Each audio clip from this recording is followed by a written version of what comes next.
Constituição Estadual de 5 de outubro de 1989.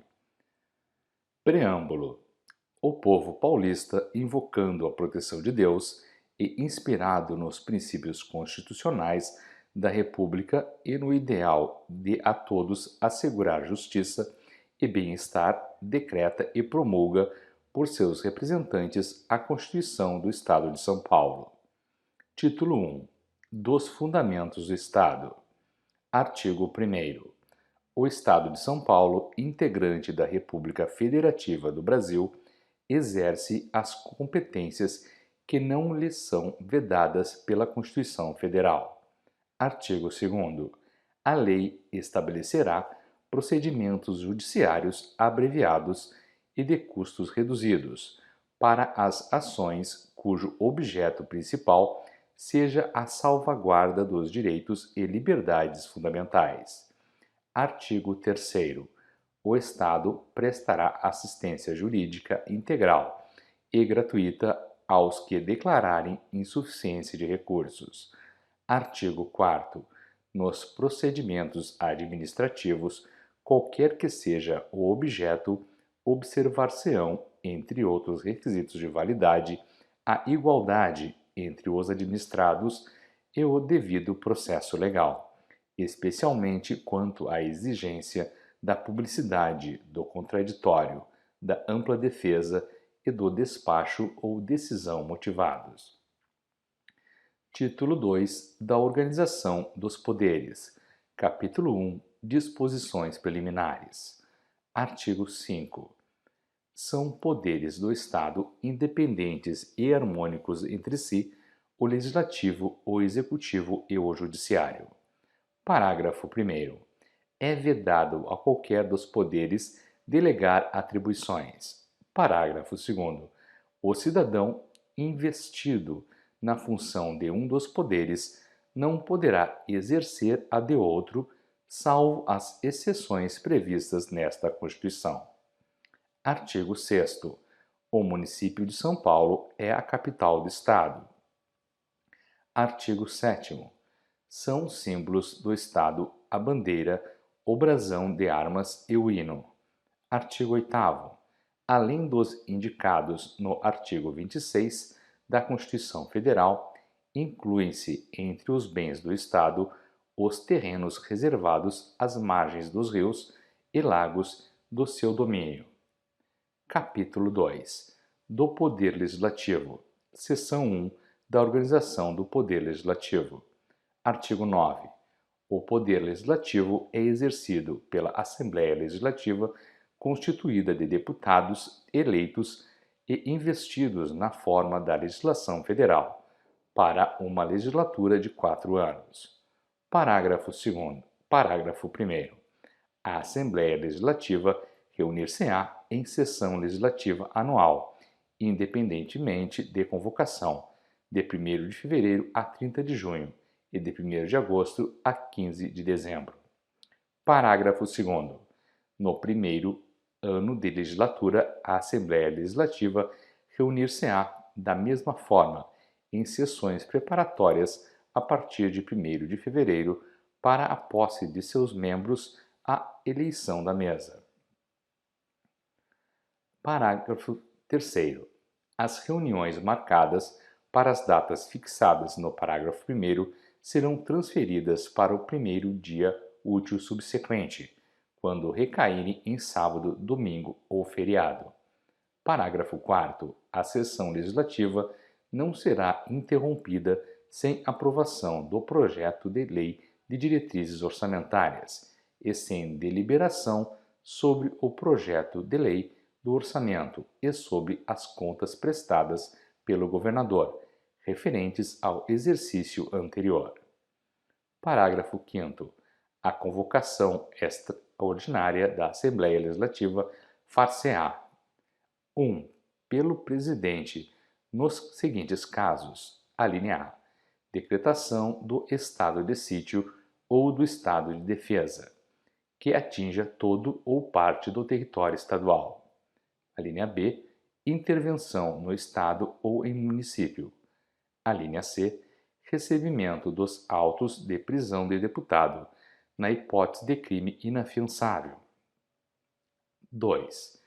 Pela maioria absoluta dos membros da Assembleia Legislativa ou pelo governador, em caso de urgência ou interesse público relevante. Parágrafo 6º. Na sessão legislativa extraordinária, a Assembleia Legislativa somente deliberará sobre a matéria para a qual foi convocada, vedado o pagamento de parcela indenizatória de valor superior ao subsídio mensal. Artigo 10. A Assembleia Legislativa funcionará em sessões públicas, presente nas sessões deliberativas pelo menos 1/4 de seus membros, e nas sessões exclusivamente de debates, pelo menos 1/8 de seus membros. Parágrafo 1º. Salvo disposição constitucional em contrário, as deliberações da Assembleia Legislativa e de suas comissões serão tomadas por maioria de votos, presente a maioria absoluta de seus membros. Parágrafo 2º. O voto será público. Artigo 11. Os membros da mesa e seus substitutos serão eleitos para um mandato de 2 anos. Parágrafo 1º. A eleição far-se-á em primeiro escrutínio pela maioria absoluta da Assembleia Legislativa. Parágrafo 2º. É vedada a recondução para o mesmo cargo na eleição imediatamente subsequente. Artigo 12. Na constituição da mesa e das comissões assegurar-se-á, tanto quanto possível, a representação proporcional dos partidos políticos, com assento na Assembleia Legislativa. Artigo 13. A Assembleia Legislativa terá comissões permanentes e temporárias na forma e com as atribuições previstas no regimento interno. Parágrafo 1º. As comissões, em razão da matéria de sua competência, cabe, inciso 1, discutir e votar projetos de lei que dispuserem na forma do regimento interno a competência do plenário, salvo se houver, para decisão deste, requerimento de 1/10 dos membros da Assembleia Legislativa. 2. Convocar secretário de Estado, sem prejuízo do disposto no artigo 52-A, para prestar pessoalmente, no prazo de 30 dias, informações sobre assunto previamente determinado, importando crime de responsabilidade, ausência sem identificação adequada. 3. Convocar dirigentes de autarquias, empresas públicas, sociedades de economia mista e fundações instituídas ou mantidas pelo poder público, para prestar informações sobre assuntos de área de sua competência, previamente determinados no prazo de 30 dias, sujeitando-se pelo não comparecimento sem justificação adequada às penas da lei. 4. Convocar o Procurador-Geral de Justiça, o Procurador-Geral do Estado e o Defensor Público-Geral para prestar informações a respeito de assuntos previamente fixados relacionados com a respectiva área.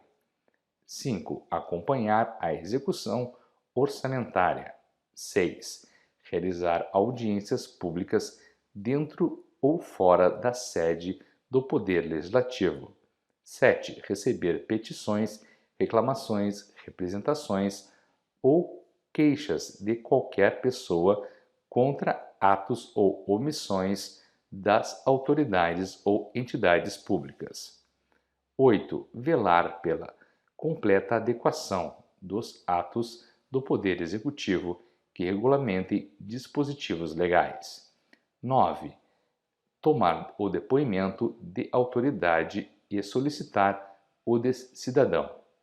10. Fiscalizar e apreciar programas de obras, planos estaduais, regionais e setoriais de desenvolvimento e sobre eles emitir parecer. 11. Convocar representantes de empresa resultante de sociedade desestatizada e representantes de empresa prestadora de serviço público concedido ou permitido para prestar informações sobre assuntos de sua área de competência, previamente determinados no prazo de 30 dias, sujeitando-se pelo não comparecimento sem adequada justificação às penas da lei. Parágrafo 2º. As comissões parlamentares de inquérito, que terão poderes de investigação próprios das autoridades judiciais, além de outros previstos no regimento interno, serão criadas mediante requerimento de 1/3 dos membros da Assembleia Legislativa, para apuração de fato determinado e por prazo certo, sendo suas conclusões, quando for o caso, encaminhadas aos órgãos competentes do Estado, para que promovam a responsabilidade civil e criminal de quem de direito. Parágrafo 3º. O regimento interno disporá sobre a competência da Comissão Representativa da Assembleia Legislativa, que funcionará durante o recesso, quando não houver convocação extraordinária. Parágrafo 4º. Aplicam-se ao Conselho de Defesa das prerrogativas parlamentares da Assembleia Legislativa as competências previstas nos itens 2, 3, 7 e 11 do parágrafo 1º deste artigo, para apuração de fatos e informações estritamente afetos à inobservância ou infringência das prerrogativas das deputadas e deputados. Seção 2 dos deputados. Artigo 14. Os deputados são invioláveis, civil e penalmente, por quaisquer de suas opiniões, palavras e votos. Parágrafo 1º. Os deputados, desde a expedição do diploma, serão submetidos a julgamento perante o Tribunal de Justiça. Parágrafo 2º. Desde a expedição do diploma, os membros da Assembleia Legislativa não poderão ser presos, salvo em flagrante de crime inafiançável. Nesse caso, os autos serão remetidos dentro de 24 horas à Assembleia Legislativa para que, pelo voto da maioria de seus membros, resolva sobre a prisão. Parágrafo 3º. Recebida denúncia contra deputado por crime ocorrido após a diplomação, o Tribunal de Justiça dará ciência à Assembleia Legislativa que, por iniciativa de partido político, nela representado e pelo voto da maioria de seus membros, poderá, até a decisão final, sustar o andamento da ação. Parágrafo 4º. O pedido de sustação será apreciado pela Assembleia Legislativa no prazo improrrogável de 45 dias do seu recebimento pela mesa diretora. Parágrafo 5º. A sustação do processo suspende a prescrição, enquanto durar o mandato. Parágrafo 6º. Os deputados não serão obrigados a testemunhar sobre informações recebidas ou prestadas, em razão do exercício do mandato, nem sobre as pessoas que lhes confiaram ou deles receberam informações. Parágrafo 7º. A incorporação às Forças Armadas de deputados, embora militares e ainda que em tempo de guerra, dependerá de prévia licença da Assembleia Legislativa. Parágrafo 8º. As imunidades de deputados subsistirão durante o estado de sítio, só podendo ser suspensas mediante o voto de 2/3 dos membros da Assembleia Legislativa, nos casos de atos praticados fora do recinto dessa Casa, que sejam incompatíveis com a execução da medida. Parágrafo 9. O deputado e ou a deputada, sempre que representando uma das comissões permanentes, comissões parlamentares de inquérito ou Assembleia Legislativa, neste último caso, mediante deliberação do plenário, terá livre acesso às repartições públicas, podendo diligenciar pessoalmente junto aos órgãos da administração direta e indireta e agências reguladoras, sujeitando-se os respectivos responsáveis às sanções civis, administrativas e penais, previstas em lei, na hipótese de recusa ou omissão. Parágrafo 10.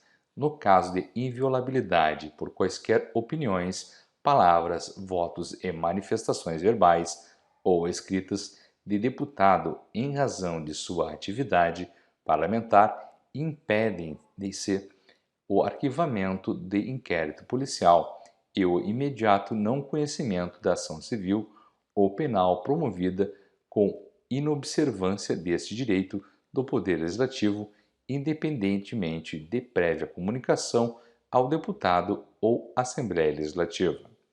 Parágrafo 11.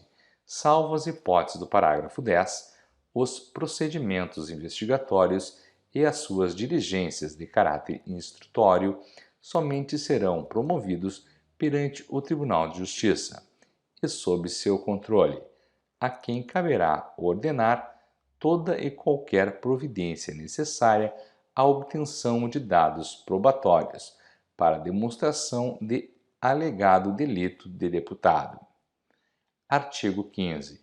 Os deputados não poderão, inciso 1, desde a expedição do diploma, alínea A, firmar ou manter contrato com pessoa jurídica de direito público, autarquia, empresa pública, sociedade de economia mista ou empresa concessionária de serviço público, salvo quando o contrato obedecer a cláusulas uniformes.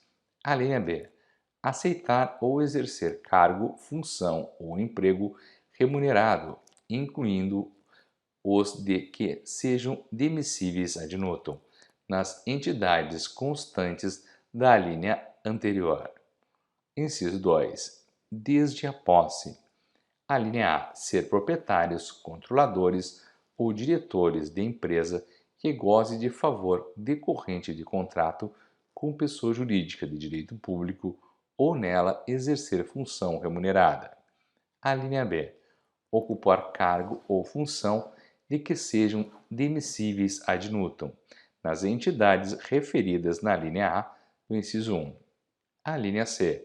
Patrocinar causa em que seja interessada qualquer das entidades a que se refere a linha A do inciso 1.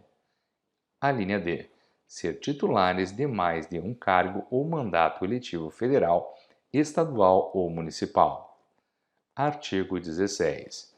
Perderá o mandato o deputado, inciso 1, que infringir qualquer das proibições estabelecidas no artigo anterior, inciso 2, cujo procedimento for declarado incompatível com o decoro parlamentar, inciso 3, que deixar de comparecer em cada sessão legislativa a terça parte das sessões ordinárias, salvo licença ou missão autorizada pela Assembleia Legislativa. Inciso 4. Que perder ou tiver suspensos os direitos políticos. Inciso 5. Quando o decretar a Justiça Eleitoral nos casos previstos na Constituição Federal. Inciso 6. Que sofrer condenação criminal em sentença transitada em julgado. Parágrafo 1º.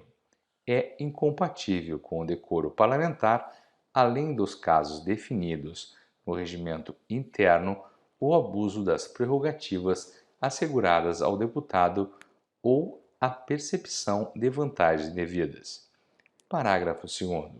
Nos casos dos incisos 1, 2 e 6 deste artigo, a perda do mandato será decidida pela Assembleia Legislativa, por votação nominal e maioria absoluta mediante provocação da mesa, ou de partido político representado no Legislativo, assegurada ampla defesa. Parágrafo 3º. Nos casos previstos nos incisos 3 a 5, a perda será declarada pela mesma de ofício ou mediante provocação de qualquer dos membros da Assembleia Legislativa, ou de partido político nela representado, assegurada ampla defesa. Artigo 17.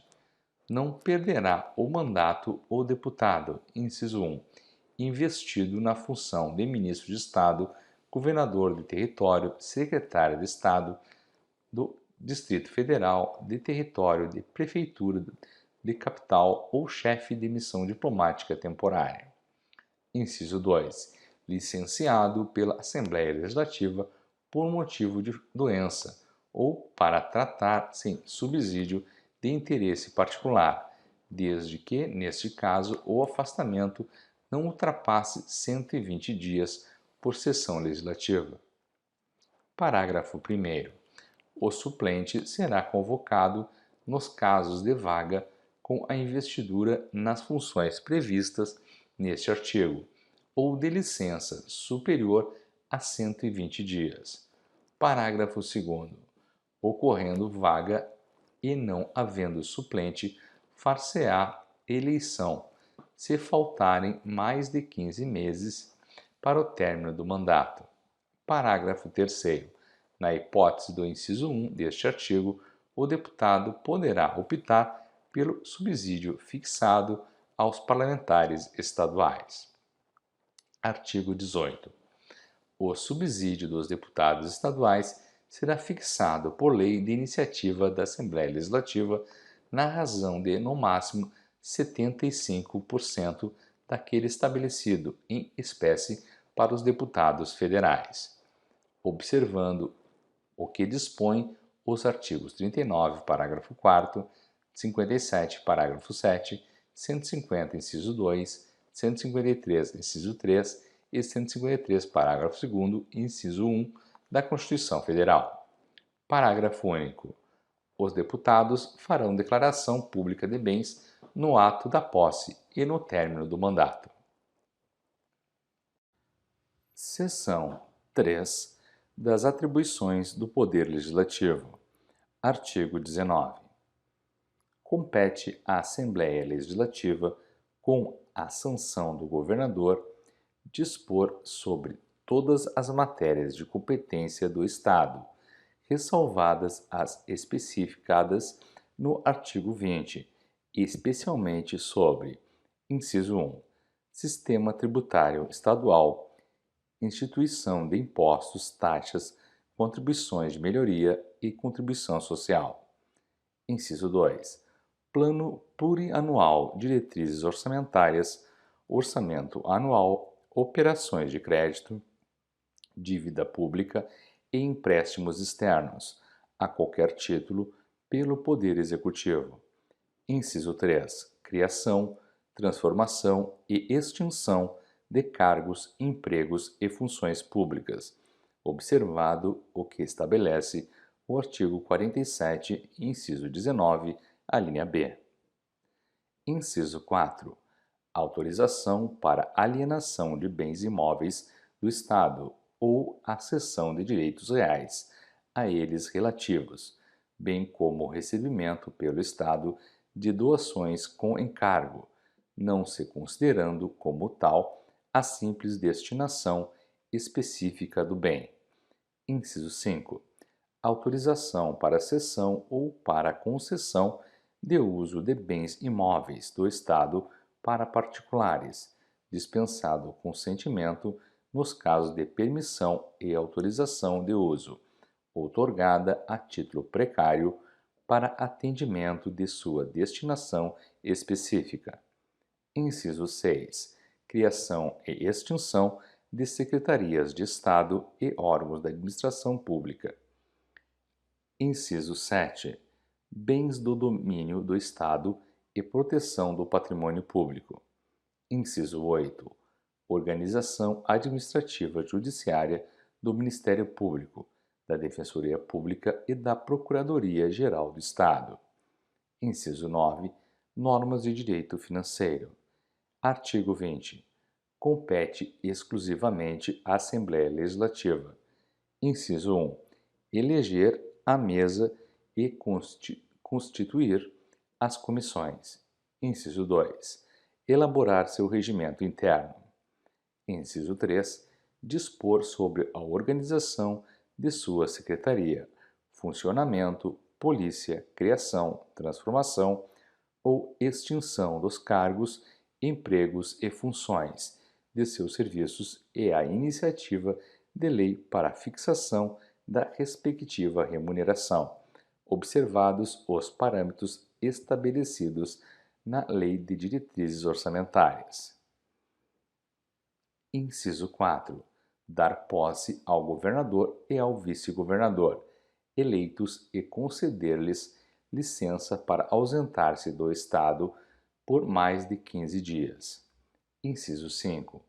Apresentar projeto de lei para fixar para cada exercício financeiro os subsídios do governador, do vice-governador, dos secretários de Estado e dos deputados estaduais. Inciso 6. Tomar e julgar anualmente as contas prestadas pela mesa da Assembleia Legislativa, pelo governador e pelo presidente do Tribunal de Justiça, respectivamente, do Poder Legislativo, do Poder Executivo e do Poder Judiciário, e apreciar os relatórios sobre a execução dos planos de governo. Inciso 7. Decidir, quando for o caso, sobre intervenção estadual em município. Inciso 8. Autorizar o governador a efetuar ou contrair empréstimos, salvo com o município do Estado, suas entidades descentralizadas e órgãos ou entidades federais. Inciso 9. Sustar os atos normativos do Poder Executivo, que exorbitem do poder regulamentar. Inciso 10. Fiscalizar e controlar os atos do Poder Executivo, inclusive os da administração descentralizada. Inciso 11. Escolher 2/3 dos membros do Tribunal de Contas do Estado após arguição em sessão pública. Inciso 12. Aprovar previamente, após arguição em sessão pública, a escolha dos titulares dos cargos de conselheiros do Tribunal de Contas, indicados pelo governador do Estado. Seção 13. Suspender no todo ou em parte a execução de lei ou ato normativo declarado inconstitucional em decisão irrecorrível do Tribunal de Justiça. Inciso 14. Convocar secretários de Estado, dirigentes, diretores e superintendentes de órgãos da administração pública indireta e fundacional e reitores das universidades públicas estaduais para prestar pessoalmente informações sobre assuntos previamente determinados, no prazo de 30 dias, importando crime de responsabilidade a ausência sem justificativa. Inciso 15.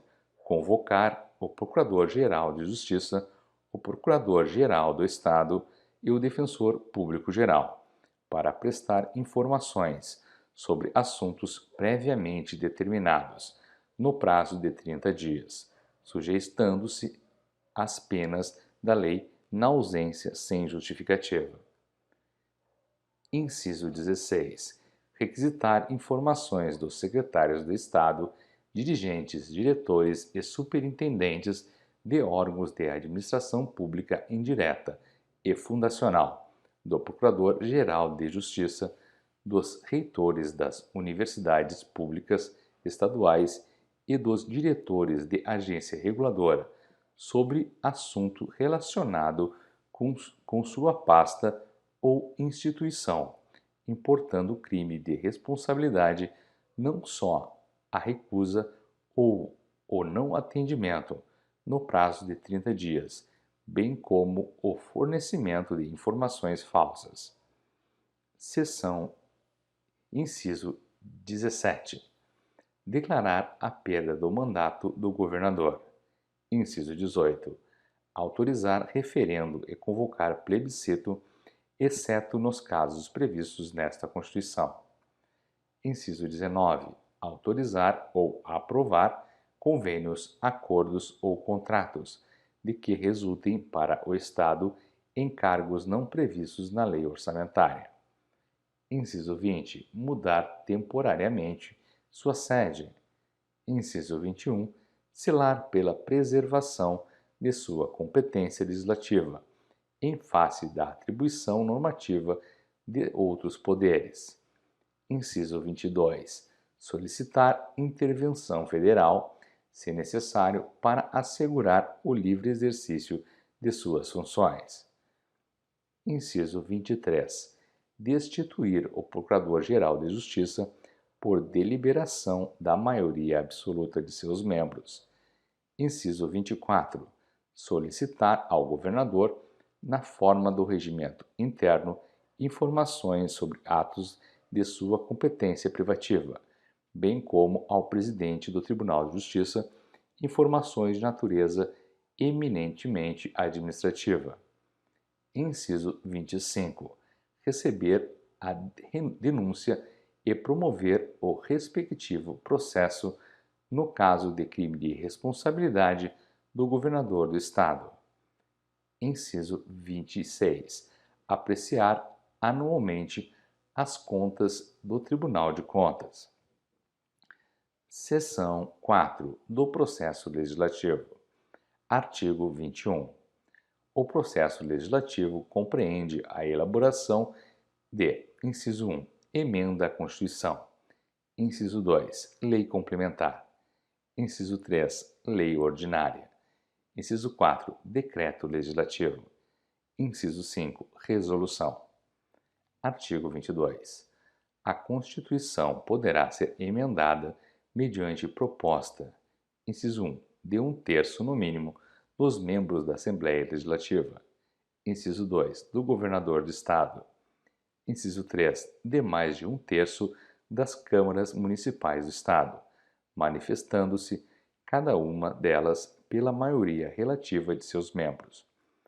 Inciso 4, de cidadãos, mediante iniciativa popular, assinada no mínimo por 1% dos eleitores.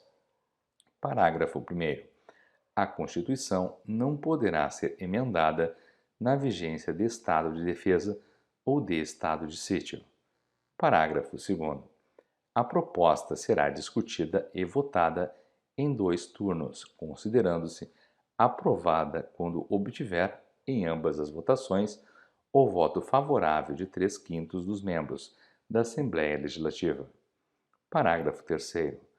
A emenda à Constituição será promulgada pela mesa da Assembleia Legislativa, com o respectivo número de ordem. Parágrafo 4º.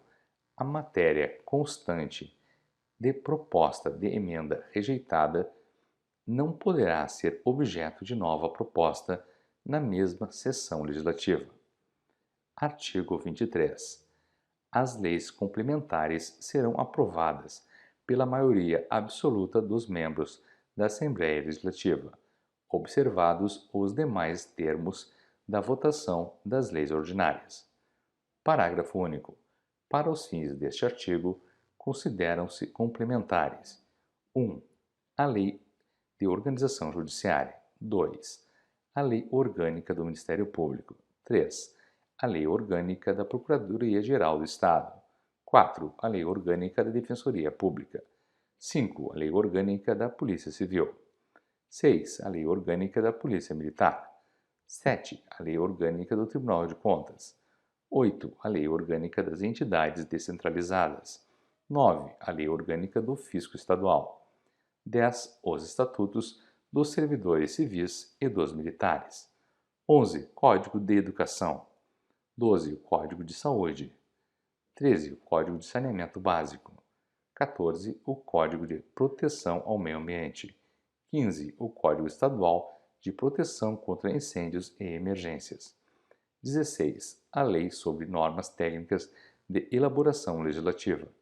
17. A lei que institui regiões metropolitanas, aglomerações urbanas e microrregiões. 18. A lei que impuser requisitos para a criação, a incorporação, a fusão e o desmembramento de municípios ou para a sua classificação como estância de qualquer natureza. Artigo 24. A iniciativa das leis complementares e ordinárias cabe a qualquer membro ou comissão da Assembleia Legislativa, ao Governador do Estado, ao Tribunal de Justiça, ao Procurador-Geral de Justiça e aos cidadãos, na forma e nos casos previstos nesta Constituição. Parágrafo 1º. Compete exclusivamente à Assembleia Legislativa a iniciativa das leis que disponham sobre: inciso 1. Criação, incorporação, fusão e desmembramento de municípios. 2. Regras de criação, organização e supressão de distritos nos municípios. 3. Subsídios do governador, do vice-governador e dos secretários de Estado, observado o que dispõe os artigos 37, inciso 11, 39, parágrafo 4º, 150, inciso 2, 153, inciso 3, 153, parágrafo 2º, inciso 1 da Constituição Federal. 4. Declaração de utilidade pública de entidades de direito privado. Parágrafo 2º.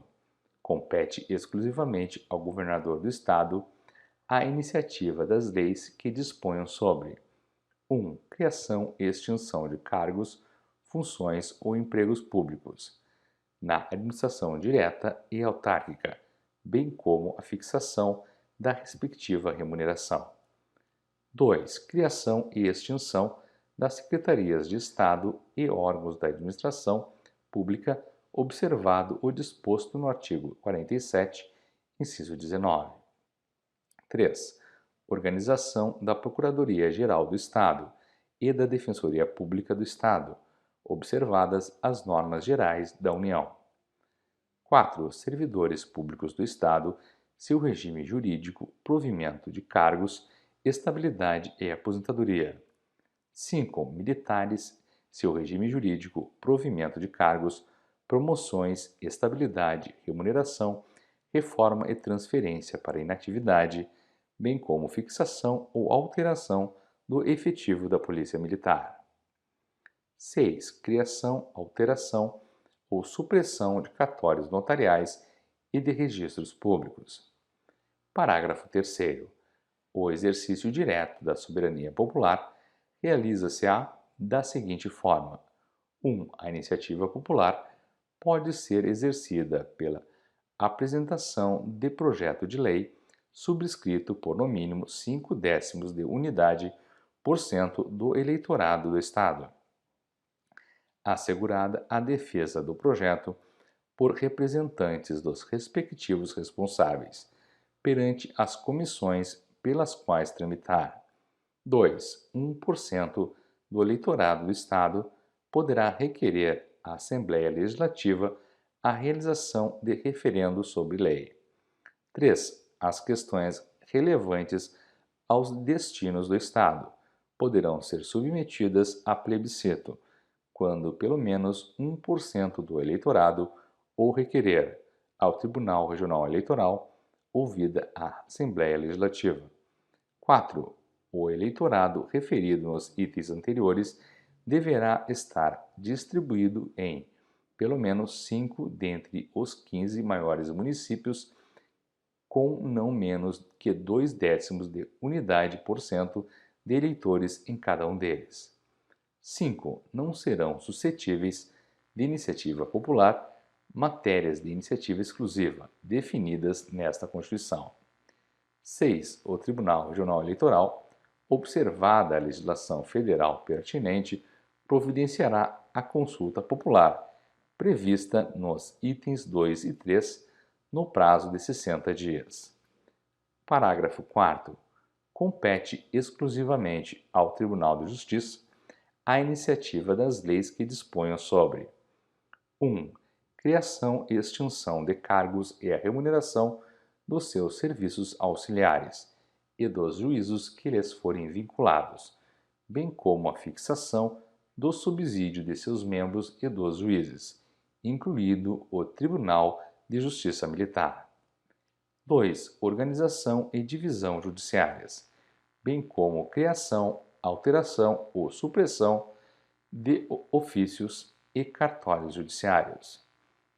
Parágrafo 5. Não será admitido o aumento da despesa prevista.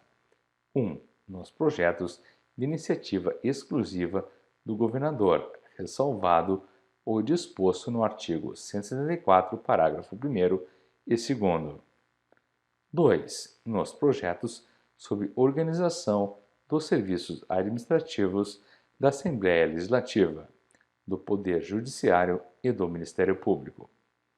Parágrafo 6º.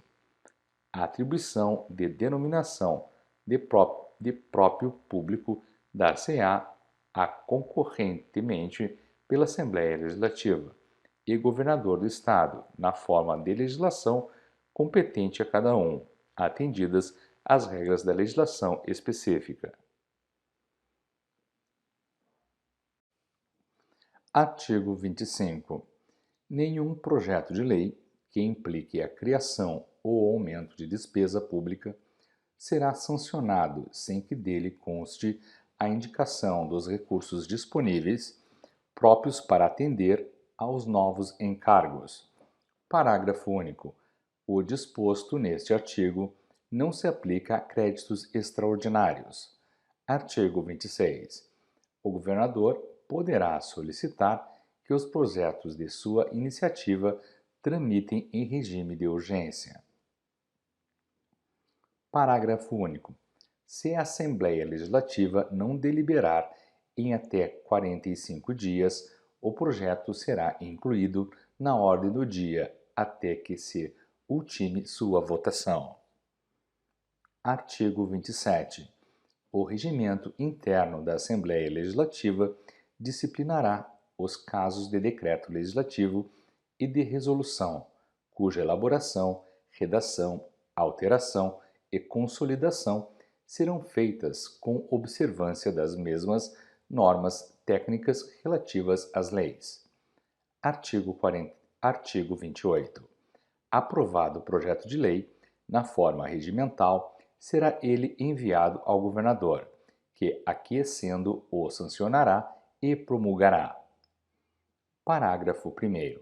Se o governador julgar o projeto, no todo ou em parte, inconstitucional ou contrário ao interesse público, vetá-lo-á, total ou parcialmente, dentro de 15 dias úteis, contados da data do recebimento, comunicando dentro de 48 horas ao presidente da Assembleia Legislativa o motivo do veto. Parágrafo 2º.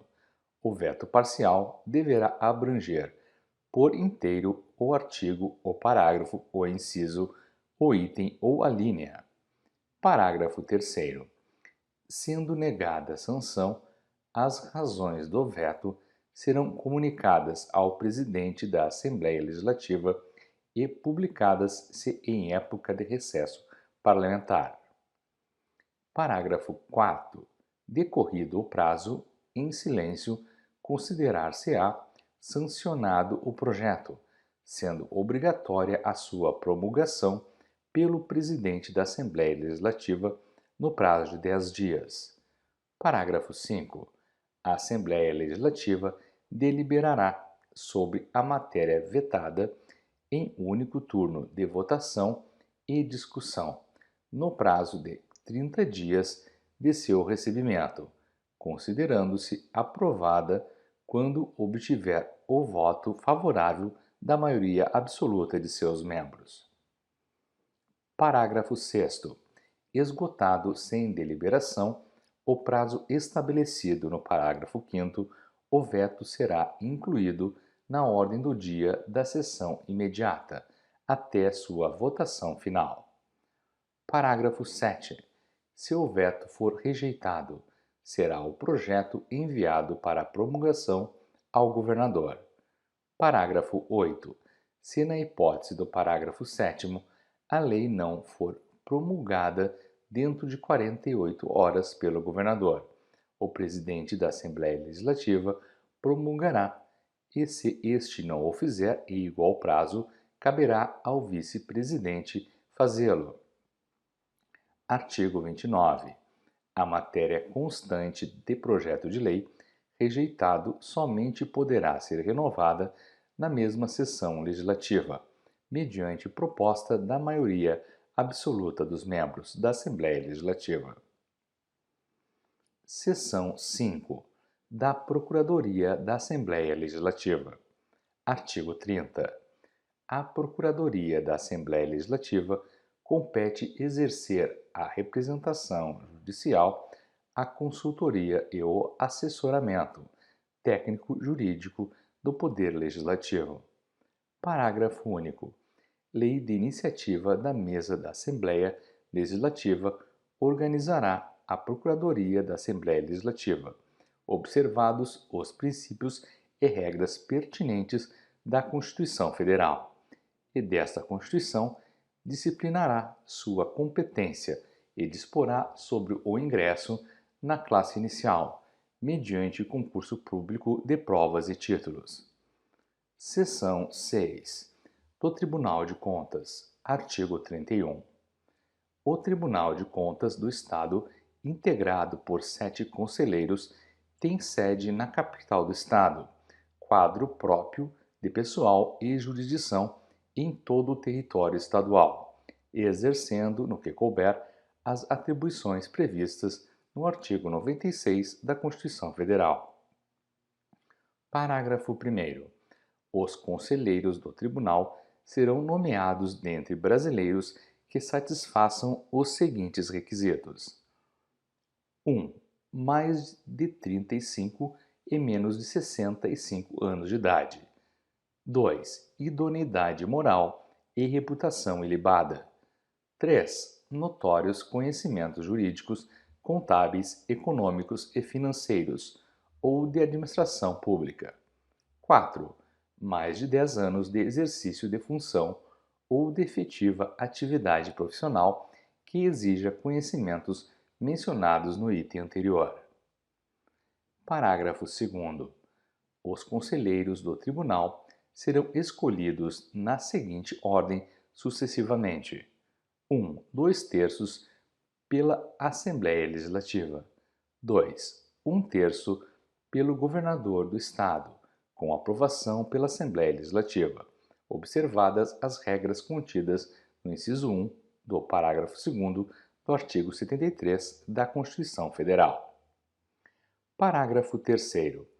Os conselheiros terão as mesmas garantias, prerrogativas, impedimentos e subsídios dos desembargadores do Tribunal de Justiça do Estado, aplicando-se-lhes, quanto à aposentadoria e pensão, as normas constantes do artigo 40 da Constituição Federal e do artigo 126 desta Constituição. Parágrafo 4º. Os conselheiros, nas suas faltas e impedimentos, serão substituídos na forma determinada em lei, depois de aprovados os substitutos pela Assembleia Legislativa. Parágrafo 5º. Os substitutos de conselheiros, quando no efetivo exercício da substituição, terão as mesmas garantias e impedimentos do titular. Parágrafo 6º. Os conselheiros do Tribunal de Contas do Estado farão declaração pública de bens no ato da posse e no término do exercício do cargo. Seção 7. Da Fiscalização Contábil, Financeira e Orçamentária. Artigo 32. A fiscalização contábil, financeira, orçamentária, operacional e patrimonial do Estado, das entidades da administração direta e indireta e das fundações instituídas ou mantidas pelo poder público quanto à legalidade, legitimidade, economicidade, aplicação de subvenções e renúncia de receitas será exercida pela Assembleia Legislativa mediante controle externo e pelo sistema de controle interno de cada poder. Parágrafo único. Prestará contas qualquer pessoa física ou jurídica de direito público ou de direito privado que utilize, arrecade, guarde, gerencie ou administre dinheiro, bens e valores públicos ou pelos quais o Estado responda, ou que, em nome deste, assuma obrigações de natureza pecuniária. Artigo 33. O controle externo a cargo da Assembleia Legislativa será exercido com auxílio do Tribunal de Contas do Estado, ao qual compete: inciso 1.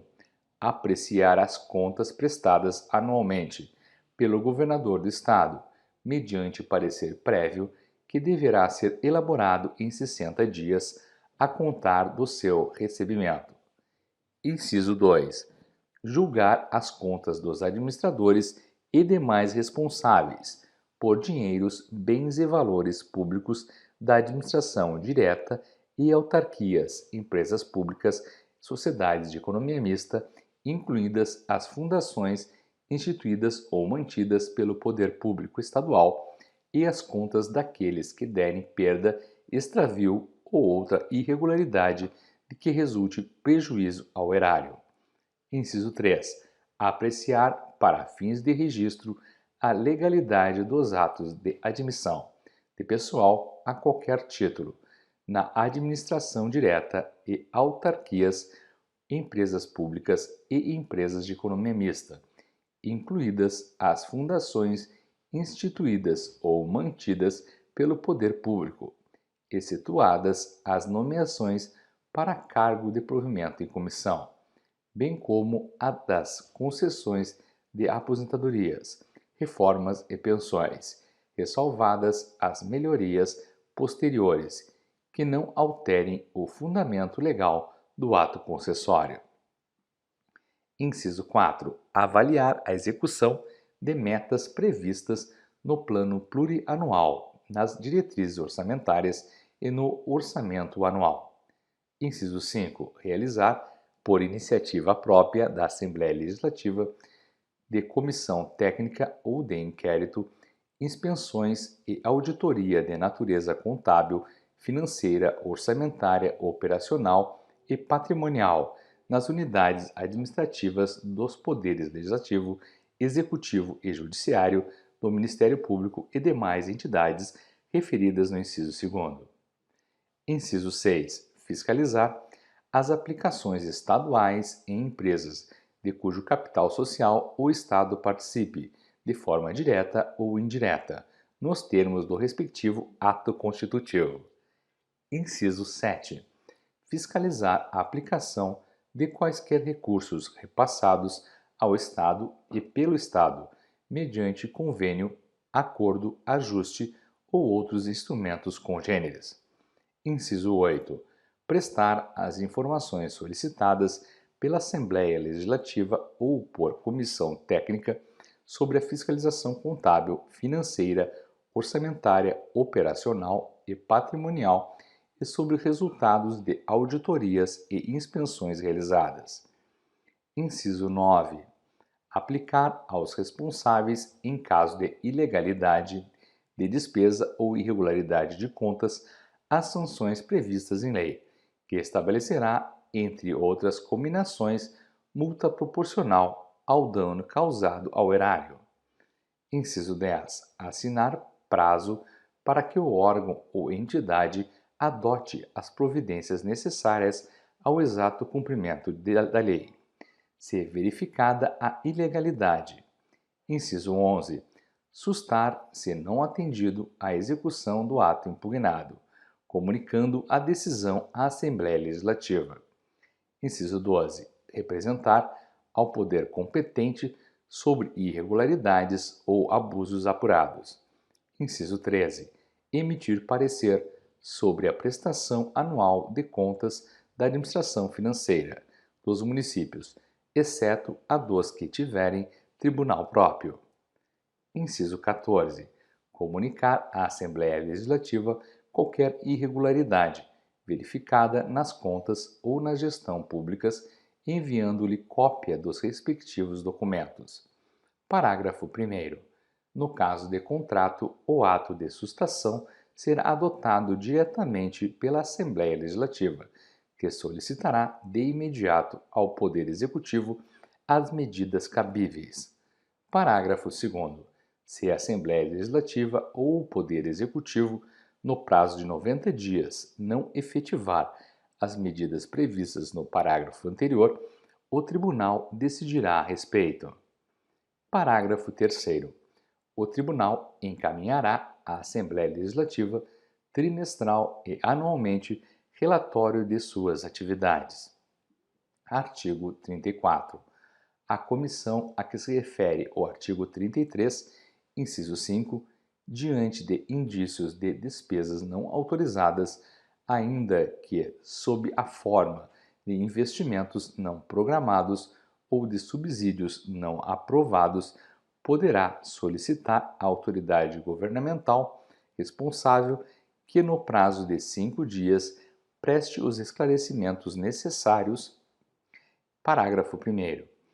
Não prestados os esclarecimentos ou considerados estes insuficientes, a comissão solicitará ao tribunal pronunciamento conclusivo sobre a matéria no prazo de 30 dias. Parágrafo 2º. Entendendo o tribunal irregular a despesa, a comissão, se julgar que o gasto possa causar dano irreparável ou grave lesão à economia pública, proporá à Assembleia Legislativa sua sustação. Artigo 35. Os poderes legislativo, executivo e judiciário manterão de forma integrada sistema de controle interno, com a finalidade de: inciso 1. Avaliar o cumprimento das metas previstas no Plano Plurianual, a execução dos programas de governo e do orçamento do Estado. Inciso 2. Comprovar a legalidade e avaliar os resultados quanto à eficácia e eficiência da gestão orçamentária, financeira e patrimonial nos órgãos e entidades da administração estadual, bem como da aplicação de recursos públicos por entidades de direito privado. Inciso 3. Exercer o controle sobre o deferimento de vantagens e a forma de calcular qualquer parcela integrante do subsídio, vencimento ou salário de seus membros ou servidores. Inciso 4. Exercer o controle das operações de crédito, avais e garantias, bem como dos direitos e haveres do Estado. Inciso 5. Apoiar o controle externo no exercício de sua missão institucional. Parágrafo 1º. Os responsáveis pelo controle interno, ao tomarem conhecimento de qualquer irregularidade, ilegalidade ou ofensa aos princípios do artigo 37 da Constituição Federal, dela darão ciência ao Tribunal de Contas do Estado sob pena de responsabilidade solidária. Parágrafo 2º. Qualquer cidadão, partido político, associação ou entidade sindical é parte legítima para, na forma da lei, denunciar irregularidades ao Tribunal de Contas ou à Assembleia Legislativa. Artigo 36. O Tribunal de Contas prestará suas contas anualmente à Assembleia Legislativa no prazo de 60 dias a contar da abertura da sessão legislativa. Capítulo 3. Do Poder Executivo. Seção 1. Do Governador e Vice-Governador do Estado. Artigo 37.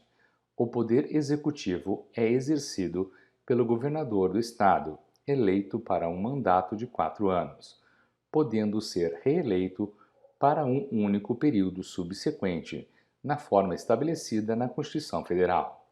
Artigo 38. Substituirá o governador no caso de impedimento e se suceder-lhe-á no de vaga o vice-governador. Parágrafo único. O vice-governador, além de outras atribuições que lhe forem conferidas por lei complementar, auxiliará o governador, sempre que por ele convocado para missões especiais. Artigo 39. A eleição do governador e do vice-governador realizar-se-á no primeiro domingo de outubro, em primeiro turno, e no último domingo de outubro, em segundo turno, se houver do ano anterior ao do término do mandato de seus antecessores, e a posse ocorrerá em 1º de janeiro do ano subsequente, observado quanto ao mais o disposto no artigo 77 da Constituição Federal. Artigo 40. Em caso de impedimento do governador e do vice-governador ou vacância dos respectivos cargos, serão sucessivamente chamados ao exercício da governança o presidente da Assembleia Legislativa e o presidente do Tribunal de Justiça. Artigo 41. Vagando os cargos de governador e vice-governador, far-se-á a eleição 90 dias depois de abertura à última vaga. Parágrafo 1º. Ocorrendo a vacância no último ano do período governamental, aplica-se o disposto no artigo anterior. Parágrafo 2º. Em qualquer dos casos, os sucessores deverão completar o período de governo restante. Artigo 42.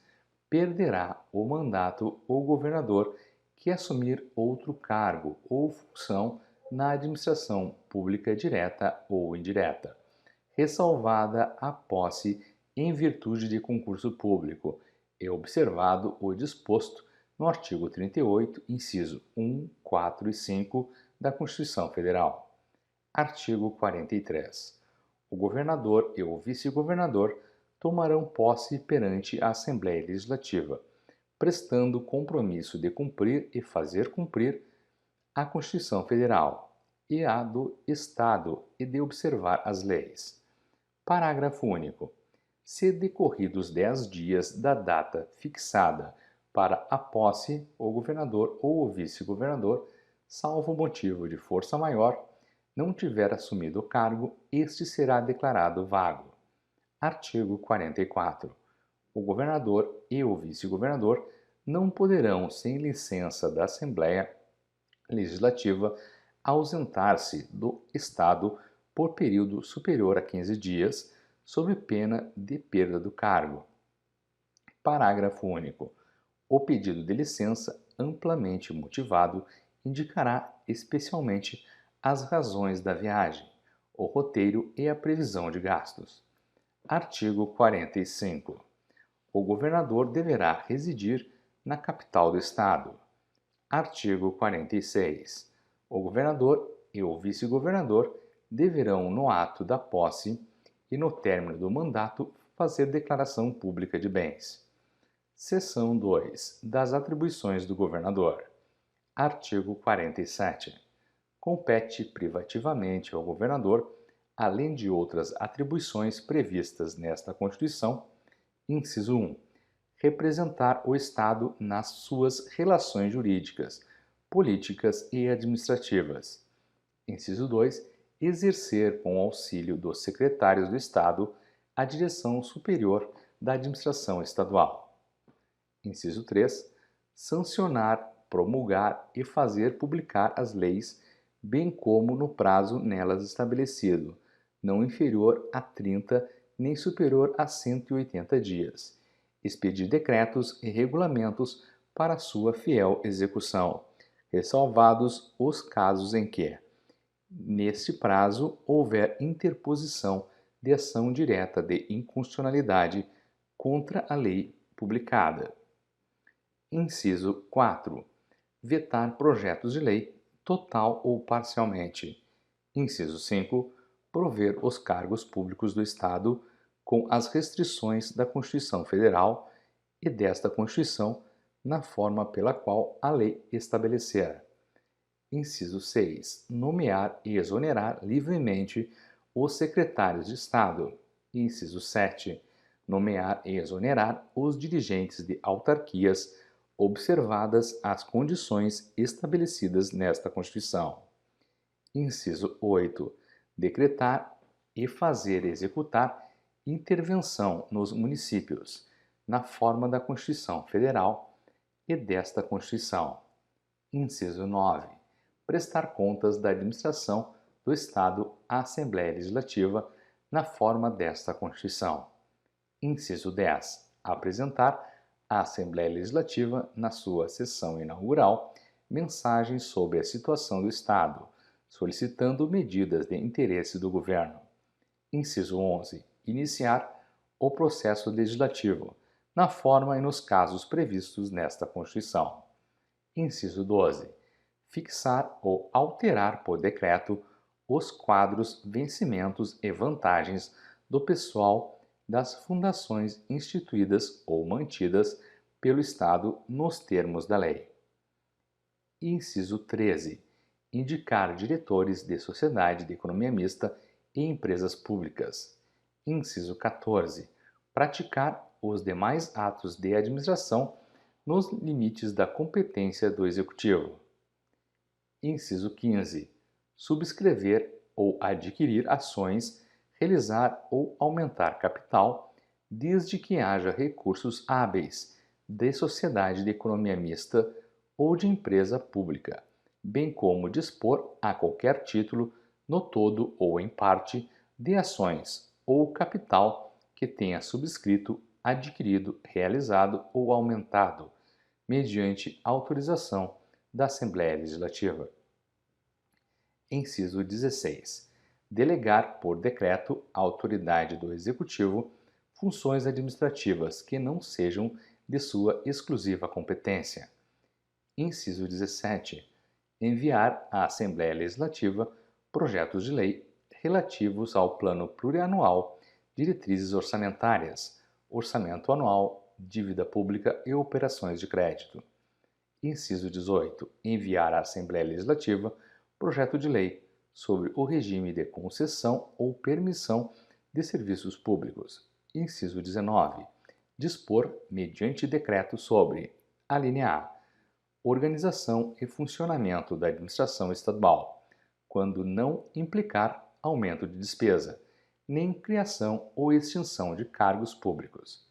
Alínea B. Extinção de funções ou cargos públicos quando vagos. Parágrafo único. A representação a que se refere o inciso 1 poderá ser delegada por lei, de iniciativa do governador, a outra autoridade. Seção 3. Da responsabilidade do governador. Artigo 48. Declarado inconstitucional em controle concentrado pelo Supremo Tribunal Federal. Parágrafo único. Declarado inconstitucional em controle concentrado pelo Supremo Tribunal Federal.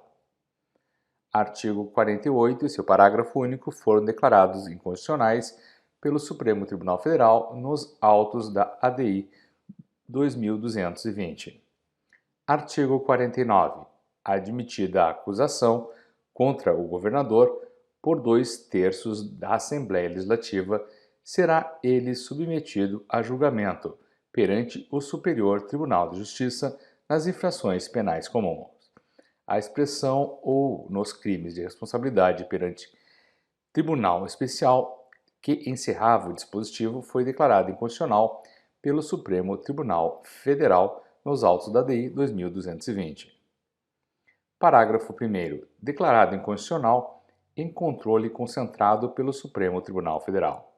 Parágrafo 2º. Declarado inconstitucional em controle concentrado pelo Supremo Tribunal Federal. Parágrafos 1º e 2º foram declarados inconstitucionais pelo Supremo Tribunal Federal nos autos da DI 2220. Parágrafo 3º. O governador ficará suspenso de suas funções. 1. Nas infrações penais comuns. Recebida a denúncia ou queixa-crime pelo Superior Tribunal de Justiça. 2. Declarado inconstitucional em controle concentrado pelo Supremo Tribunal Federal. Item 2 do parágrafo 3º foi declarado inconstitucional pelo Supremo Tribunal Federal nos autos da DI 2220. Parágrafo 4º. Se decorrido o prazo de 180 dias, o julgamento não estiver concluído, cessará o afastamento do governador, sem prejuízo do prosseguimento do processo. Parágrafo 5º. Declarado inconstitucional em controle concentrado pelo Supremo Tribunal Federal. Parágrafos 5º e 6º foram declarados inconstitucionais pelo Supremo Tribunal Federal nos autos da DI 1021. Artigo 50. Declarado inconstitucional em controle concentrado pelo Supremo Tribunal Federal. Seção 4. Dos Secretários de Estado. Artigo 51. Os secretários de Estado serão escolhidos entre brasileiros maiores de 21 anos e no exercício dos direitos políticos. Artigo 52. Os secretários de Estado auxiliares diretos e da confiança do governador serão responsáveis pelos atos que praticarem ou referendarem no exercício do cargo, bem como por retardar ou deixar de praticar indevidamente ato de ofício. Parágrafo 1º. Os secretários de Estado responderão, no prazo estabelecido pelo inciso 16 do artigo 20, os requerimentos de informação formulados por deputados e encaminhados pelo presidente da Assembleia após apreciação da mesa, reputando-se não praticado o ato de seu ofício sempre que a resposta for elaborada em desrespeito ao parlamentar ou ao poder legislativo, ou que deixar de referir-se especificamente a cada questionamento feito. Parágrafo 2º. Para os fins do disposto no parágrafo 1º deste artigo, os secretários de Estado respondem pelos atos dos dirigentes, diretores e superintendentes de órgãos da administração pública direta, indireta e fundacional, a eles diretamente subordinados ou vinculados. Parágrafo 3º. Aos diretores de agência reguladora aplica-se o disposto no parágrafo 1º deste artigo. Artigo 52-A.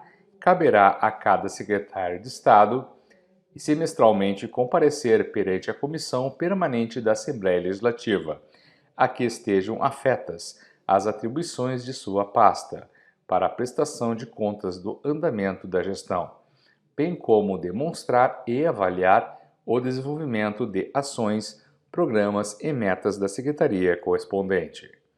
Parágrafo 1º. Aplica-se o disposto no caput deste artigo aos diretores de agências reguladoras. Parágrafo 2º.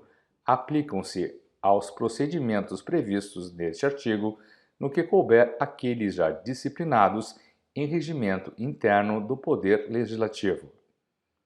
Parágrafo 3º. O comparecimento do secretário de Estado com a finalidade de apresentar quadrimestralmente perante Comissão Permanente do Poder Legislativo a demonstração e a avaliação do cumprimento das metas fiscais por parte do Poder Executivo suprirá a obrigatoriedade constante do caput deste artigo.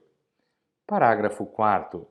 No caso das universidades públicas estaduais e da Fundação de Amparo à Pesquisa do Estado de São Paulo, incumbe, respectivamente, aos próprios reitores e ao presidente efetivar anualmente e no que couber o disposto no caput deste artigo. Artigo 53. Os secretários farão declaração pública de bens no ato da posse e no término do exercício do cargo, e terão os mesmos impedimentos estabelecidos nesta Constituição para os deputados, enquanto permanecerem em suas funções. Capítulo 4 do Poder Judiciário, Seção 1, Disposições Gerais. Artigo 54. São órgãos do Poder Judiciário do Estado. Inciso 1. Tribunal de Justiça. Inciso 2. O Tribunal de Justiça Militar. Inciso 3. Os Tribunais do Júri. Inciso 4. As Turmas de Recursos. Inciso 5. Juízes de Direito. Inciso 6. As Auditorias Militares. Inciso 7. Os Juizados Especiais. Inciso 8. Os Juizados de Pequenas Causas. Artigo 55. Ao Poder Judiciário é assegurada autonomia financeira e administrativa. Parágrafo único. São assegurados, na forma do artigo 99 da Constituição Federal, ao Poder Judiciário recursos suficientes para a manutenção, expansão e aperfeiçoamento de suas atividades jurisdicionais, visando ao acesso de todos à justiça. Artigo 56. Dentro dos limites estipulados conjuntamente com os demais poderes na Lei de Diretrizes Orçamentárias, o Tribunal de Justiça, pelo seu órgão especial, elaborará proposta orçamentária do Poder Judiciário, encaminhando-a, por intermédio de seu presidente, ao Poder Executivo, para inclusão no projeto de lei orçamentária. Artigo 57. À exceção dos créditos de natureza alimentícia, os pagamentos devidos pela Fazenda Estadual ou Municipal e correspondentes autarquias em virtude de sentença judiciária far-se-ão exclusivamente na ordem cronológica de apresentação de precatórios e à conta dos respectivos créditos, proibida a designação de casos ou pessoas nas dotações orçamentárias e nos créditos adicionais abertos para esse fim. Parágrafo 1º. É obrigatória a inclusão no orçamento das entidades de direito público de verba necessária ao pagamento de seus débitos oriundos de sentenças transitadas em julgado, constantes de precatórios judiciários, apresentados até 1º de julho, fazendo-se o pagamento até o final do exercício seguinte, quando terão seus valores atualizados monetariamente. Parágrafo 2º. As dotações orçamentárias e os créditos abertos serão consignados diretamente ao Poder Judiciário, cabendo ao presidente do Tribunal de Justiça proferir a decisão exequenda e determinar o pagamento segundo as possibilidades do depósito e autorizar a requerimento do credor e exclusivamente para o caso de preterimento de seu direito de precedência o sequestro da quantia necessária à satisfação do débito. Parágrafo 3º. Os débitos de natureza alimentícia compreendem aqueles decorrentes de salários, vencimentos, proventos, pensões e suas complementações, benefícios previdenciários e indenizações por morte ou invalidez, fundadas na responsabilidade civil em virtude de sentença transitada em julgado. Parágrafo 4º. O disposto no caput deste artigo, relativamente à expedição de precatórios, não se aplica aos pagamentos de obrigações definidas em lei como de pequeno valor, que a Fazenda Estadual ou Municipal deva fazer em virtude de sentença judicial transitada em julgado. Parágrafo 5. São vedados a expedição de precatório complementar ou suplementar de valor pago, bem como fracionamento, repartição ou quebra do valor da execução, a fim de que seu pagamento não se faça em parte, na forma estabelecida no parágrafo 4º deste artigo, e em parte mediante expedição de precatório. Parágrafo 6º.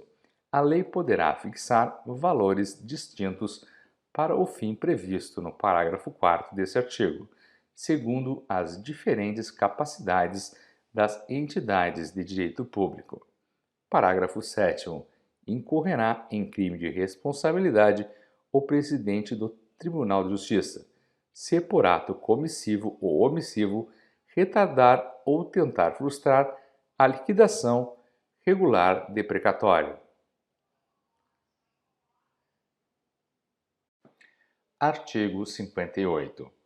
Ao Tribunal de Justiça, mediante ato de seu presidente, compete nomear, promover, remover, aposentar e colocar em disponibilidade os juízes de sua jurisdição, ressalvado o disposto no artigo 62, exercendo pelos seus órgãos competentes as demais atribuições previstas nesta Constituição. Parágrafo único. Caberá ainda ao presidente do Tribunal de Justiça, observadas as disponibilidades orçamentárias, indeferir as férias de quaisquer de seus membros, por necessidade de serviço, ou determinar a reassunção imediata de magistrado no exercício de seu cargo, cabendo a este, nas hipóteses aqui previstas, o direito à correspondente indenização das férias no mês subsequente ao indeferimento ou à anotação para o gozo oportuno a requerimento do interessado. Artigo 59. A magistratura é estrutura em carreira, observados os princípios, garantias, prerrogativas e vedações estabelecidas na Constituição Federal, nesta Constituição e no Estatuto da Magistratura. Parágrafo único. O benefício da pensão por morte deve obedecer ao princípio do artigo 40, parágrafo 7º da Constituição Federal. Artigo 60.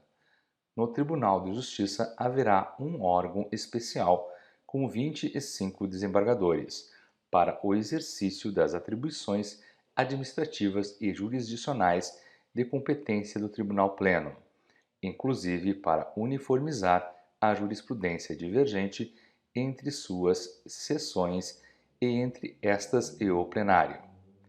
Artigo 61. O acesso dos desembargadores ao órgão especial, respeitadas a situação existente e a representação do quinto constitucional, dar-se-á pelos critérios de antiguidade e eleição alternadamente. Parágrafo único. Pelo primeiro critério, a vaga será preenchida pelo desembargador mais antigo, salvo recusa oportunamente manifestada. Pelo segundo, serão elegíveis pelo Tribunal Pleno. Artigo 62. O presidente e o primeiro vice-presidente do Tribunal de Justiça e o corregedor-geral da Justiça, eleitos a cada biênio pela totalidade dos desembargadores, dentre os integrantes do órgão especial, comporão o Conselho Superior da Magistratura. Parágrafo 1º. Haverá um vice-corregedor-geral da Justiça para desempenhar funções em caráter itinerante em todo o território do Estado. Parágrafo 2º. Cada seção do Tribunal de Justiça será presidida por um vice-presidente. Artigo 63. 1/5 dos lugares dos Tribunais de Justiça e de Justiça Militar será composto de advogados e de membros do Ministério Público, de notório saber jurídico e reputação ilibada, com mais de 10 anos de efetiva atividade profissional ou na carreira, indicados em lista sextupla pela Seção Estadual da Ordem dos Advogados do Brasil, ou pelo Ministério Público, conforme a classe a que pertencer o cargo a ser provido. Parágrafo único. Dentre os nomes indicados, o órgão especial do Tribunal de Justiça formará lista tríplice, encaminhando-a ao governador do Estado, que nos 20 dias subsequentes escolherá um de seus integrantes para o cargo e o nomeará. Artigo 64. As decisões administrativas dos tribunais de segundo grau serão motivadas e tomadas em sessão pública, sendo as de caráter disciplinar tomadas por voto da maioria absoluta dos membros do Tribunal de Justiça ou de seu órgão especial, salvo nos casos de remoção, disponibilidade e aposentadoria de magistrado, por interesse público, que dependerão de voto de 2/3, assegurada ampla defesa. Artigo 65. Aos órgãos do Poder Judiciário do Estado competem a administração e uso dos imóveis e instalações forenses, podendo ser autorizada parte desse uso a órgãos diversos, no interesse do serviço judiciário, como dispuser o Tribunal de Justiça, asseguradas salas privativas condignas e permanentes aos advogados e membros do Ministério Público e da Defensoria Pública, sob a administração das respectivas entidades. Artigo 66. Os processos cíveis já findos em que houver acordo ou satisfação total da pretensão não contarão das certidões expedidas pelos cartórios dos distribuidores, salvo se houver autorização da autoridade judicial competente. Parágrafo único. As certidões relativas aos atos de que se cuida este artigo serão expedidas com isenção de custos e emolumentos, quando se trate de interessado que declare insuficiência de recursos. Artigo 67. As comarcas do Estado serão classificadas em entrâncias nos termos da Lei de Organização Judiciária. Artigo 68. O ingresso na atividade notarial e registral, tanto de titular como de preposto, depende de concurso público de provas e títulos, não se permitindo que qualquer serventia fique vaga sem abertura de concurso, por mais de 6 meses. Parágrafo único. Compete ao Poder Judiciário a realização do concurso de que trata este artigo, observadas as normas da legislação estadual vigente. Seção 2 da competência do Tribunal de Justiça. Artigo 69. Compete privativamente ao Tribunal de Justiça, inciso 1, pela totalidade de seus membros, eleger os órgãos diretivos na forma de seu regimento interno. Inciso 2, pelos seus órgãos específicos. A linha A, elaborar seu regimento interno, com observância das normas de processo e das garantias processuais das partes, dispondo sobre a competência e o funcionamento dos respectivos órgãos jurisdicionais e administrativos. A linha B, organizar suas secretarias e serviços auxiliares, velando pelo exercício da respectiva atividade correcional. A linha C, conceder licença, férias e outros afastamentos a seus membros e aos servidores que lhes forem subordinados. A linha D, prover por concurso público de provas ou provas e títulos, ressalvado o disposto no parágrafo único do artigo 169 da Constituição Federal, os cargos de servidores que integram seus quadros, exceto os de confiança, assim definidos em lei, que serão providos livremente. Artigo 70. Compete privativamente ao Tribunal de Justiça, por deliberação de seu órgão especial, propor à Assembleia Legislativa, observado o disposto no artigo 169 da Constituição Federal. Inciso 1. A alteração do número de seus membros e dos membros do Tribunal de Justiça Militar. Inciso 2. A criação e a extinção de cargos e a remuneração dos seus serviços auxiliares e dos juízos que lhes forem vinculados, bem como a fixação do subsídio de seus membros e dos juízes, incluído o Tribunal de Justiça Militar. Inciso 3. A criação e a extinção do Tribunal de Justiça Militar. Inciso 4. A alteração da organização e da divisão judiciária. Artigo 71-A. O Tribunal de Justiça poderá funcionar de forma descentralizada, constituindo câmaras regionais, a fim de assegurar o pleno acesso do jurisdicionado à justiça em todas as fases do processo.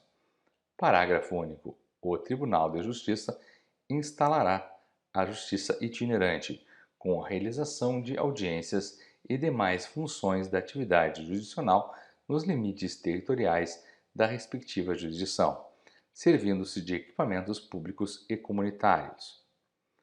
Artigo 72. A Lei de Organização Judiciária poderá criar cargos de juiz de direito substituto, em segundo grau, a serem classificados em quadro próprio, na mais elevada entrância do primeiro grau e providos mediante concurso de remoção. Parágrafo 1º. A designação será feita pelo Tribunal de Justiça para substituir seus membros ou nele auxiliar quando o acúmulo de feitos evidenciar a necessidade de sua atuação. Parágrafo 2º. Em nenhuma hipótese haverá redistribuição ou passagem de processos, salvo para o voto do revisor. Seção 3 do Tribunal de Justiça. Artigo 73. O Tribunal de Justiça, órgão superior do Poder Judiciário do Estado, com jurisdição em todo o seu território e sede na capital, compõe-se de desembargadores em número que a lei fixar, providos pelos critérios de antiguidade e de merecimento, em conformidade com o disposto nos artigos 58 e 63 deste Código. Parágrafo único. O Tribunal de Justiça exercerá, em matéria administrativa de interesse geral do Poder Judiciário, direção e disciplina da Justiça do Estado. Artigo 74. Compete ao Tribunal de Justiça, além das atribuições previstas nesta Constituição, processar e julgar ordinariamente: inciso 1. Infrações penais comuns. O vice-governador, os secretários de Estado, os deputados estaduais, o Procurador-Geral de Justiça, o Procurador-Geral do Estado, o Defensor Público-Geral e os prefeitos municipais. Inciso 2. Nas infrações penais comuns e nos crimes de responsabilidade, os juízes do Tribunal de Justiça Militar, os juízes de direito e os juízes de direito do Juízo Militar, os membros do Ministério Público, exceto o Procurador-Geral de Justiça, o Delegado-Geral da Polícia Civil e o Comandante-Geral da Polícia Militar. Inciso 3. Os mandatos de segurança e o habeas data contra atos do governador, da mesa e da presidência da Assembleia, do próprio tribunal ou de algum de seus membros, dos presidentes dos tribunais de contas do Estado e do município de São Paulo, do Procurador-Geral de Justiça, do prefeito e do presidente da Câmara Municipal da capital. Inciso 4. Os habeas corpus nos processos cujos recursos forem de sua competência, ou quando o coator ou paciente for autoridade diretamente sujeita à sua jurisdição, ressalvada a competência do Tribunal de Justiça Militar nos processos cujos recursos forem de sua competência. Inciso 5. Os mandatos de injunção, quando a inexistência de norma regulamentadora estadual ou municipal de qualquer dos poderes, inclusive da administração indireta, torne inviável o exercício de direitos assegurados nesta Constituição. Inciso 6. A representação de inconstitucionalidade de lei ou ato normativo estadual ou municipal contestados em face desta Constituição, o pedido de intervenção em município e ação de inconstitucionalidade por omissão, em face de preceito desta Constituição. Inciso 7. As ações rescisórias de seus julgados e as revisionais criminais nos processos de sua competência. Inciso 9. Os conflitos de atribuição entre as autoridades administrativas e judiciárias do Estado. Inciso 10. A reclamação para a garantia da autoridade de suas decisões. Inciso 11. A representação de inconstitucionalidade de lei ou ato normativo municipal contestados em face da Constituição. Artigo 75. Compete também ao Tribunal de Justiça, inciso 1, provocar a intervenção da União no Estado para garantir o livre exercício do Poder Judiciário nos termos desta Constituição e da Constituição Federal. Inciso 2. Requisitar intervenção do Estado em município, nas hipóteses previstas em lei. Artigo 76. Compete, outro sim, ao Tribunal de Justiça processar e julgar, originariamente ou em grau de recurso, as demais causas que lhe forem atribuídas por lei complementar. Parágrafo 1º. Cabe-lhe também a execução de sentença nas causas de sua competência originária, facultada em qualquer fase do processo a delegação de atribuições. Parágrafo 2º. Cabe-lhe ainda processar e julgar os recursos relativos às causas que a lei especificar, entre aquelas não reservadas à competência privativa do Tribunal de Justiça Militar ou dos órgãos recursais dos juizados especiais. Artigo 77. Compete, ademais, ao Tribunal de Justiça, por seus órgãos específicos, exercer controle sobre atos e serviços auxiliares da Justiça, abrangidos os notariais e os de registro. Seção 4. Revogada.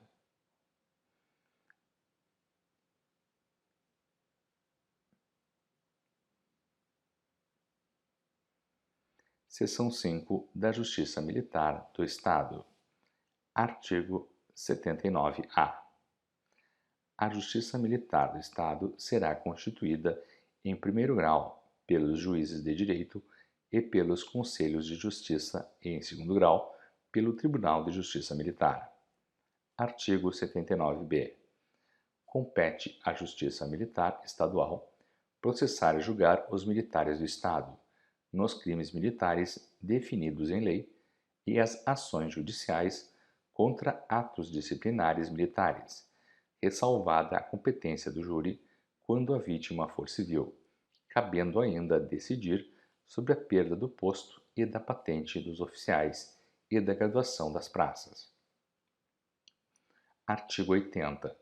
O Tribunal de Justiça Militar do Estado, com jurisdição em todo o território estadual e com sede na capital, compor-se-á de 7 juízes, divididos em 2 câmaras, nomeados em conformidade com as normas da seção 1 deste capítulo, exceto o disposto no artigo 60 e respeitado o artigo 94 da Constituição Federal, sendo 4 militares, coronéis da ativa da Polícia Militar do Estado e 3 civis.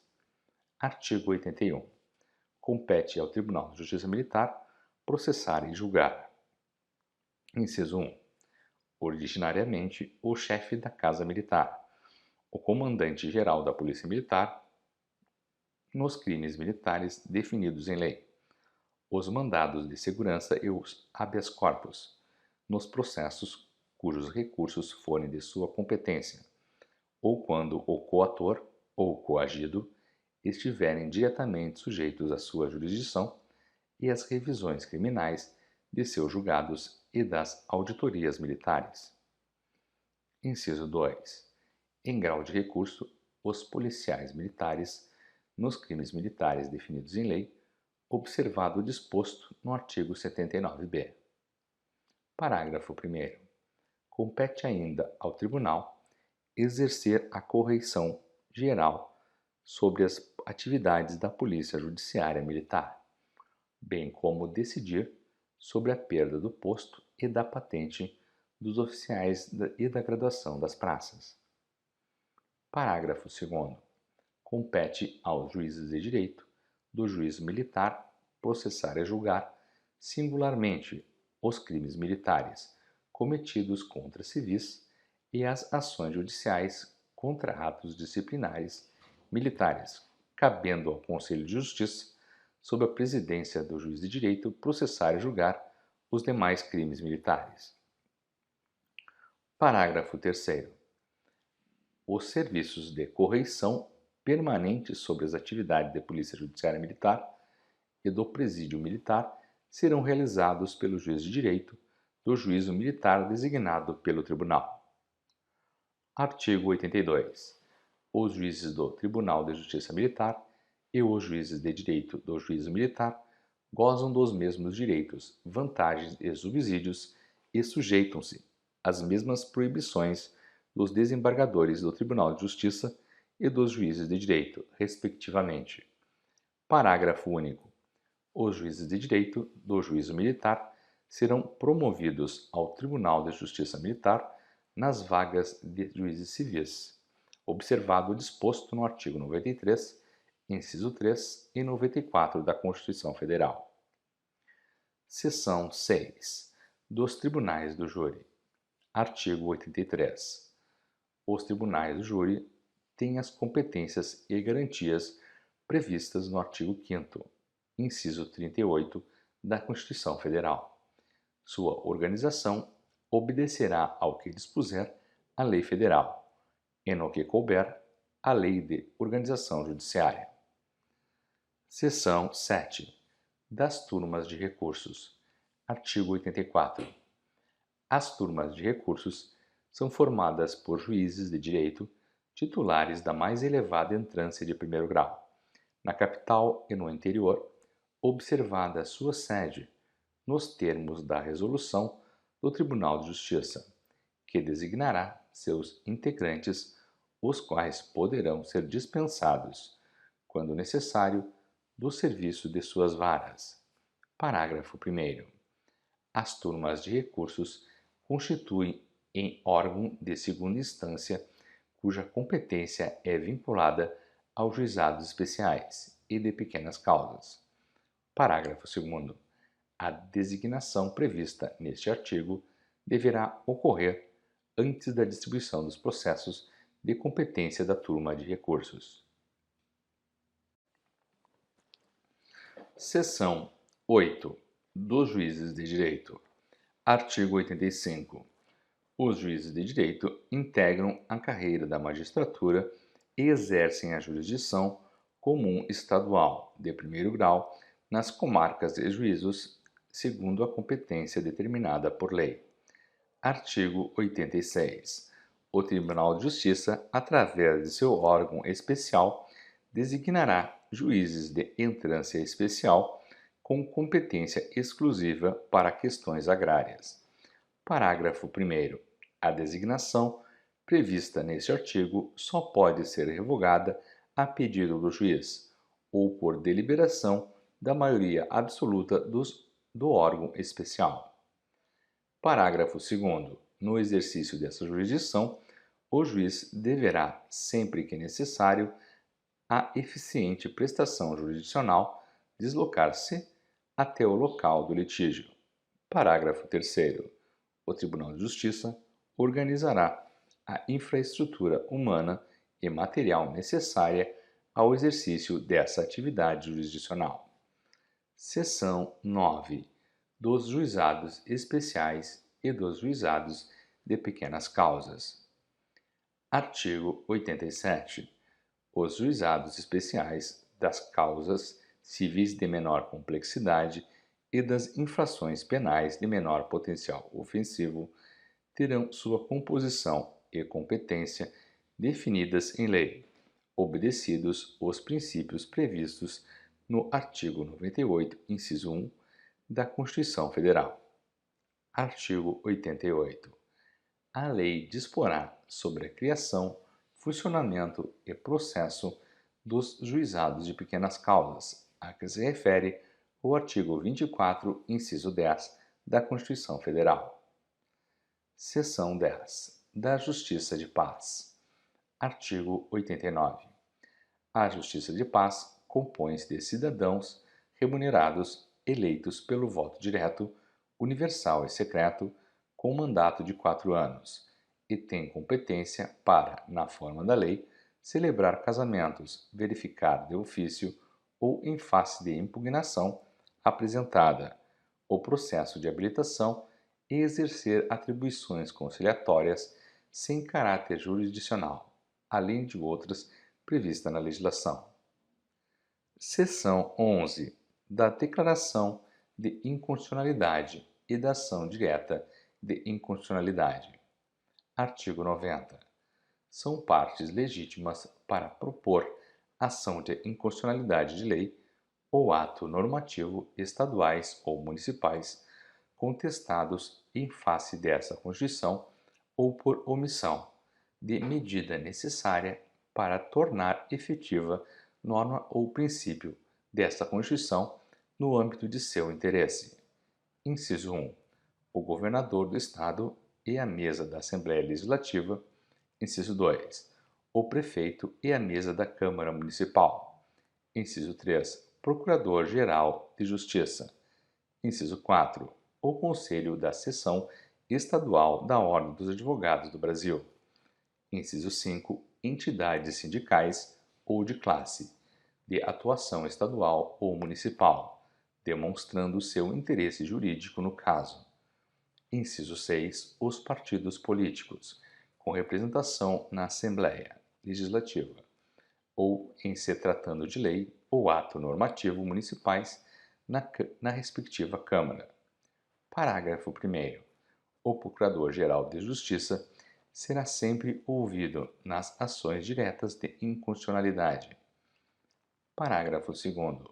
Quando o Tribunal apreciar a inconstitucionalidade em tese de norma legal ou ato normativo, citará previamente o Procurador-Geral do Estado, a quem caberá defender, no que couber, o ato ou o texto impugnado.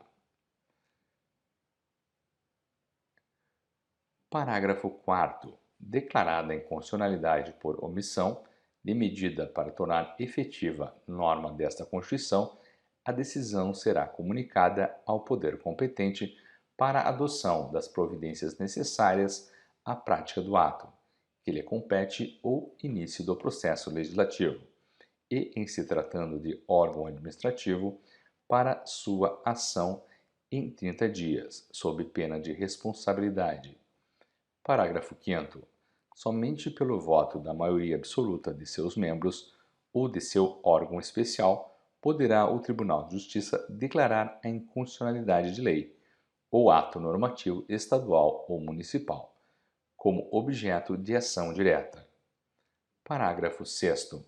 Nas declarações incidentais à decisão dos tribunais, dar-se-á pelo órgão jurisdicional colegiado, competente para o exame da matéria. Capítulo 5. Das funções essenciais da Justiça. Seção 1 do Ministério Público. Artigo 91.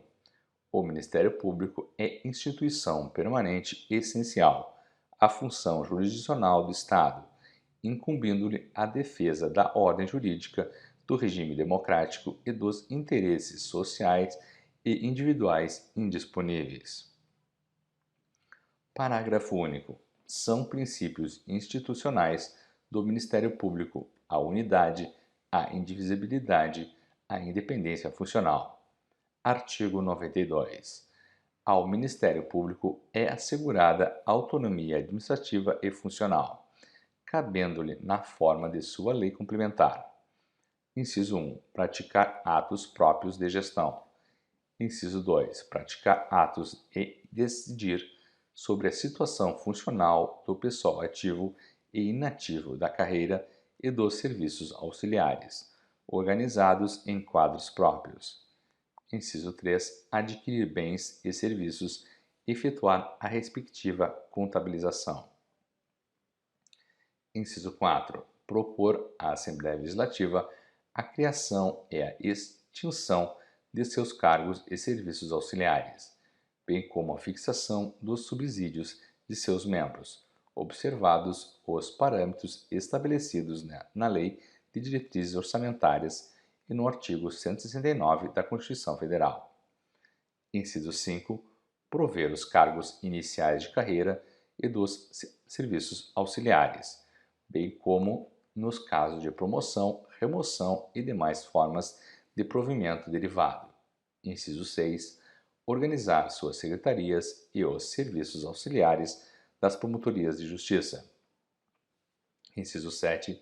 Compor os órgãos de administração superior. Inciso 8. Elaborar seus regimentos internos. Inciso 9. Exercer suas competências dela decorrentes. Parágrafo 1º. O Ministério Público instalará as promotorias de justiça e serviços auxiliares em prédios sob sua administração. Parágrafo 2º. As decisões do Ministério Público, fundadas em sua autonomia funcional e administrativa, obedecidas formalidades legais, têm eficácia plena e executoriedade imediata, ressalvadas a competência constitucional dos poderes do Estado. Artigo 93.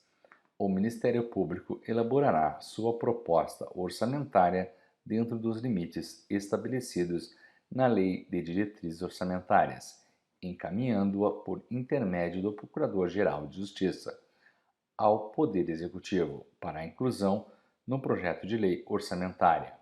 Parágrafo 1º. Os recursos correspondentes às dotações orçamentárias próprias e globais do Ministério Público serão entregues na forma do artigo 171 sem vinculação a qualquer tipo de despesa. Parágrafo 2º. Os recursos próprios não originários do Tesouro Estadual serão utilizados em programas vinculados aos fins da instituição, vedada outra destinação. Parágrafo 3º. A fiscalização contábil, financeira, orçamentária, operacional e patrimonial do Ministério Público, quanto à legalidade, legitimidade, economicidade, aplicação de dotações e recursos próprios e renúncia de receitas, será exercida pela Assembleia Legislativa, mediante controle externo, e pelo sistema de controle interno estabelecido na sua lei complementar, e no que couber no artigo 35 desta Constituição. Artigo 94. Lei complementar cuja iniciativa é facultada ao Procurador-Geral de Justiça. Disporá sobre, inciso 1, normas específicas de organização, atribuições e estatuto do Ministério Público, observados, entre outros, os seguintes princípios. A linha A. Ingresso na carreira mediante concurso público de provas e títulos, assegurada a participação da Ordem dos Advogados do Brasil em sua realização, exigindo-se do bacharel em Direito, no mínimo 3 anos de atividade jurídica e observando-se nas nomeações a ordem de classificação. A linha B. Promoção voluntária por antiguidade e merecimento, alternadamente de entrância a entrância, e na entrância mais elevada para o cargo de Procurador de Justiça, aplicando-se por assemelhação o disposto no artigo 93, inciso 3, da Constituição Federal. A linha C. Subsídios fixados com diferença não excedente a 10% de uma para outra entrância e da entrância mais elevada para o cargo de Procurador-Geral de Justiça, cujo subsídio em espécie, a qualquer título, não poderá ultrapassar o teto fixado nos artigos 37, inciso 11 da Constituição Federal e 115, inciso 12 desta Constituição. A linha D. Aposentadoria, observado o disposto no artigo 40 da Constituição Federal e no artigo 126 desta Constituição. A linha E. O benefício da pensão por morte deve obedecer ao princípio do artigo 40, parágrafo 7º desta Constituição. Inciso 2. Elaboração de lista tríplice entre integrantes da carreira para escolha do Procurador-Geral de Justiça pelo Governador do Estado para mandato de 2 anos, permitida uma recondução. Inciso 3. Destituição do Procurador-Geral de Justiça por deliberação da maioria absoluta da Assembleia Legislativa. Inciso 4. Controle externo da atividade policial. Inciso 5. Procedimentos administrativos de sua competência. Inciso 6. Regime jurídico nos membros do Ministério Público, integrantes de quadro especial que oficiem junto aos tribunais de contas. Inciso 7. Demais matérias necessárias ao cumprimento de seus fins institucionais. Parágrafo 1º. Decorrido o prazo previsto em lei, sem nomeação do Procurador-Geral de Justiça, será investido no cargo o integrante mais votado da lista tríplice, prevista no inciso 2 deste artigo. Parágrafo 2º. O Procurador-Geral de Justiça fará declaração pública de bens no ato da posse e no término do mandato. Artigo 95. Os membros do Ministério Público têm as seguintes garantias. Inciso 1. Vitalicidade após 2 anos de exercício, não podendo perder o cargo senão por sentença judicial transitada em julgado. Inciso 2. Inamovibilidade, salvo por motivo de interesse público, mediante decisão do órgão colegiado competente do Ministério Público, pelo voto da maioria absoluta de seus membros, assegurada a ampla defesa. Inciso 3. irredutibilidade de subsídio, observado quanto à remuneração o disposto na Constituição Federal.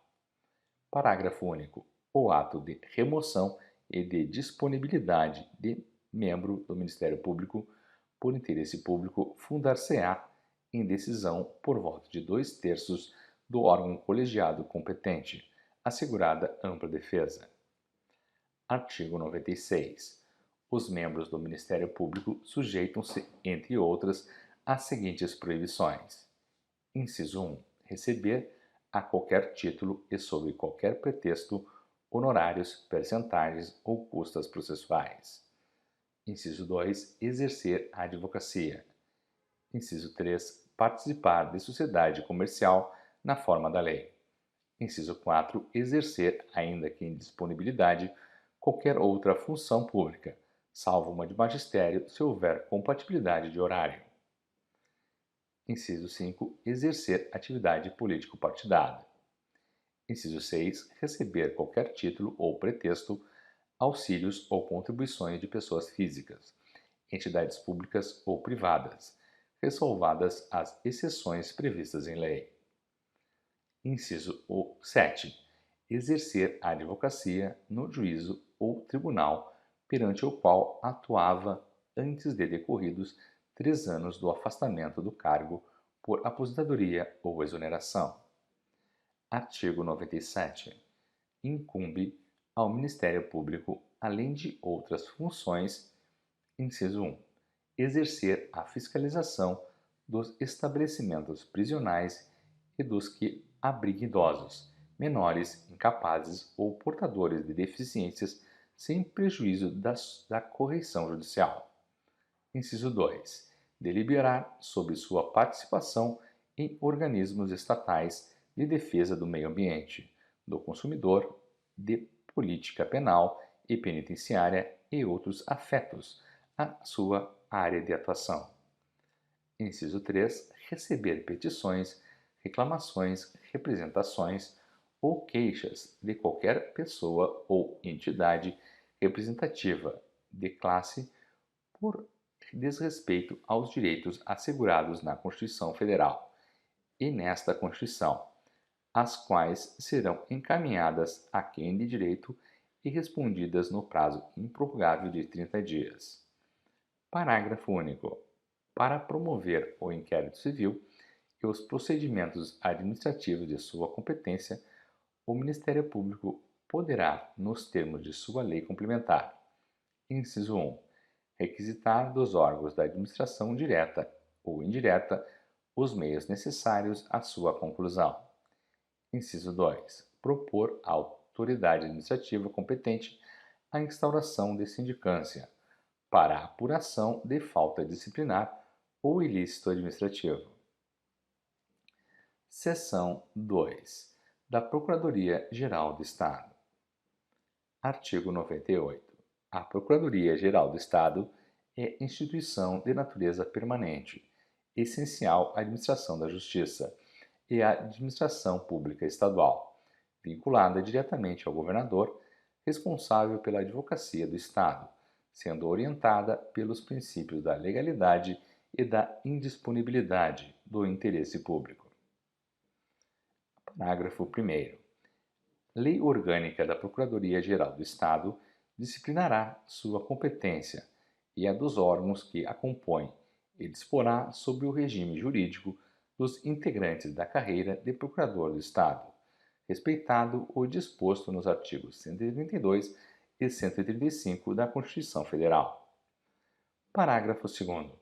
Os Procuradores do Estado organizados em carreira, na qual o ingresso dependerá de concurso público de provas e títulos, com a participação da Ordem dos Advogados do Brasil, em todas as suas fases, exercerão a representação judicial e a consultoria jurídica, na forma do caput deste artigo. Parágrafo 3º. Os procuradores referidos neste artigo é assegurada estabilidade após 3 anos de efetivo exercício, mediante avaliação de desempenho perante os órgãos próprios após relatório circunstanciado das corregedorias. Artigo 99. São funções institucionais da Procuradoria-Geral do Estado. Inciso 1. Representar judicial e extrajudicialmente o Estado e suas autarquias, inclusive as de regime especial, exceto as universidades públicas estaduais. Inciso 2. Exercer as atividades de consultoria e assessoramento jurídico do Poder Executivo e das entidades autárquicas a que se refere o inciso anterior. Inciso 3. Representar a Fazenda do Estado perante o Tribunal de Contas. Inciso 4. Exercer as funções de consultoria jurídica e de fiscalização da Junta Comercial do Estado. Inciso 5. Prestar assessoramento jurídico e técnico-legislativo ao governador do Estado. Inciso 6. Promover a inscrição, o controle e a cobrança da dívida ativa estadual. Inciso 7. Propor ação civil pública representando o Estado. Inciso 8. Prestar assistência jurídica aos municípios, na forma da lei. Inciso 9. Realizar procedimentos administrativos, inclusive disciplinares, não regulados por lei especial. Inciso 10. Exercer outras funções que lhe forem conferidas. Artigo 100. A direção superior da Procuradoria-Geral do Estado compete ao Procurador-Geral do Estado responsável pela orientação jurídica e administrativa da instituição, ao Conselho da Procuradoria-Geral do Estado e à Corregedoria-Geral do Estado, na forma da respectiva lei orgânica. Parágrafo único. O Procurador-Geral do Estado será nomeado pelo governador em comissão, entre os procuradores que integram a carreira e terá tratamento, prerrogativas e representação da Secretaria de Estado, devendo apresentar declaração pública de bens no ato da posse e de sua exoneração. Artigo 101. Vinculam-se à Procuradoria-Geral do Estado, para fins de atuação uniforme e coordenada, os órgãos jurídicos das universidades públicas estaduais, das empresas públicas, das sociedades de economia mista, sob controle do Estado, pela sua administração centralizada ou descentralizada e das fundações por ele instituídas ou mantidas. Parágrafo único. As atividades de representação judicial, consultoria e assessoramento jurídico das universidades públicas estaduais poderão ser realizadas ou supervisionadas, total ou parcialmente, pela Procuradoria-Geral do Estado, na forma a ser estabelecida em convênio. Artigo 102. As autoridades e servidores da administração estadual ficam obrigados a atender às requisições de certidões, informações, autos de processo administrativo, documentos e diligências formuladas pela Procuradoria-Geral do Estado na forma da lei. Seção 3. Da Defensoria Pública. Artigo 103. A Defensoria Pública, instituição essencial à função jurisdicional do Estado, compete a orientação jurídica e a defesa dos necessitados, em todos os graus. Parágrafo 1º. Lei orgânica disporá sobre a estrutura e funcionamento e competência da Defensoria Pública, observado o disposto na Constituição Federal e nas normas gerais prescritas por lei complementar federal. A Defensoria Pública é assegurada autonomia funcional e administrativa e a iniciativa de sua proposta orçamentária dentro dos limites estabelecidos na Lei de Diretrizes Orçamentárias e subordinação ao disposto no artigo 99, parágrafo 2º da Constituição Federal. Seção 9. Da Advocacia. Artigo 104. O advogado é indispensável à administração da justiça e, nos termos da lei, inviolável por seus atos e manifestações no exercício da profissão. Parágrafo único. É obrigatório ou patrocínio das partes por advogados, em qualquer juízo ou tribunal, inclusive nos juizados de menores, nos juizados previstos nos incisos 8 e 9 do artigo 54 e junto às turmas de recursos, ressalvadas as exceções legais. Artigo 105. O Poder Executivo manterá no sistema prisional e nos distritos policiais instalações destinadas ao contato privado do advogado com o cliente preso. Artigo 106. Os membros do Poder Judiciário, as autoridades e os servidores do Estado zelarão para que os direitos e prerrogativas dos advogados sejam respeitados, sob pena de responsabilização na forma da lei. Artigo 107. O advogado que não seja defensor público, quando nomeado para defender autor ou réu pobre, terá os honorários fixados pelo juiz na forma da lei que a lei estabelecer. Artigo 108. As atividades correcionais nos cartórios judiciais contarão necessariamente com a presença de um representante da Ordem dos Advogados do Brasil, seção de São Paulo. Artigo 109. Para efeito do disposto no artigo 3º desta Constituição, o Poder Executivo manterá quadros fixos de defensores públicos em cada juizado e, quando necessário, advogados designados pela Ordem dos Advogados do Brasil, SP, mediante convênio. Seção 5.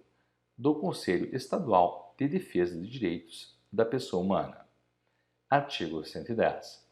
O Conselho Estadual de Defesa dos Direitos da Pessoa Humana será criado por lei com a finalidade de investigar as violações de direitos humanos no território do Estado, de encaminhar as denúncias a quem de direito e de propor soluções gerais a esses problemas. Título 3 da Organização do Estado, Capítulo 1 da Administração Pública, Seção 1, Disposições Gerais. Artigo 111. A administração pública direta, indireta e fundacional de qualquer dos poderes do Estado obedecerá aos princípios de legalidade, impessoalidade, moralidade, publicidade, razoabilidade, finalidade, motivação, interesse público e eficiência. Artigo 111-A. É vedada a nomeação de pessoas que se enquadram nas condições de ineligibilidade, nos termos da legislação federal, para os cargos de secretário de Estado, secretário adjunto, procurador-geral de Justiça, procurador-geral do Estado, defensor público geral, superintendentes e diretores de órgãos da administração pública indireta, fundacional, de agências reguladoras e autarquias, delegado-geral de polícia, reitores das universidades públicas estaduais e ainda para todos os cargos de livre provimento dos poderes executivo, legislativo e judiciário do Estado. Artigo 112.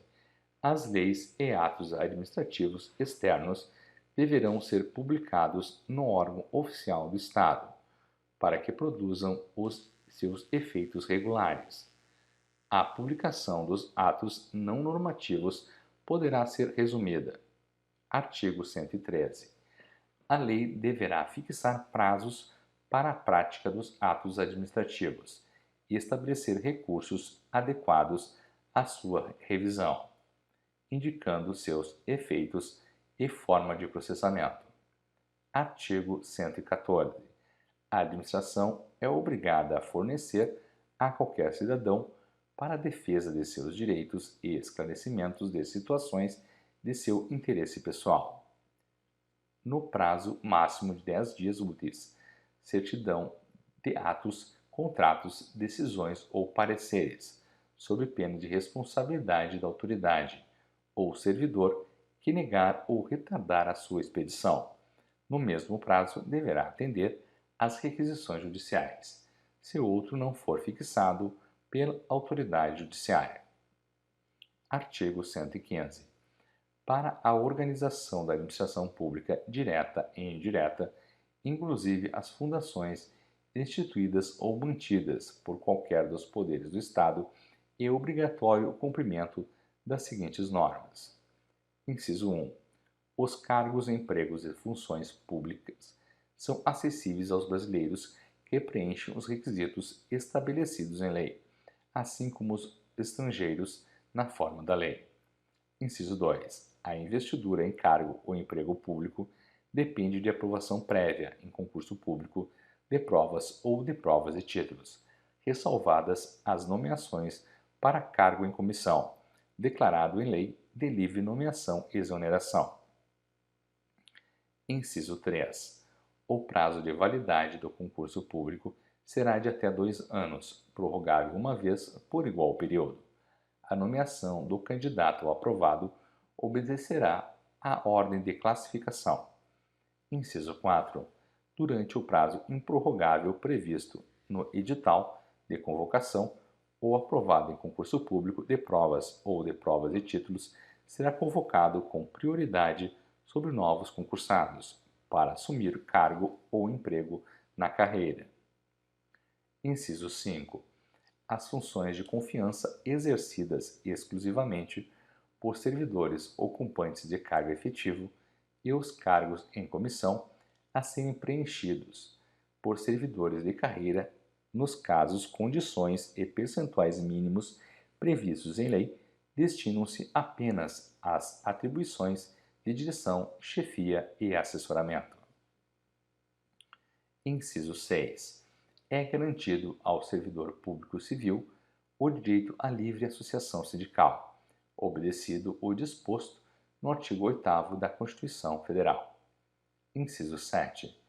O servidor e empregado público gozarão de estabilidade no cargo ou emprego desde o registro de sua candidatura para o exercício de cargo de representação sindical, ou no caso previsto no inciso 23 deste artigo, até 1 ano após o término do mandato, se eleito, salvo se cometer falta grave definida em lei.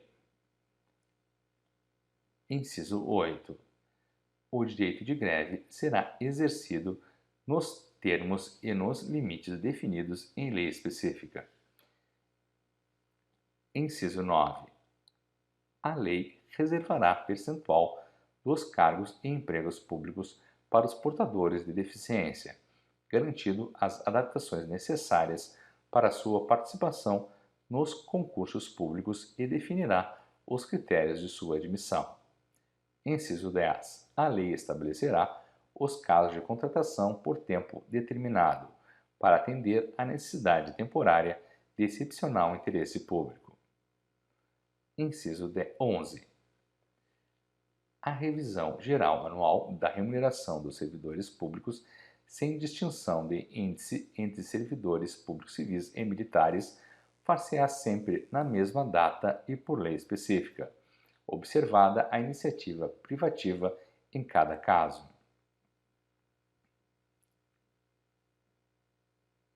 Inciso 12.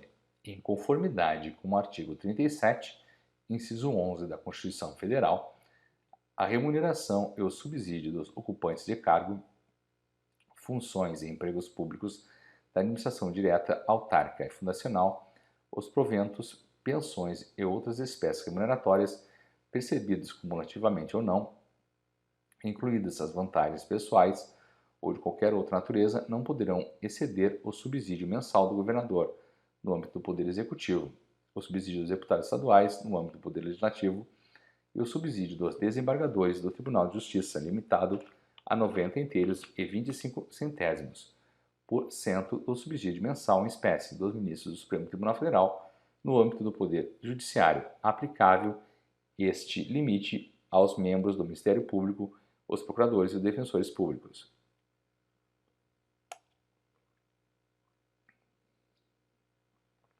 Inciso 13. Até que se atinja o limite a que se refere o inciso anterior, é vedada a redução de salários que implique a supressão das vantagens de caráter individual adquiridas em razão de tempo de serviço, previstas no artigo 129 desta Constituição. Atingindo o referido limite, a redução se aplicará independentemente da natureza das vantagens auferidas pelo servidor. Inciso 14. Os vencimentos dos cargos do Poder Legislativo e do Poder Judiciário não poderão ser superiores aos pagos pelo Poder Executivo. Inciso 15. É vedada a vinculação ou equiparação de quaisquer espécies remuneratórias para o efeito de remuneração pessoal do serviço público, observado o disposto na Constituição Federal. Inciso 16. Os acréscimos pecuniários percebidos por servidor público não serão computados nem acumulados para fins de concessão de acréscimos ulteriores sobre o mesmo título ou idêntico fundamento. Inciso 17. O subsídio e os vencimentos dos ocupantes de cargos e empregos públicos são irredutíveis, observado o disposto na Constituição Federal. Inciso 18. É vedada a acumulação remunerada de cargos públicos, exceto quando houver compatibilidade de horários. A linha A, de 2 cargos de professor, a linha B, de 1 cargo de professor e outro técnico ou científico. A linha C, de 2 cargos ou empregos privativos de profissionais de saúde com profissões regulamentadas. Inciso 19. A proibição de acumular estende-se a empregos e funções e abrange autarquias, fundações, empresas públicas, sociedades de economia mista, suas subsidiárias, sociedades controladas direta ou indiretamente pelo poder público. Inciso 20. A administração fazendária e seus agentes fiscais de rendas, aos quais compete exercer privativamente a fiscalização de tributos estaduais, terão dentro de suas áreas de competência e jurisdição precedência sobre os demais setores administrativos na forma da lei. Inciso 20-A. A administração tributária, atividade essencial ao funcionamento do Estado, exercida por servidores de carreiras específicas, terá recursos prioritários para a realização de suas atividades e atuará de forma integrada com as administrações tributárias da União, de outros estados, do Distrito Federal e dos municípios, inclusive com o compartilhamento de cadastros de informações fiscais na forma da lei ou convênio. Inciso 21. A criação, transformação, fusão, cisão, incorporação, privatização ou extinção das sociedades de economia mista, autarquias, fundações e empresas públicas depende de prévia aprovação na Assembleia Legislativa. Inciso 22. Depende de autorização legislativa, em cada caso, a criação de subsidiárias das entidades mencionadas no inciso anterior, assim como a participação de qualquer delas em empresa privada. Inciso 23. Fica instituída a obrigatoriedade de um diretor, representante e de um conselho de representantes eleitos pelos servidores e empregados públicos nas autarquias, sociedades de economia mista e fundações instituídas ou mantidas pelo poder público, cabendo à lei definir os limites de sua competência e atuação. Inciso 24. É obrigatória a declaração pública de bens, antes da posse e depois do desligamento, de todo o dirigente de empresa pública, sociedade de economia mista, autarquia e fundação instituída ou mantida pelo poder público. Inciso 25. Os órgãos da administração direta e indireta ficam obrigados a constituir comissão interna de prevenção de acidentes, CIPA, e quando assim o exigirem suas atividades, comissão de controle ambiental, visando a proteção da vida, do meio ambiente e das condições de trabalho dos servidores, na forma da lei. Inciso 26. O servidor público que tiver sua capacidade de trabalho reduzida em decorrência de acidente de trabalho ou doença do trabalho, será garantida a transferência para locais ou atividades compatíveis com sua situação. Inciso 27. É vedada a estipulação de limite de idade para ingresso por concurso público, na administração direta, empresa pública, sociedade de economia mista, autarquia e fundações instituídas ou mantidas pelo poder público, respeitando-se apenas o limite constitucional para a aposentadoria compulsória. Inciso 28. Os recursos provenientes dos descontos compulsórios dos servidores públicos, bem como a contrapartida do Estado, destinados à formação de fundo próprio de previdência, deverão ser postos mensalmente à disposição da entidade estadual responsável pela prestação do benefício, na forma que a lei dispuser. Inciso 29. A administração pública direta e indireta, as universidades públicas e as entidades de pesquisa técnica e científica oficiais ou subvencionadas pelo Estado prestarão ao Ministério Público o apoio especializado ao desempenho das funções da Curadoria de Proteção de Acidentes do Trabalho, da Curadoria de Defesa do Meio Ambiente e de outros interesses coletivos e difusos. Parágrafo 1º. A publicidade dos atos, programas, obras, serviços e campanhas da administração pública direta, indireta, fundações e órgãos controlados pelo poder público deverá ter caráter educacional, informativo e de orientação social, dela não podendo constar nomes, símbolos e imagens que caracterizem promoção pessoal de autoridades ou servidores públicos. Parágrafo 2º. É vedado ao poder público, direta ou indiretamente, a publicidade de qualquer natureza fora do território do Estado, para fins de propaganda governamental, exceto as empresas que enfrentam concorrência de mercado e divulgação destinada a promover o turismo estadual. Parágrafo 3º. A inobservância do disposto nos incisos 2, 3 e 4 deste artigo implicará a nulidade do ato e a punição da autoridade responsável nos termos da lei. Parágrafo 4º. As pessoas jurídicas de direito público e as de direito privado, prestadoras de serviço público, responderão pelos danos que seus agentes, nessa qualidade, causarem a terceiros, assegurado o direito de regresso contra o responsável nos casos de dolo ou culpa. Parágrafo 5º. As entidades da administração direta e indireta, inclusive fundações, instituídas ou mantidas pelo poder público, o Ministério Público, bem como os poderes legislativo e judiciário, publicarão até o dia 30 de abril de cada ano seu quadro de cargos e funções preenchidos e vagos, referentes ao exercício anterior. Parágrafo 6º.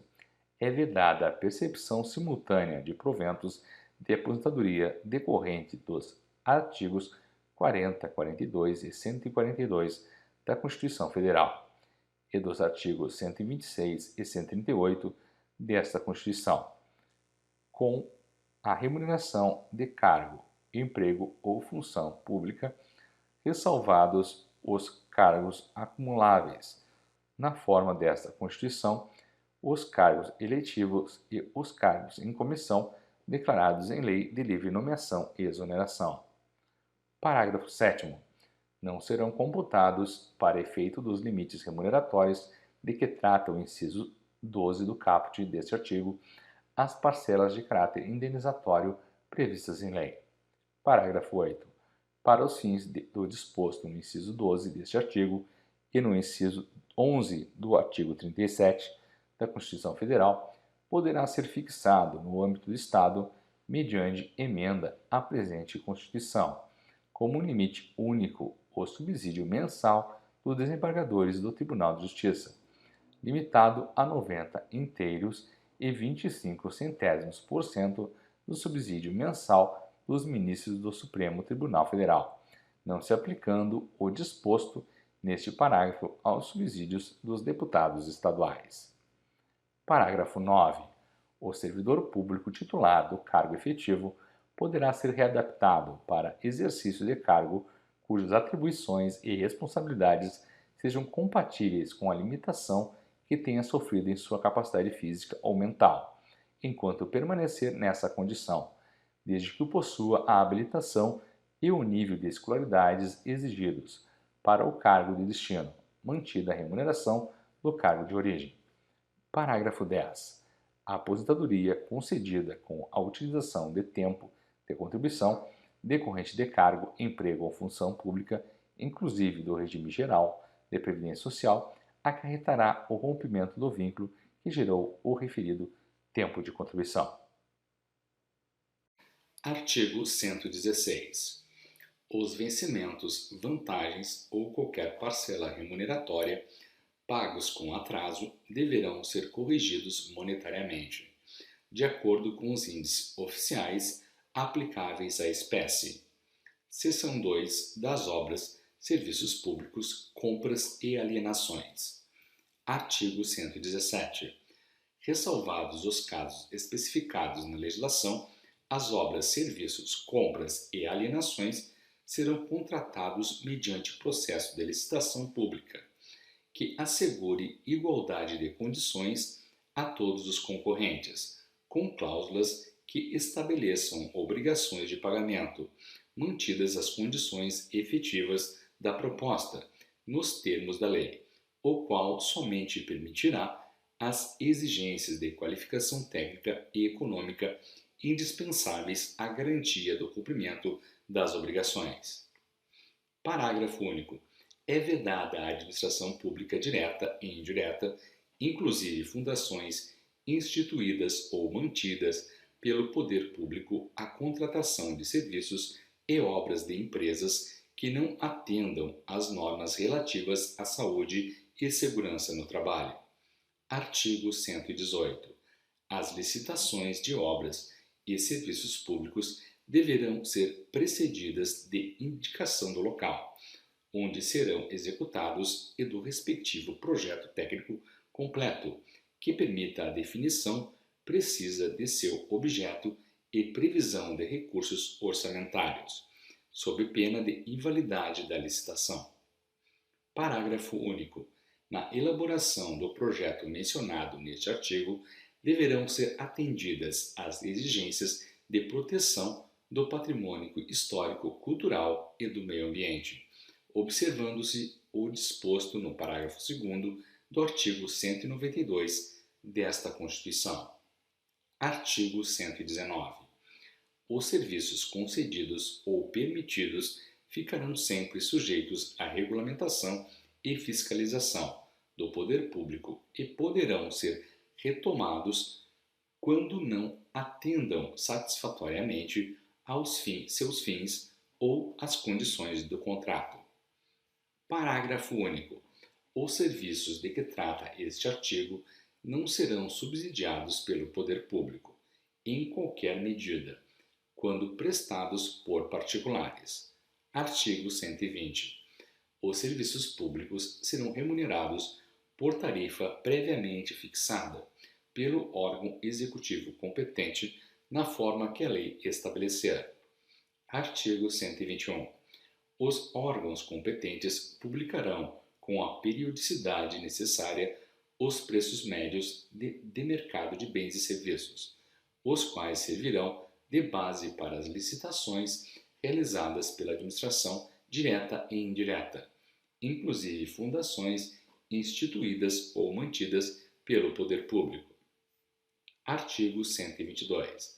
Os serviços públicos de natureza industrial ou domiciliar serão prestados aos usuários por métodos que visem a melhor qualidade e maior eficiência e a modicidade das tarifas. Parágrafo único. Cabe ao Estado explorar diretamente ou mediante concessão, na forma da lei, os serviços de gás canalizado em seu território, incluído o fornecimento direto a partir de gasodutos de transporte, de maneira a atender às necessidades dos setores industrial, domiciliar, comercial, automotivo e outros. Capítulo 2. Dos servidores públicos do Estado. Seção 1. Dos servidores públicos civis. Artigo 124.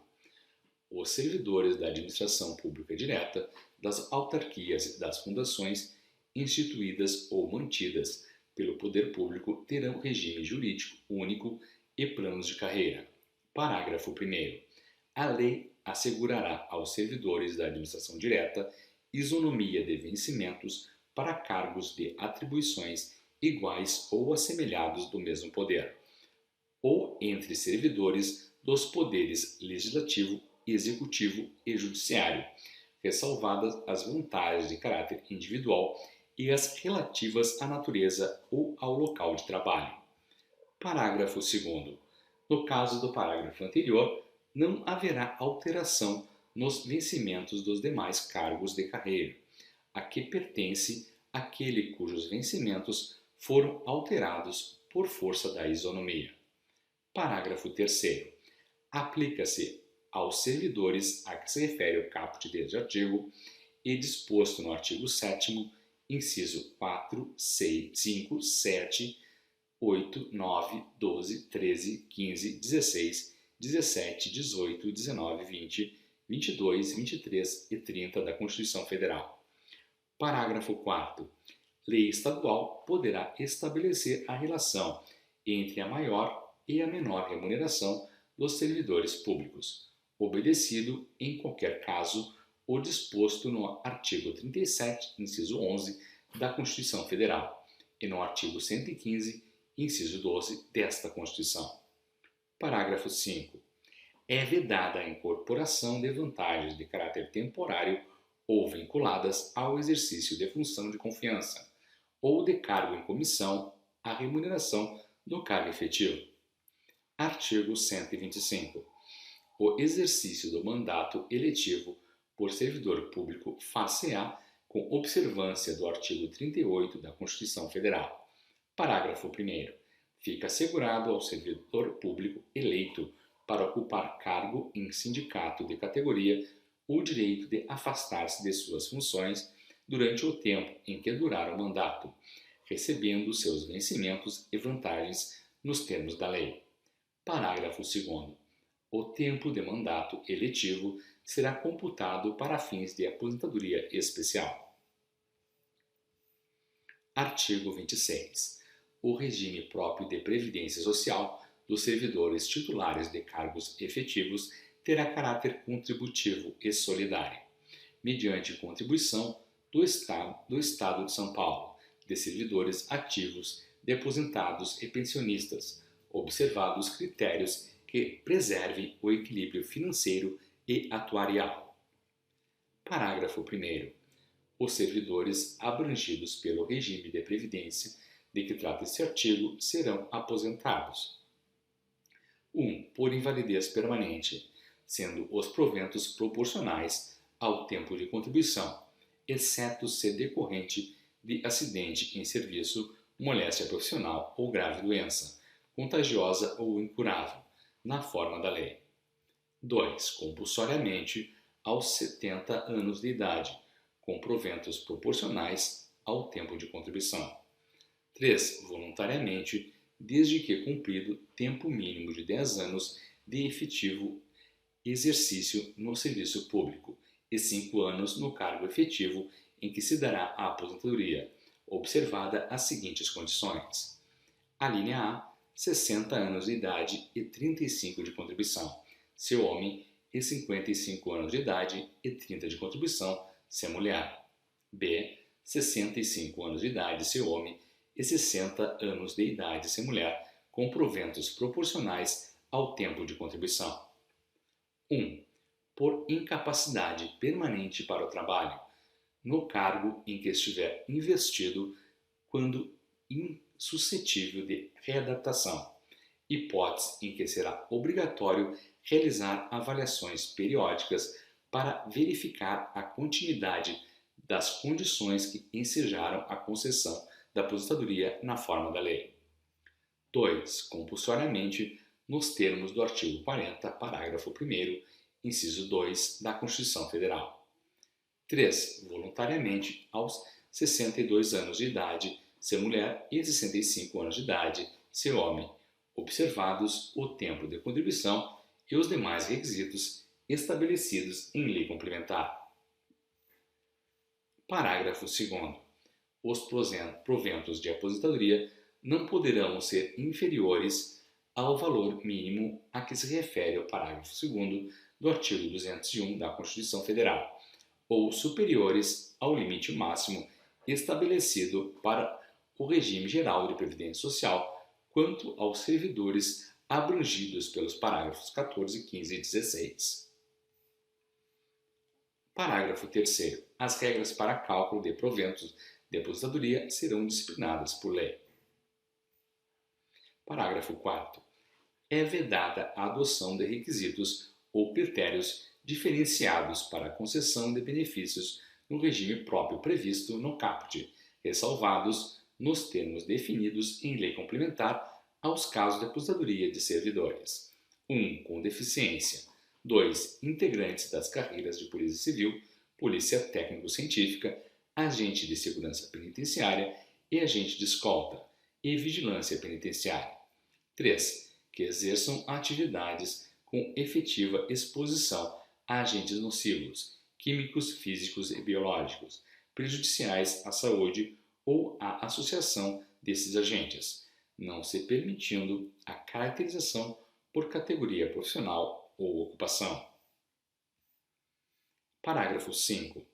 Os ocupantes de cargo de professor terão a idade mínima reduzida em 5 anos em relação àquelas previstas no item 3, parágrafo 1º, desde que comprove tempo de efetivo exercício das funções de magistério na educação infantil, no ensino fundamental ou no médio, nos termos fixados em lei complementar.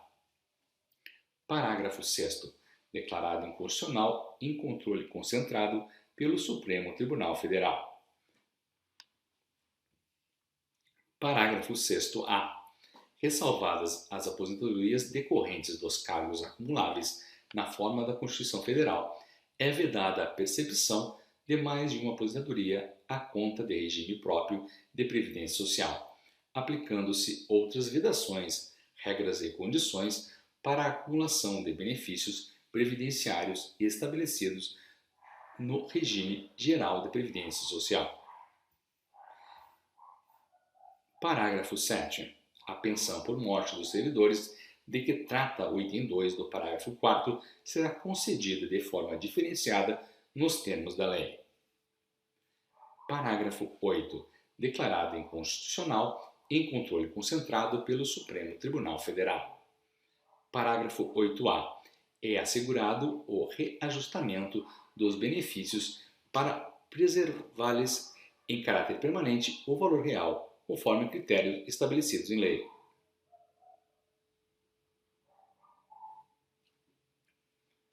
Parágrafo 9. O tempo de contribuição federal, estadual, distrital ou municipal será contado para fins de aposentadoria, observado o disposto nos parágrafos 9 e 9A do artigo 201 da Constituição Federal, e o tempo de serviço correspondente será contado para fins de disponibilidade. Parágrafo 10. A lei não poderá estabelecer qualquer forma de contagem de tempo de contribuição fictício. Parágrafo 11. Aplica-se o limite fixado no artigo 115, inciso 12, desta Constituição e do artigo 37, inciso 11, da Constituição Federal, a soma total dos proventos de inatividade, inclusive quando decorrentes da acumulação de cargos ou empregos públicos, bem como de outras atividades sujeitas à contribuição para o regime geral de previdência social, e o montante resultante da adição de proventos de inatividade, com remuneração de cargo acumulável na forma desta Constituição, cargo em comissão declarado em lei de livre nomeação e exoneração e de cargo eletivo. Parágrafo 12.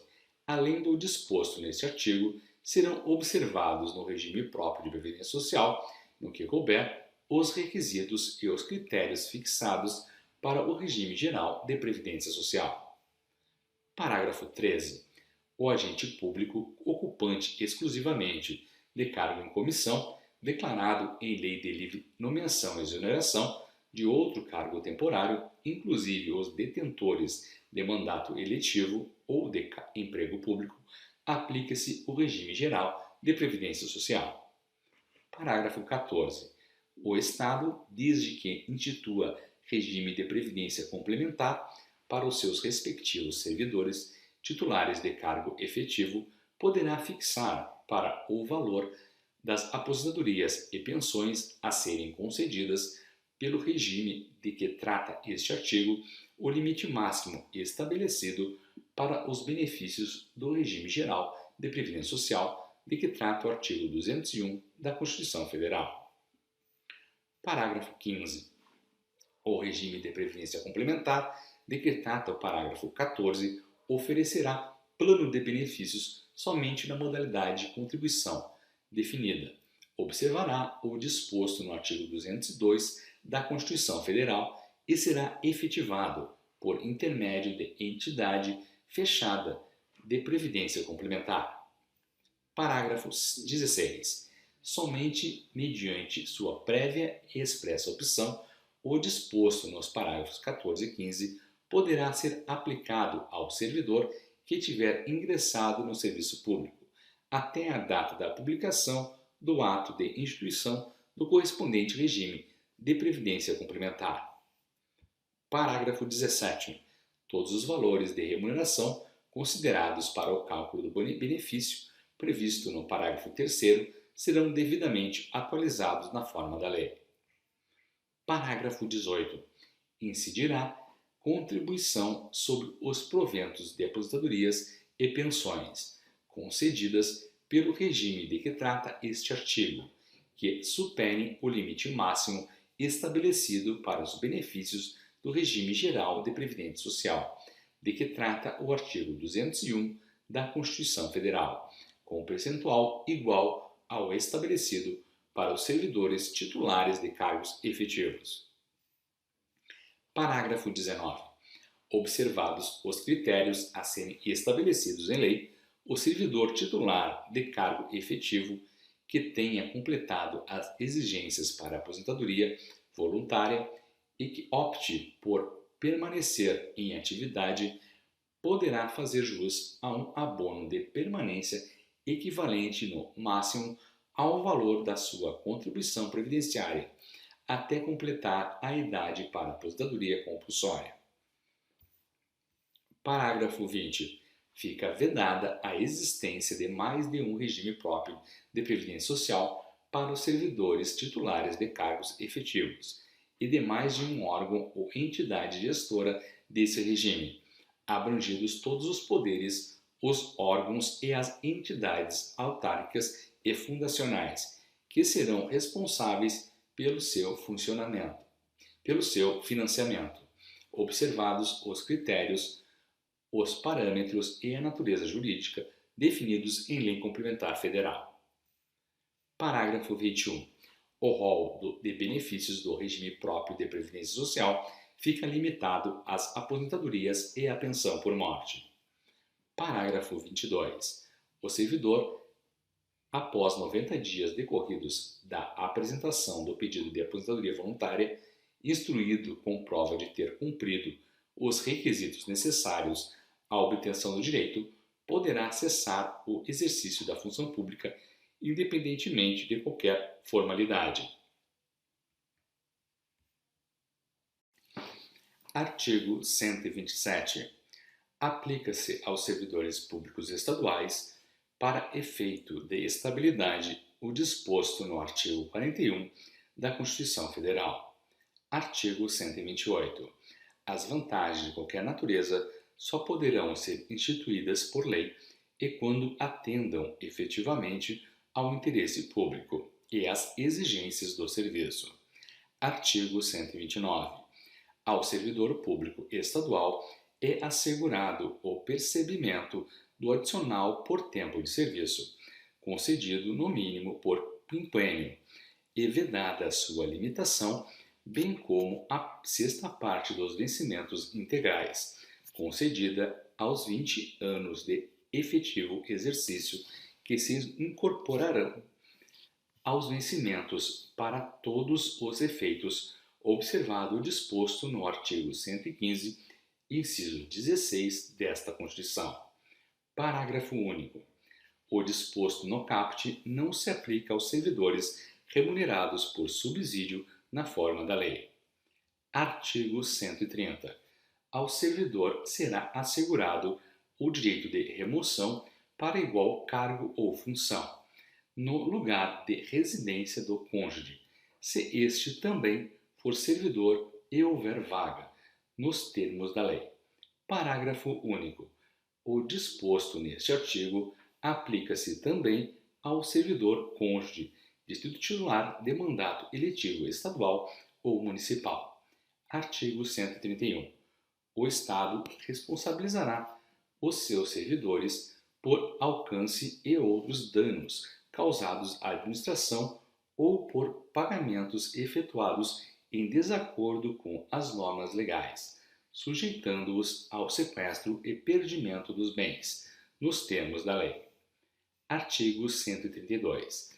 Os servidores titulares de cargos efetivos do Estado, incluídas suas autarquias e fundações, desde que tenham completado 5 anos de efetivo exercício, terão computado para efeito de aposentadoria, nos termos da lei, o tempo de contribuição ao regime geral de previdência social decorrente de atividade de natureza privada, rural ou urbana, hipótese em que os diversos sistemas de previdência social se compensarão financeiramente, segundo os critérios estabelecidos em lei. Artigo 134. O servidor, durante o exercício de mandato de vereador, será inamovível. Artigo 135.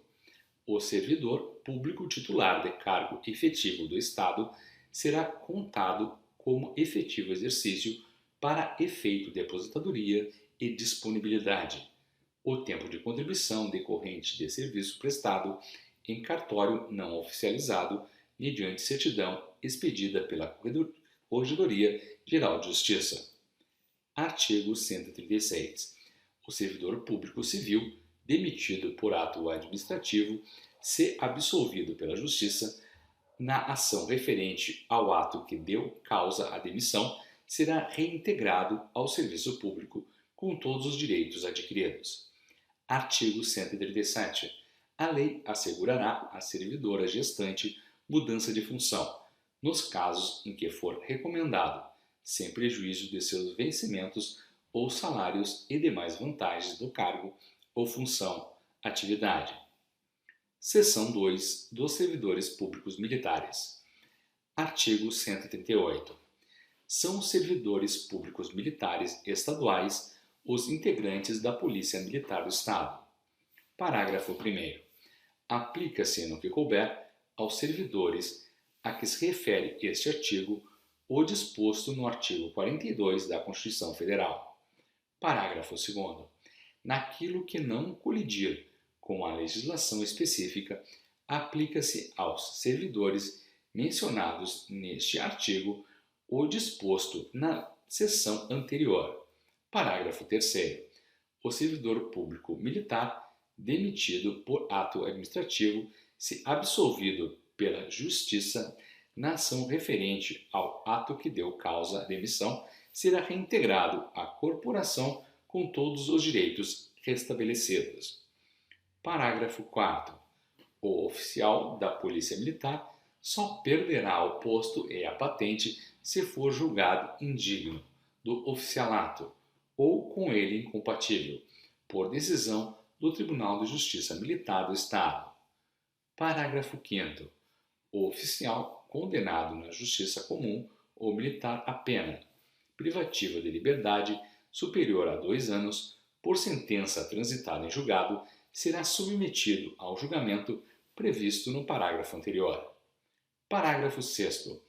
O direito do servidor militar de ser transferido para a reserva ou ser reformado será assegurado, ainda que respondendo a inquérito ou processo em qualquer jurisdição, nos casos previstos em lei específica. Capítulo 3 da Segurança Pública. Seção 1 Disposições Gerais. Artigo 139.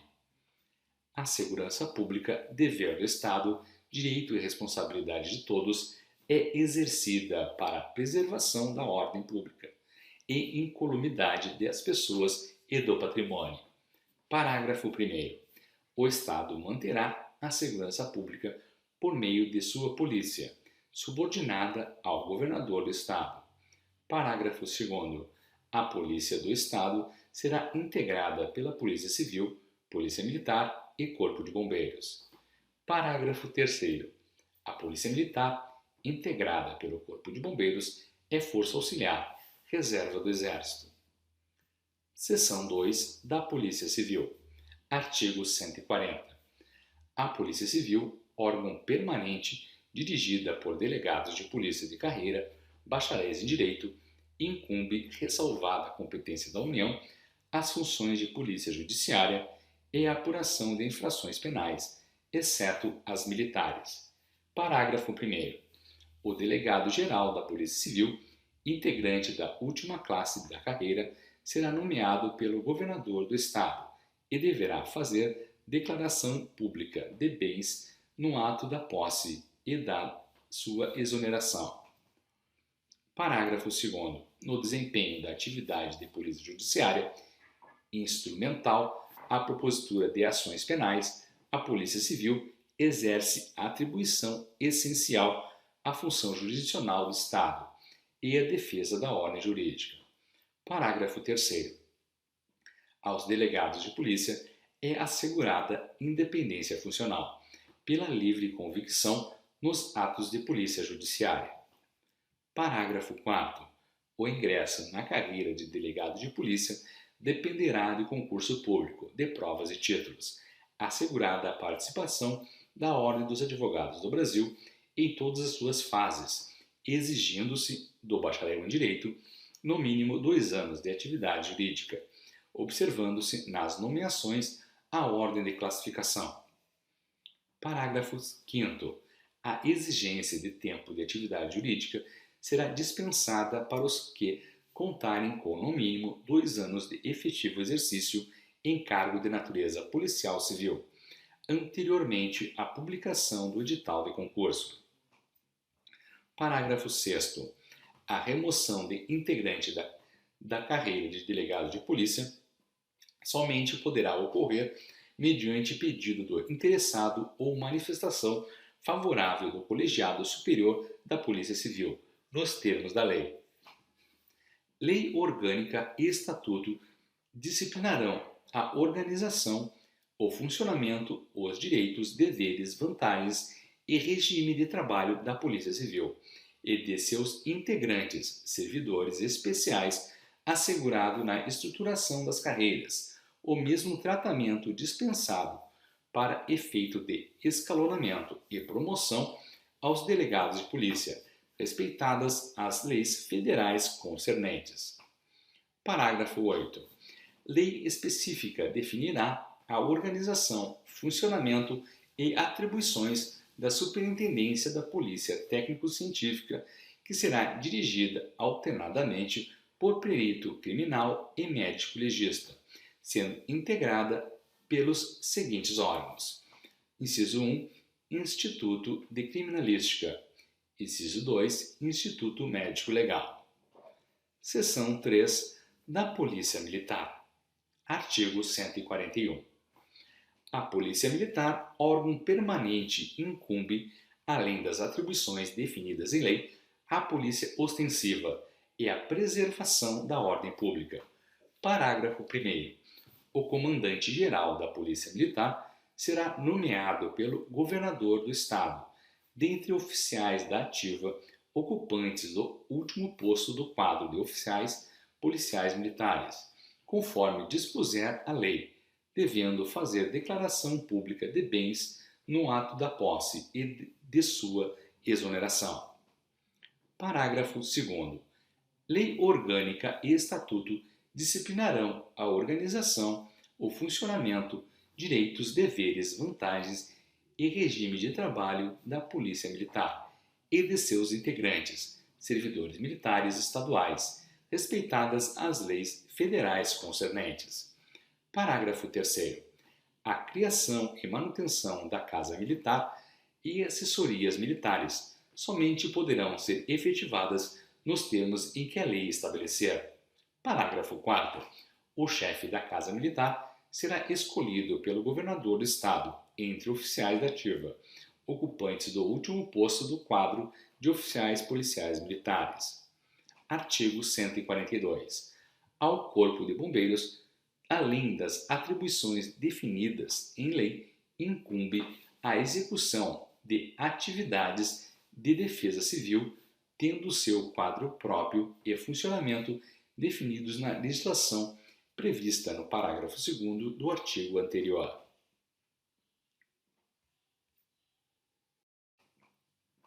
Seção 4. Da Política Penitenciária. Artigo 143.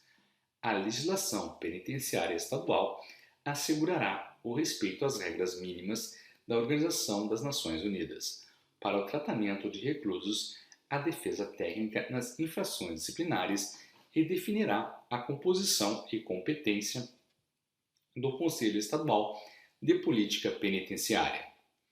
Título 4 dos Municípios e Regiões.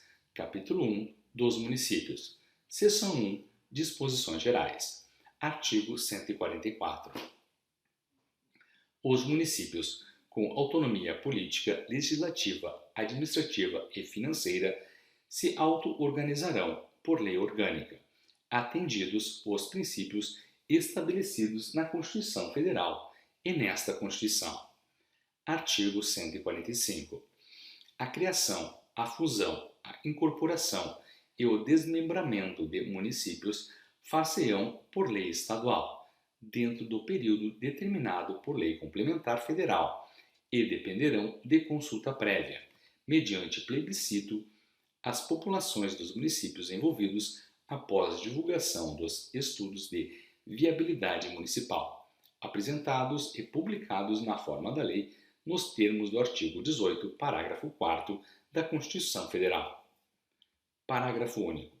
O território dos municípios poderá ser dividido em distritos, mediante lei municipal, atendidos os requisitos previstos em lei complementar, garantida a participação popular.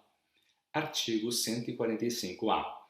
A alteração da denominação de municípios, quando não resultar do disposto no artigo 145, far-se-á por lei estadual e dependerá de consulta prévia, mediante plebiscito, à população do respectivo município. Parágrafo 1º.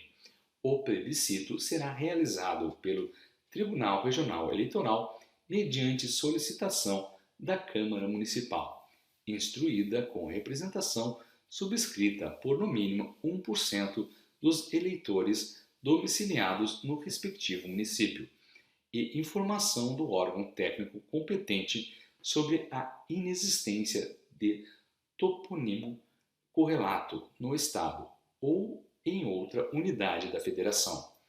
Parágrafo 2º.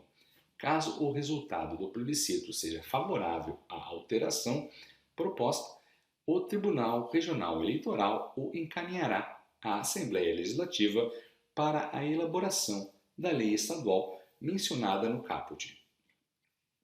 Artigo 146.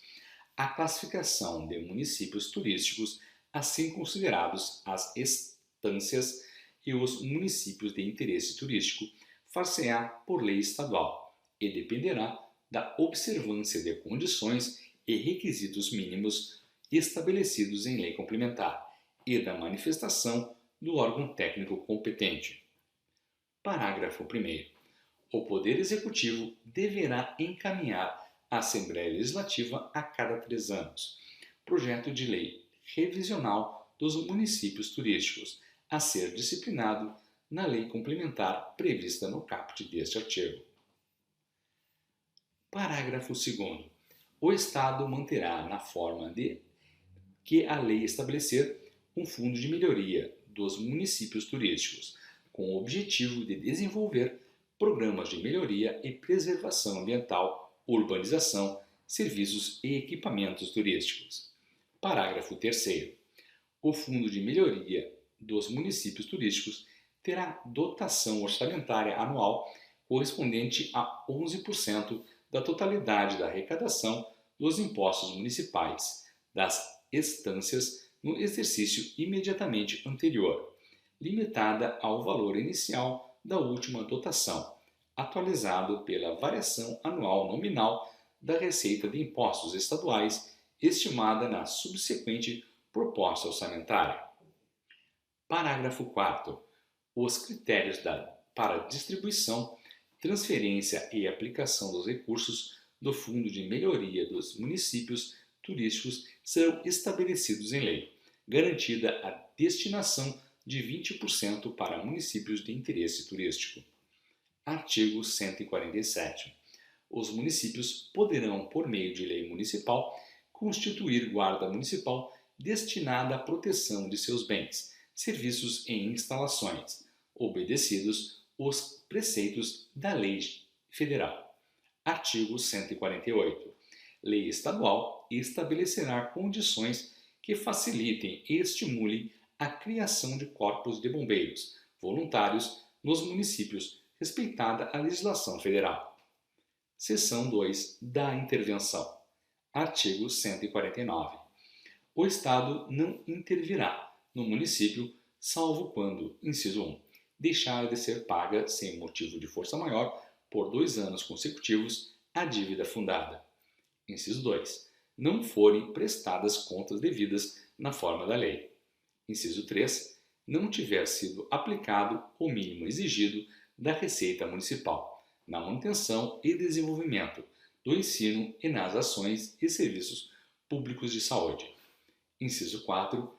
O Tribunal de Justiça der provimento à representação para a observância de princípios constantes nesta Constituição, ou para prover a execução de lei, de ordem ou de decisão judicial. Parágrafo 1º. O decreto de intervenção, que especificará a amplitude, prazo e condições de execução, e, se couber, nomeará o interventor, será submetido à apreciação da Assembleia Legislativa, no prazo de 24 horas. Parágrafo 2º. Estando a Assembleia Legislativa em recesso, far-se-á convocação extraordinária, no mesmo prazo de 24 horas, para apreciar a mensagem do governador do Estado. Parágrafo 3º. No caso do inciso 4, dispensada a apreciação pela Assembleia Legislativa, o decreto limitar-se-á a suspender a execução do ato impugnado, se esta medida bastar ao restabelecimento da normalidade, comunicando o governador do Estado seus efeitos ao presidente do Tribunal de Justiça. Parágrafo 4º. Cessados os motivos da intervenção, as autoridades afastadas de seus cargos a estes voltarão, salvo impedimento legal, sem prejuízo da apuração administrativa, civil ou criminal decorrente de seus atos. Parágrafo 5º. O interventor prestará contas de seus atos ao governador do Estado e aos órgãos de fiscalização a que estão sujeitas as autoridades afastadas. Seção 3. Da fiscalização contábil, financeira, orçamentária, operacional e patrimonial. Artigo 150. A fiscalização contábil, financeira, orçamentária, operacional e patrimonial do município e de todas as entidades da administração, direta e indireta, quanto à legalidade, legitimidade, economicidade, finalidade, motivação, moralidade, publicidade e interesse público, aplicação de subvenções e renúncia de receitas será exercida pela Câmara Municipal, mediante controle externo, e pelo sistema de controle interno de cada poder, na forma da respectiva lei orgânica, em conformidade com o disposto no artigo 31 da Constituição Federal. Artigo 151.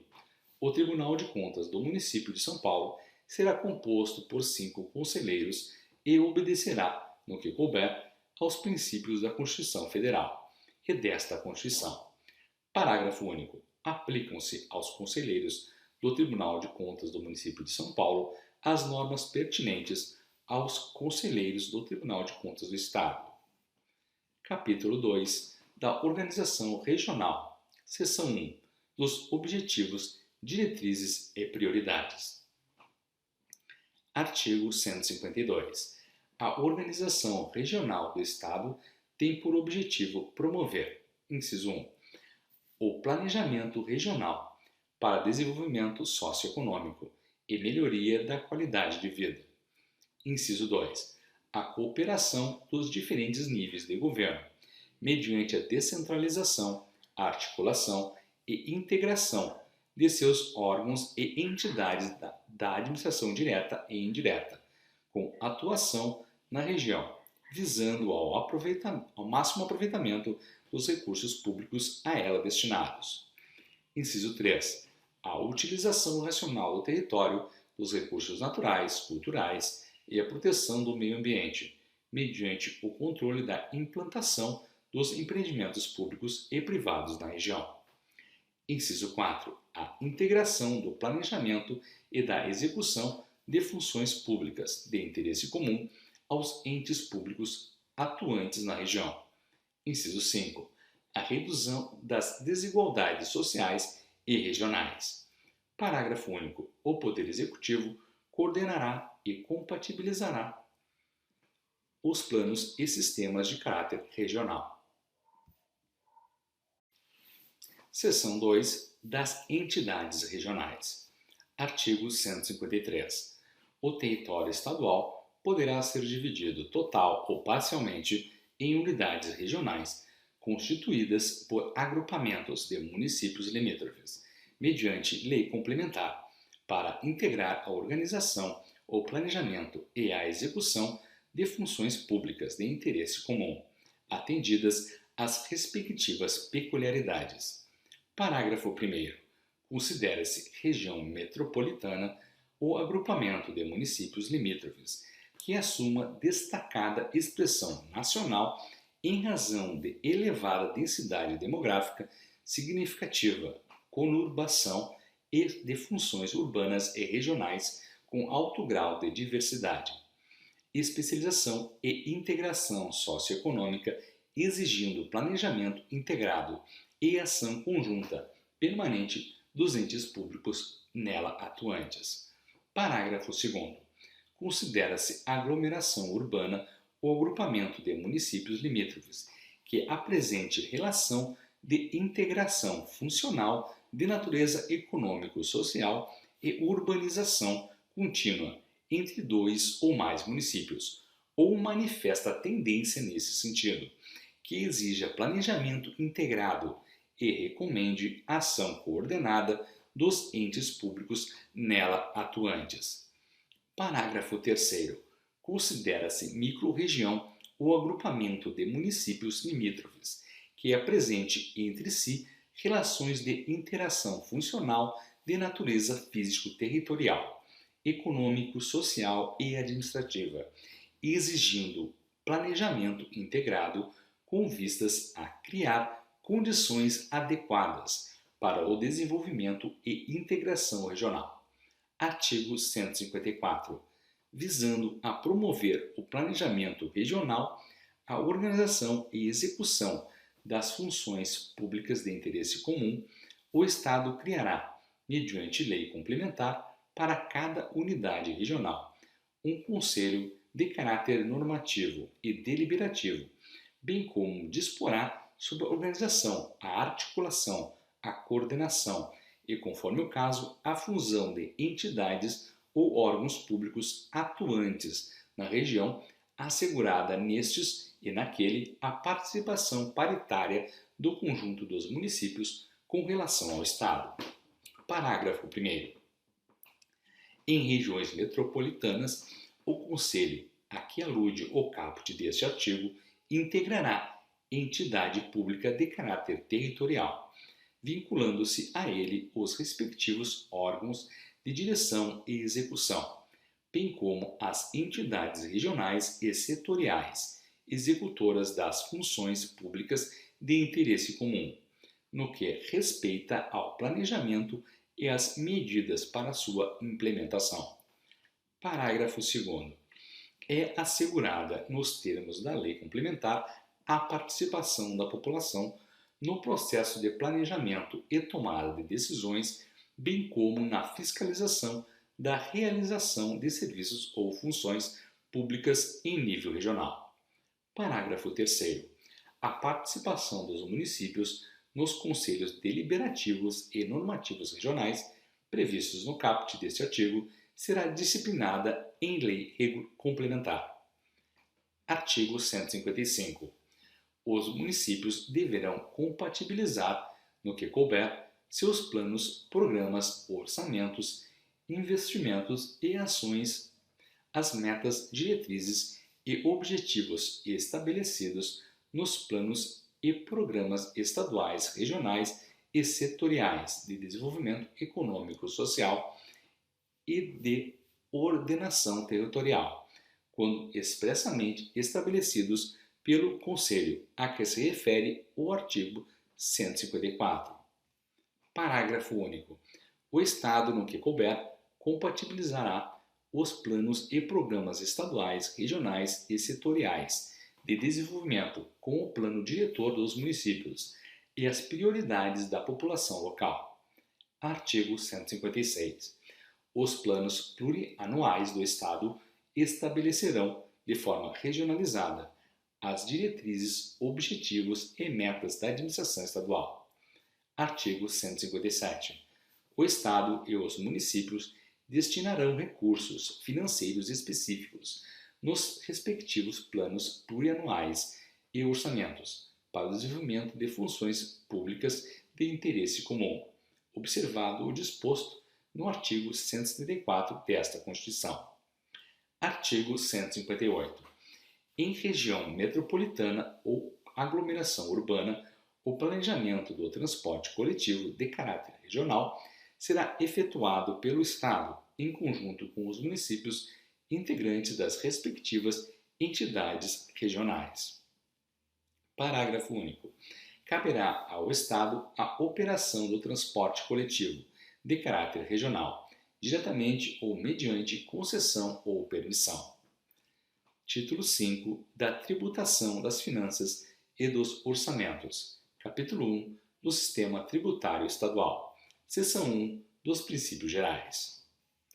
Artigo 159.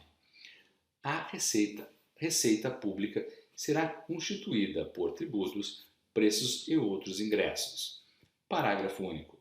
Os preços públicos serão fixados pelo Executivo, observadas normas gerais de direito financeiro e as leis atinentes à espécie. Artigo 160. Compete ao Estado instituir: inciso 1. O imposto previsto nesta Constituição e outros que venham a ser de sua competência. Inciso 2.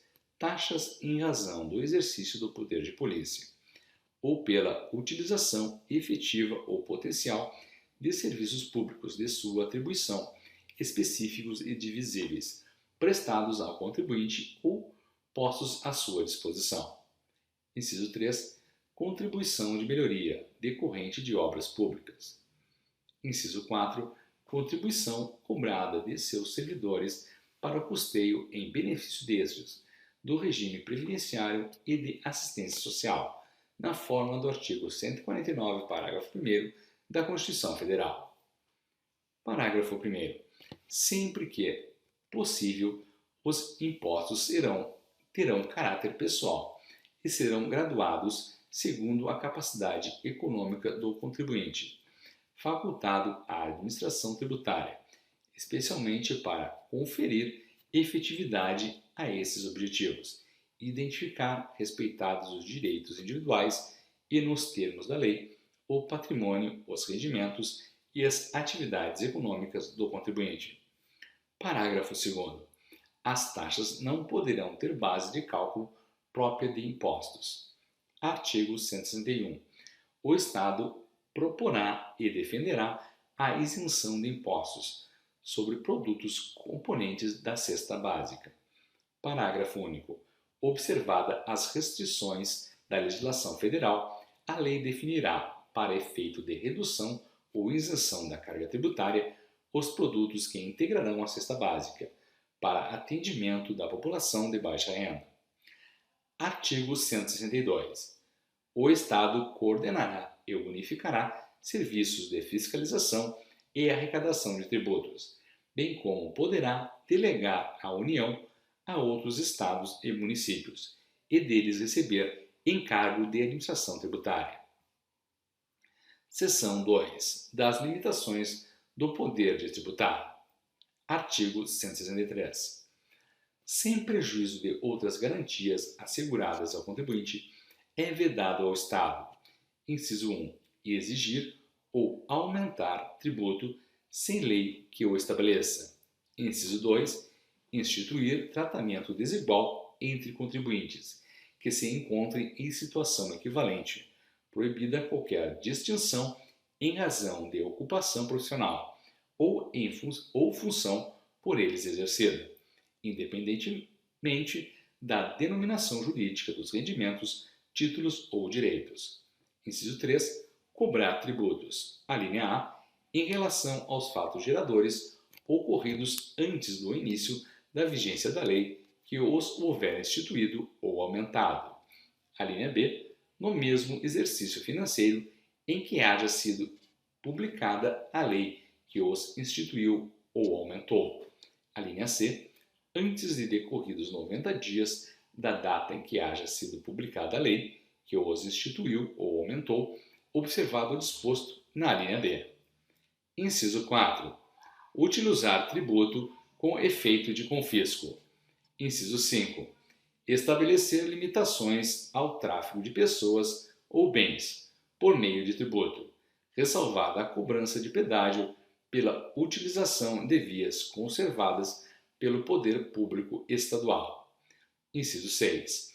Instituir imposto sobre a linha A, patrimônio, renda ou serviços da União, dos Estados, do Distrito Federal e dos municípios. A linha B, templos de qualquer culto. A linha C, patrimônio, renda ou serviços dos partidos políticos, inclusive suas fundações, das entidades sindicais, dos trabalhadores, das instituições de educação e de assistência social, sem fins lucrativos, atendidos os requisitos de lei. A linha D, livros, jornais, periódicos e o papel destinado à sua impressão. Inciso 7. Respeitado o disposto no artigo 150 da Constituição Federal, bem assim na legislação complementar específica, instituir tributo que não seja uniforme em todo o território estadual ou que implique distinção ou preferência em relação ao município em detrimento de outro, admitida a concessão de incentivos fiscais destinados a promover o equilíbrio do desenvolvimento socioeconômico entre as diferentes regiões do Estado. Inciso 8. Instituir isenções de tributos de competência dos municípios. Parágrafo 1º. A proibição do inciso 6, a linha A, é extensiva às autarquias e às fundações, instituídas ou mantidas pelo poder público, no que se refere ao patrimônio, à renda e aos serviços, vinculados aos seus fins essenciais ou deles decorrentes. Parágrafo 2º. As proibições do inciso 6, a linha A, e do parágrafo anterior não se aplicam ao patrimônio, à renda e aos serviços relacionados com exploração de atividades econômicas regidas pelas normas aplicáveis a empreendimentos privados, ou em que haja contraprestação ou pagamento de preços ou tarifas pelo usuário. Parágrafo 3º. A contribuição de que trata o artigo 160, inciso 4, só poderá ser exigida após decorridos 90 dias da publicação da lei, que a houver instituído ou modificado, não se lhe aplicando o disposto no inciso 3, a linha B deste artigo. Parágrafo 4º. As proibições expressas no inciso 6, alíneas B e C, compreendem somente o patrimônio, a renda e os serviços relacionados com as finalidades essenciais das entidades nelas mencionadas. Parágrafo 5. A lei determinará medidas para que os consumidores sejam esclarecidos acerca dos impostos que incidam sobre mercadorias e serviços. Parágrafo 6. Qualquer subsídio ou isenção, redução de base de cálculo, concessão de crédito presumido, anistia ou remissão relativos a impostos, taxas ou contribuições só poderão ser concedidos mediante lei estadual específica, que regule exclusivamente as matérias acima enumeradas, ou o correspondente tributo ou contribuição, sem prejuízo do disposto no artigo 155, parágrafo 2º, inciso 12, da Constituição Federal. Parágrafo 7º. Para efeitos do inciso 5, não se compreende como limitação ao tráfico de bens a apreensão de mercadorias, quando desacompanhadas de documentação fiscal idônea, hipótese em que ficarão retidas até a comprovação da legitimidade de posse pelo proprietário. Artigo 164. É vedada a cobrança de taxas, inciso 1, pelo exercício do direito de petição ao poder público, em defesa de direitos ou contra ilegalidade ou abuso de poder. Inciso 2, para a obtenção de certidões em repartições públicas, para a defesa de direitos e esclarecimentos de interesse pessoal. Seção 3 dos Impostos do Estado. Artigo 165. Compete ao Estado instituir, inciso 1, impostos sobre, alínea A, transmissão causa-mortes e doação de quaisquer bens ou direitos. Alínea B, operações relativas à circulação de mercadorias e sobre prestações de serviços de transporte interestadual, intermunicipal e de comunicação, ainda que as operações e as prestações se iniciem no exterior. Alínea C, propriedade de veículos automotores. Inciso 2, adicional de até 5% do que for pago à União por pessoas físicas ou jurídicas domiciliadas no território do Estado de São Paulo, a título do imposto previsto no artigo 153, inciso 3 da Constituição Federal, incidentes sobre lucros, ganhos e rendimentos de capital. Parágrafo 1º. O imposto previsto no inciso 1, alínea A. 1. Incide sobre, alínea A, bens imóveis situados neste Estado e direitos a eles relativos. B. Bens móveis, títulos e créditos, cujo inventário ou arrolamento for processado neste Estado. Alínea C. Bens móveis, títulos e créditos, cujo doador estiver domiciliado neste Estado.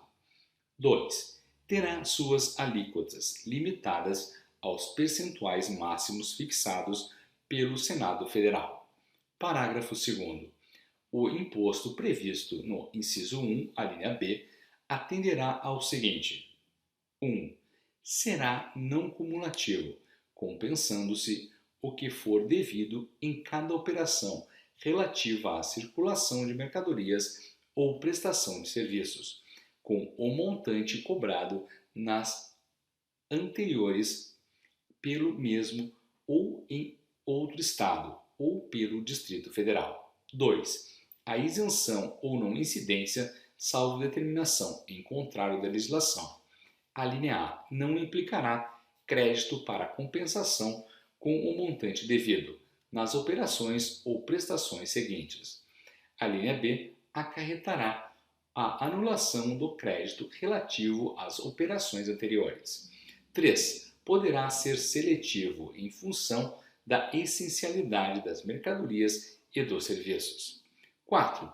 Terá as suas alíquotas fixadas nos termos do artigo 155, parágrafo 2º, inciso 4, 5 e 6 da Constituição Federal. 5. Em relação às operações e prestações que destinem bens e serviços a consumidor final, localizado em outro Estado, adotar-se-á, alínea A, alíquota interestadual, quando o destinatário for contribuinte do imposto. A linha B, a alíquota interna, quando o destinatário não for contribuinte dele.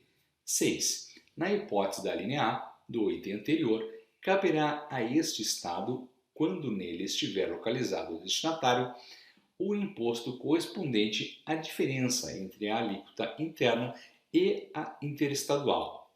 7. Incidirá também a linha A sobre a entrada de bem ou mercadoria importados do exterior por pessoa física ou jurídica, ainda que não seja contribuinte habitual do imposto, qualquer que seja sua finalidade, assim como o serviço prestado no exterior, cabendo o imposto a este Estado, quando nele estiver situado o estabelecimento destinatário da mercadoria, bem ou serviço. A linha B, sobre o valor total da operação, quando mercadorias forem fornecidas com serviços não compreendidos na competência tributária dos municípios. 8. Não incidirá, a linha A, sobre operações que destinem mercadorias para o exterior, nem sobre serviços prestados a destinatários no exterior, assegurada a manutenção e o aproveitamento do montante do imposto cobrado nas operações e prestações anteriores. B. Sobre operações que destinem a outros estados petróleo, incluindo lubrificantes, combustíveis, líquidos e gasosos dele derivados e energia elétrica. C. Sobre o ouro, nas hipóteses definidas no artigo 153, parágrafo 5 da Constituição Federal. D. Nas prestações de serviço de comunicação nas modalidades de radiodifusão sonora e de sons e imagens, de recepção livre e gratuita. 9. Não compreenderá, em sua base de cálculo, o montante do imposto sobre produtos industrializados, quando a operação realizada entre contribuintes e relativa a produto destinado à industrialização ou comercialização configure fato gerador dos dois impostos.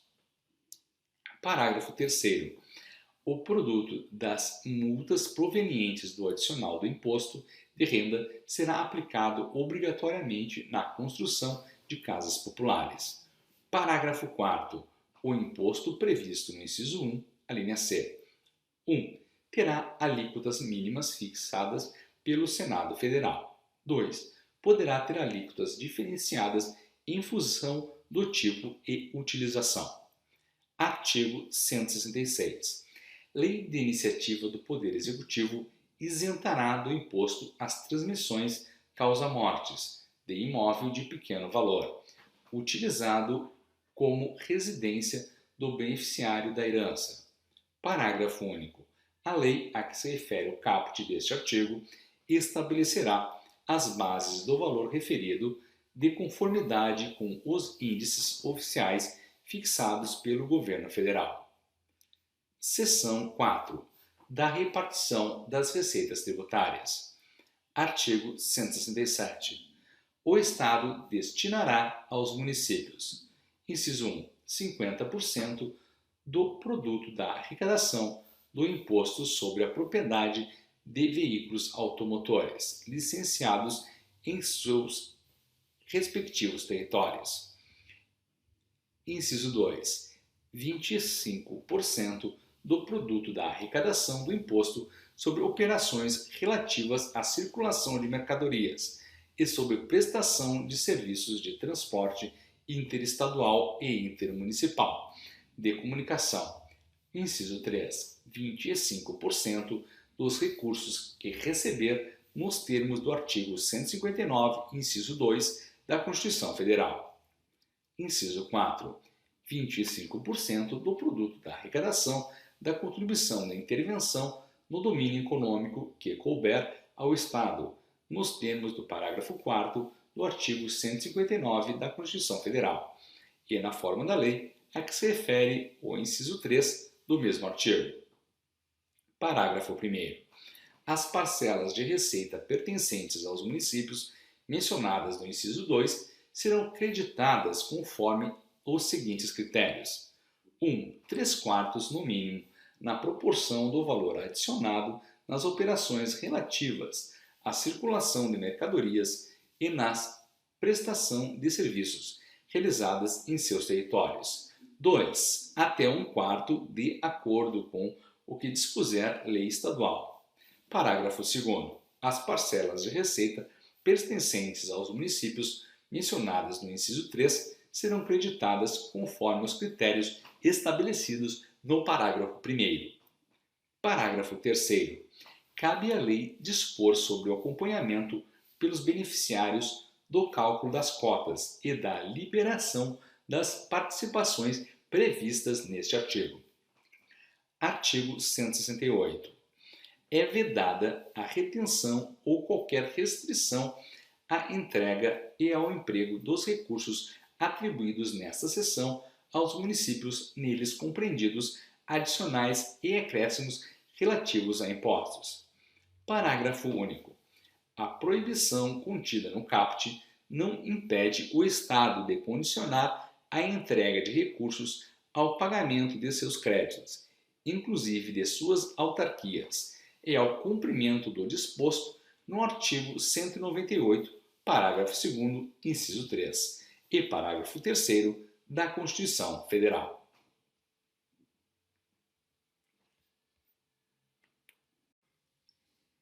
Capítulo 2 das Finanças. Artigo 169. A despesa de pessoal ativo e inativo ficará sujeita aos limites estabelecidos na Lei Complementar, a que se refere o artigo 169 da Constituição Federal. Parágrafo único.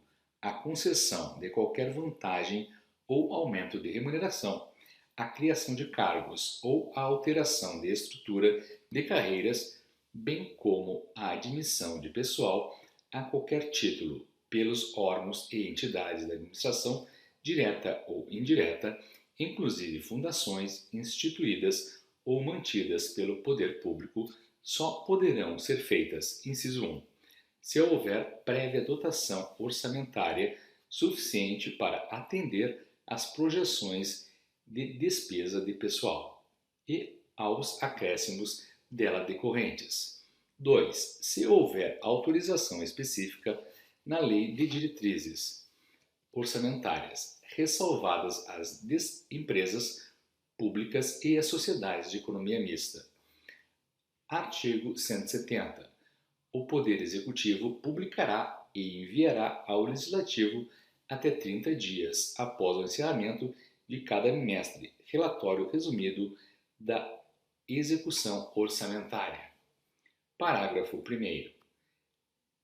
Até 10 dias antes do encerramento do prazo de que trata este artigo, as autoridades nele referidas remeterão ao Poder Executivo as informações necessárias.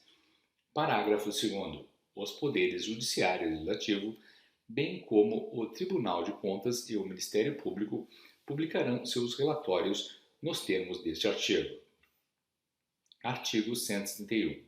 Os recursos correspondentes às dotações orçamentárias, compreendidos os créditos suplementares e especiais destinados aos órgãos dos poderes legislativo e judiciário, do Ministério Público e da Defensoria Pública, ser-lhes-ão entregues até o dia 20 de cada mês em duodécimos, na forma da Lei Complementar, a que se refere o artigo 165, parágrafo 9 da Constituição Federal.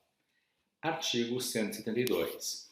Os recursos financeiros provenientes da exploração de gás natural que couberem ao Estado por força do disposto no parágrafo 1º do artigo 20 da Constituição Federal serão aplicados preferencialmente na construção, desenvolvimento e manutenção do Sistema Estadual de Gás Canalizado. Artigo 173. São agentes financeiros do Tesouro Estadual, os hoje denominados Banco do Estado de São Paulo e Caixa Econômica do Estado de São Paulo. Capítulo 3 dos Orçamentos. Artigo 174. Leis de iniciativa do Poder Executivo estabelecerão, com observância dos preceitos correspondentes da Constituição Federal, inciso 1, o plano plurianual. Inciso 2. As diretrizes orçamentárias. Inciso 3. Os orçamentos anuais. Parágrafo 1º. A lei que instituir o plano plurianual estabelecerá as diretrizes, objetivos e metas da administração pública estadual para as despesas de capital e outras delas decorrentes e para as relativas aos programas de duração continuada. Parágrafo 2º. A Lei de Diretrizes Orçamentárias compreenderá as metas e prioridades da administração pública estadual, incluindo as despesas de capital para o exercício financeiro subsequente, orientará a elaboração da Lei Orçamentária Anual, disporá sobre as alterações na legislação tributária e estabelecerá a política de aplicação das agências financeiras oficiais de fomento. Parágrafo 3º. Os planos e programas estaduais previstos nesta Constituição serão elaborados em consonância com o Plano Plurianual. Parágrafo 4º. A Lei Orçamentária Anual compreenderá, inciso 1, o orçamento fiscal referente aos poderes do Estado, seus fundos, órgãos e entidades da administração direta e indireta, inclusive fundações, instituídas ou mantidas pelo poder público. Inciso 2. O orçamento de investimentos das empresas em que o Estado, direta ou indiretamente, detenha a maioria do capital social com direito a voto. Inciso 3. O orçamento de Seguridade Social, abrangendo todas as entidades e órgãos a ela vinculados, da administração direta e indireta, bem como os fundos e fundações instituídas ou mantidas pelo poder público. 4. O orçamento da verba necessária ao pagamento de débitos oriundos de sentenças transitadas em julgado, constantes dos precatórios judiciais, apresentados até 1º de julho, a serem consignados diretamente ao Poder Judiciário, ressalvados os créditos de natureza alimentícia e as obrigações definidas em lei como de pequeno valor. Parágrafo 5. A matéria do projeto das leis a que se refere o caput deste artigo será organizada e compatibilizada em todos os seus aspectos setoriais e regionais pelo órgão central de planejamento do Estado. Parágrafo 6º. O projeto de lei orçamentária será acompanhado de demonstrativo dos efeitos decorrentes de isenções, anistias, remissões, subsídios e benefícios de natureza financeira, tributária e creditícia. Parágrafo 7. Os orçamentos previstos no parágrafo 4º, itens 1 e 2 deste artigo, compatibilizados com o Plano Plurianual, terão entre suas funções a de reduzir desigualdades interregionais. Parágrafo 8. A Lei Orçamentária Anual não conterá dispositivo estranho à previsão da receita e à fixação da despesa, não se incluindo na proibição a autorização para a abertura de créditos suplementares e contratação de operações de crédito, ainda que por antecipação de receita nos termos da lei. Parágrafo 9. O governador enviará à Assembleia Legislativa 1. Até 15 de agosto do primeiro ano do mandato do governador eleito, o projeto de lei dispondo sobre o plano plurianual. 2. Até 30 de abril, anualmente, o projeto de lei de diretrizes orçamentárias.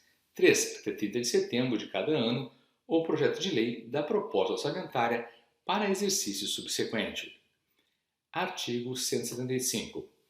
Os projetos de lei relativos ao plano plurianual, às diretrizes orçamentárias, ao orçamento anual e aos créditos adicionais, bem como suas emendas, serão apreciados pela Assembleia Legislativa. Parágrafo 1º.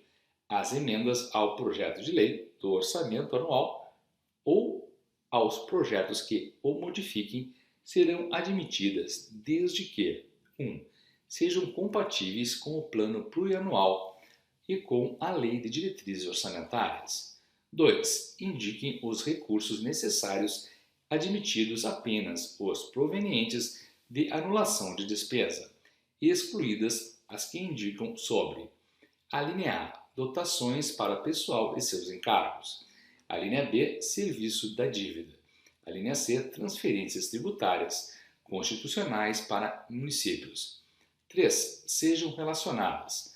A linha A, com correção de erros ou omissões. A linha B, com os dispositivos do texto do projeto de lei.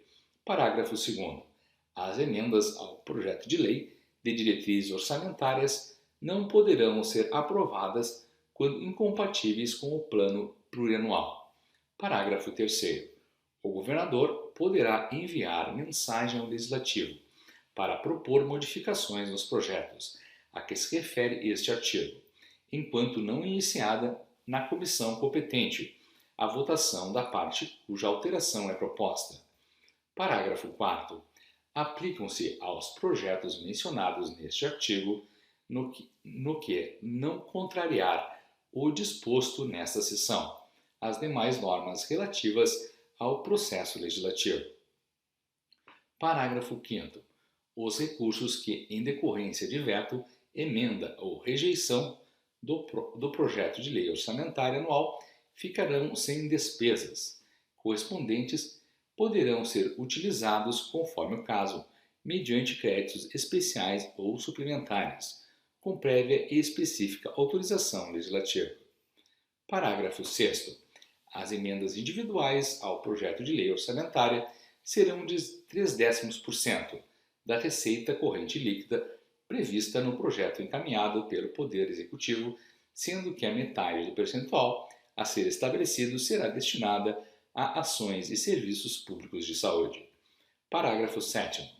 A execução do montante destinado a ações e serviços públicos de saúde, previsto no parágrafo 6º deste artigo, inclusive custeio, será computada para fins de cumprimento no item 1, parágrafo único do artigo 222, vedada destinação para pagamento de pessoal ou encargos sociais. Parágrafo 8º. É obrigatória a execução orçamentária e financeira das programações a que se refere o parágrafo 6º deste artigo em montante de 0,3% da receita corrente líquida realizada no exercício anterior, conforme os critérios definidos na Lei de Diretrizes Orçamentárias. Parágrafo 9º.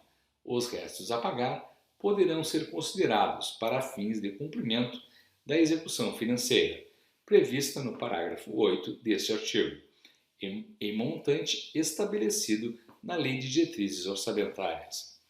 Parágrafo 10. Se for verificado que a reestimativa da receita e da despesa poderá resultar no não cumprimento da meta de resultado fiscal e estabelecida na Lei de Diretrizes Orçamentárias, o montante previsto no parágrafo 8 deste artigo poderá ser reduzido em até a mesma proporção na limitação incidente sobre o conjunto das despesas discricionárias. Artigo 176. São vedados: inciso 1. O início de programas, projetos e atividades não incluídos na Lei Orçamentária Anual. Inciso 2. A realização de despesas ou assunção de obrigações diretas que excedam os créditos orçamentários ou adicionais.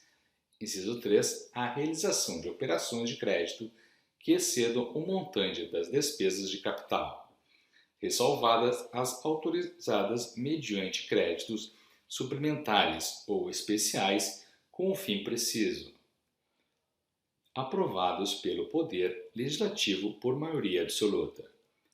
Inciso 4. A vinculação de receita de impostos a órgão, fundo ou despesa, ressalvadas as permissões previstas no artigo 167, inciso 4 da Constituição Federal, e a destinação de recursos para a pesquisa científica e tecnológica, conforme dispõe o artigo 218, Parágrafo 5 da Constituição Federal.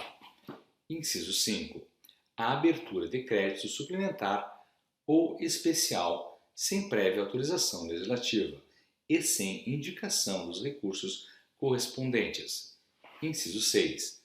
A transposição, o remanejamento ou a transferência de recursos de uma categoria de programação para outra ou de um órgão para outro sem prévia autorização legislativa. Inciso 7. A concessão ou utilização de créditos ilimitados. Inciso 8. A utilização sem autorização legislativa específica de recursos dos orçamentos fiscal e da Seguridade Social para suprir necessidade ou cobrir déficit de empresas, fundações e fundos, inclusive dos mencionados no artigo 165, parágrafo 5 da Constituição Federal. Inciso 9. A instituição de fundos de qualquer natureza sem prévia autorização legislativa. Parágrafo 1º. Nenhum investimento cuja execução ultrapasse um exercício financeiro poderá ser iniciado sem prévia inclusão no plano plurianual ou sem lei que autorize a inclusão, sob pena de crime de responsabilidade. Parágrafo 2º. Os créditos especiais e extraordinários terão vigência no exercício financeiro em que forem autorizados, salvo seu ato de autorização for promulgado nos últimos 4 meses daquele exercício, caso em que reabertos nos limites de seus saldos serão incorporados ao orçamento do exercício financeiro subsequente. Título 6 da Ordem Econômica, Capítulo 1 dos Princípios Gerais da Atividade Econômica. Artigo 177. O Estado estimulará a descentralização geográfica das atividades de produção de bens e serviços, visando ao desenvolvimento equilibrado das regiões. Artigo 178. O Estado dispensará à microempresa as empresas de pequeno porte constituídas sob as leis brasileiras e que tenham sede e administração no país, aos micro e pequenos produtores rurais, assim definidos em lei, tratamento jurídico diferenciado, visando a incentivá-los pela simplificação de suas obrigações administrativas, tributárias e creditícias, ou pela eliminação ou redução destas por meio de lei. Parágrafo único.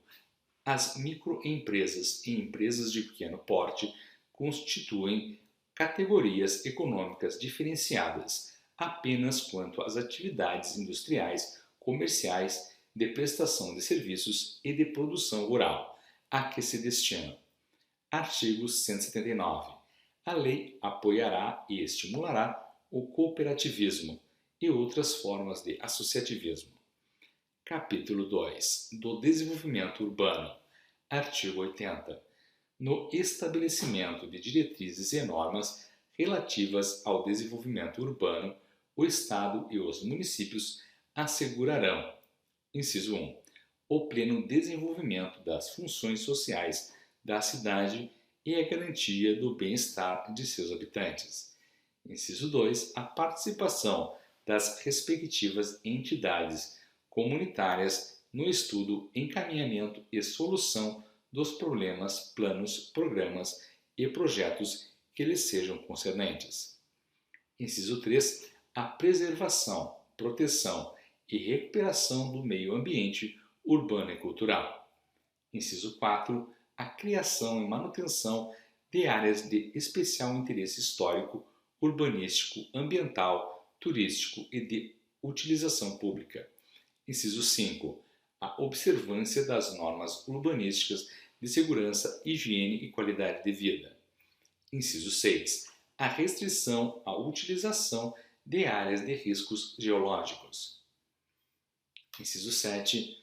As áreas definidas em projetos de loteamento como áreas verdes ou institucionais não poderão ter sua destinação, fim e objetivos originariamente alterados, exceto quando a alteração da destinação tiver como finalidade a regularização de, alínea A, loteamentos cujas áreas verdes ou institucionais estejam total ou parcialmente ocupadas por núcleos habitacionais de interesse social destinados à população de baixa renda e cuja situação esteja consolidada ou seja de difícil reversão. A linha B, equipamentos públicos implantados com uso diverso da destinação, fim e objetivos originalmente previstos, quando da aprovação do loteamento. A linha C, imóveis ocupados por organizações religiosas para suas atividades finalísticas. Parágrafo 1º. As exceções contempladas nas alíneas A e B do inciso 7 deste artigo serão admitidas desde que a situação das áreas objeto de regularização esteja consolidada até dezembro de 2004 e mediante a realização de compensação, que se dará com a disponibilização de outras áreas livres ou que tenham equipamentos públicos já implantados nas proximidades das áreas objeto de compensação. Parágrafo 2º. A compensação de que trata o parágrafo anterior poderá ser dispensada por ato fundamentado da autoridade municipal competente, desde que nas proximidades da área pública cuja destinação seja alterada existam outras áreas públicas que atendam às necessidades da população. Parágrafo 3º. A exceção contemplada na linha C do inciso 7 deste artigo será permitida desde que a situação das áreas públicas objeto de alteração da destinação esteja consolidada até dezembro de 2004 e mediante a devida compensação ao Poder Executivo Municipal, conforme diretrizes estabelecidas em lei municipal específica. Parágrafo 4º. Além das exceções contempladas nas alíneas do inciso 7 deste artigo, as áreas institucionais poderão ter sua destinação, fim e objetivos originais alterados para a implantação de programas habitacionais de interesse social, desenvolvidos por órgãos ou entidades de administração pública. Artigo 181. Lei municipal estabelecerá, em conformidade com as diretrizes do plano diretor, normas sobre zoneamento, loteamento, parcelamento, uso e ocupação do solo, índices urbanísticos, proteção ambiental e demais limitações administrativas pertinentes. Parágrafo 1º. Os planos diretores obrigatórios a todos os municípios deverão considerar a totalidade do seu território municipal. Parágrafo 2º. Os municípios observarão, quando for o caso, os parâmetros urbanísticos de interesse regional fixados em lei estadual, prevalecendo, quando houver conflito, a norma de caráter mais restritivo, respeitadas as respectivas autonomias. Parágrafo 3º. Os municípios estabelecerão, observadas diretrizes fixadas para regiões metropolitanas, microrregiões e aglomerações urbanas, critérios para regularização e urbanização, assentamentos e loteamentos irregulares. Parágrafo 4º. É vedado aos municípios, nas suas legislações edilícias, a exigência de apresentação da planta interna das edificações unifamiliares. No caso de reformas, é vedado a exigência de qualquer tipo de autorização administrativa e a apresentação da planta interna para todas as edificações residenciais, desde que assistidas por profissionais habilitados. Artigo 182. Incumbe ao Estado e aos municípios promover programas de construção de moradias populares, de melhoria das condições habitacionais e de saneamento básico. Artigo 183. Ao Estado, em consonância com seus objetivos de desenvolvimento econômico e social, cabe estabelecer, mediante lei, diretrizes para a localização e integração das atividades industriais, considerando os aspectos ambientais, locacionais, sociais, econômicos e estratégicos, e atendendo ao melhor aproveitamento das condições naturais, urbanas e de organização especial. Parágrafo único. Competem aos municípios, de acordo com as respectivas diretrizes de desenvolvimento urbano, a criação e a regulamentação de zonas industriais, obedecidos os critérios estabelecidos pelo Estado, mediante lei, e respeitadas as normas relacionadas ao uso e ocupação do solo e ao meio ambiente urbano e natural. Capítulo 3 da Política Agrícola, Agrária e Fundiária. Artigo 184. Caberá ao Estado, com a cooperação dos municípios, inciso 1, orientar o desenvolvimento rural mediante zoneamento agrícola, inclusive 2, propiciar o aumento da produção e da produtividade, bem como a ocupação estável do campo. Inciso 3, manter estrutura de assistência técnica e extensão rural. Inciso 4, orientar a utilização racional de recursos naturais de forma sustentada, compatível com a preservação do meio ambiente, especialmente quanto à proteção e conservação do solo e da água. Inciso 5, manter um sistema de defesa sanitária animal e vegetal. Inciso 6, criar sistema de inspeção e fiscalização de insumos agropecuários. Inciso 7, criar sistema de inspeção, fiscalização, normatização, padronização e classificação de produtos de origem animal e vegetal. Inciso 8, manter e incentivar a pesquisa agropecuária. Inciso 9, criar programas especiais para fornecimento de energia de forma favorecida com o objetivo de amparar e estimular a irrigação. Inciso 10. Criar programas específicos de crédito de forma favorecida para custeio e aquisição de insumos, objetivando incentivar a produção de alimentos básicos e da horticultura. Parágrafo 1º. Para a consecução dos objetivos assinalados neste artigo, o Estado organizará sistema integrado de órgãos públicos e promoverá a elaboração e execução de planos de desenvolvimento agropecuários, agrários e fundiários. Parágrafo 2º.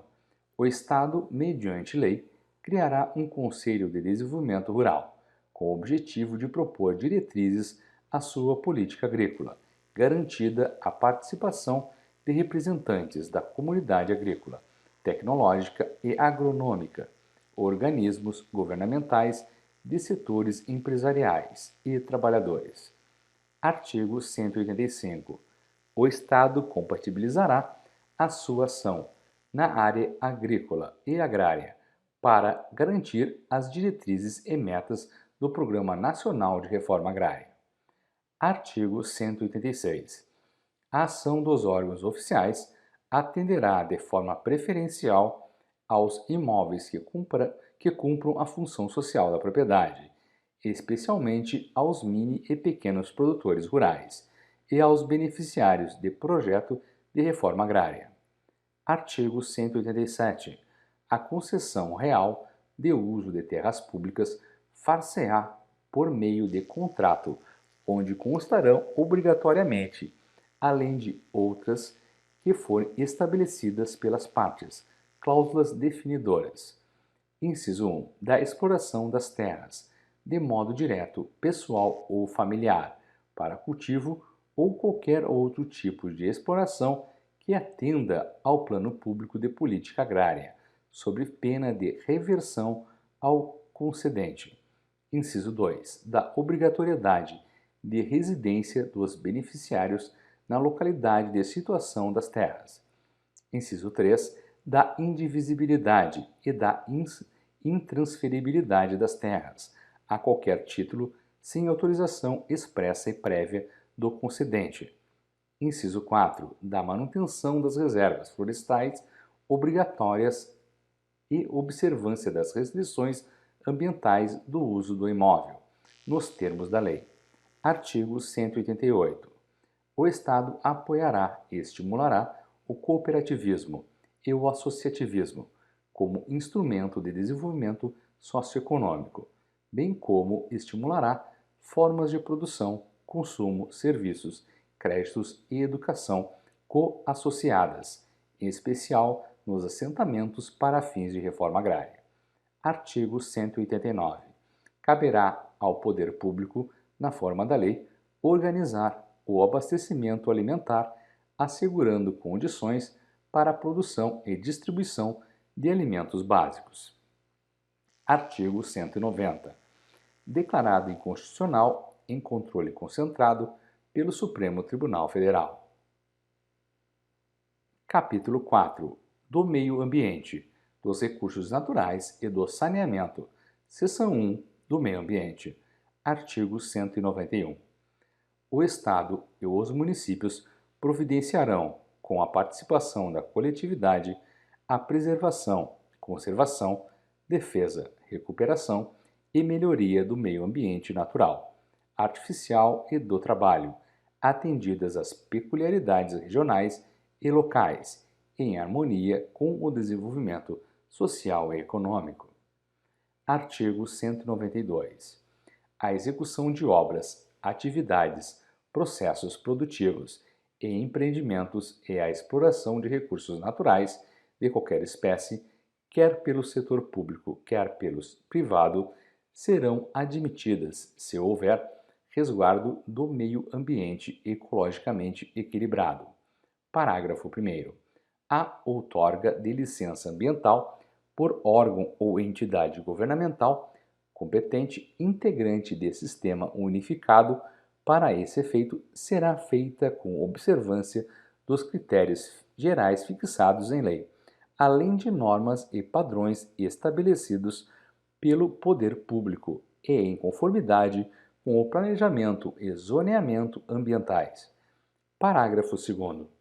A licença ambiental renovável, na forma da lei, para a execução e a exploração mencionadas no caput deste artigo, quando potencialmente causadoras de significativa degradação do meio ambiente, será sempre precedida, conforme critérios que a legislação especificar, da aprovação do estudo prévio de impacto ambiental e respectivo relatório a que se dará prévia publicidade, garantida a realização de audiências públicas.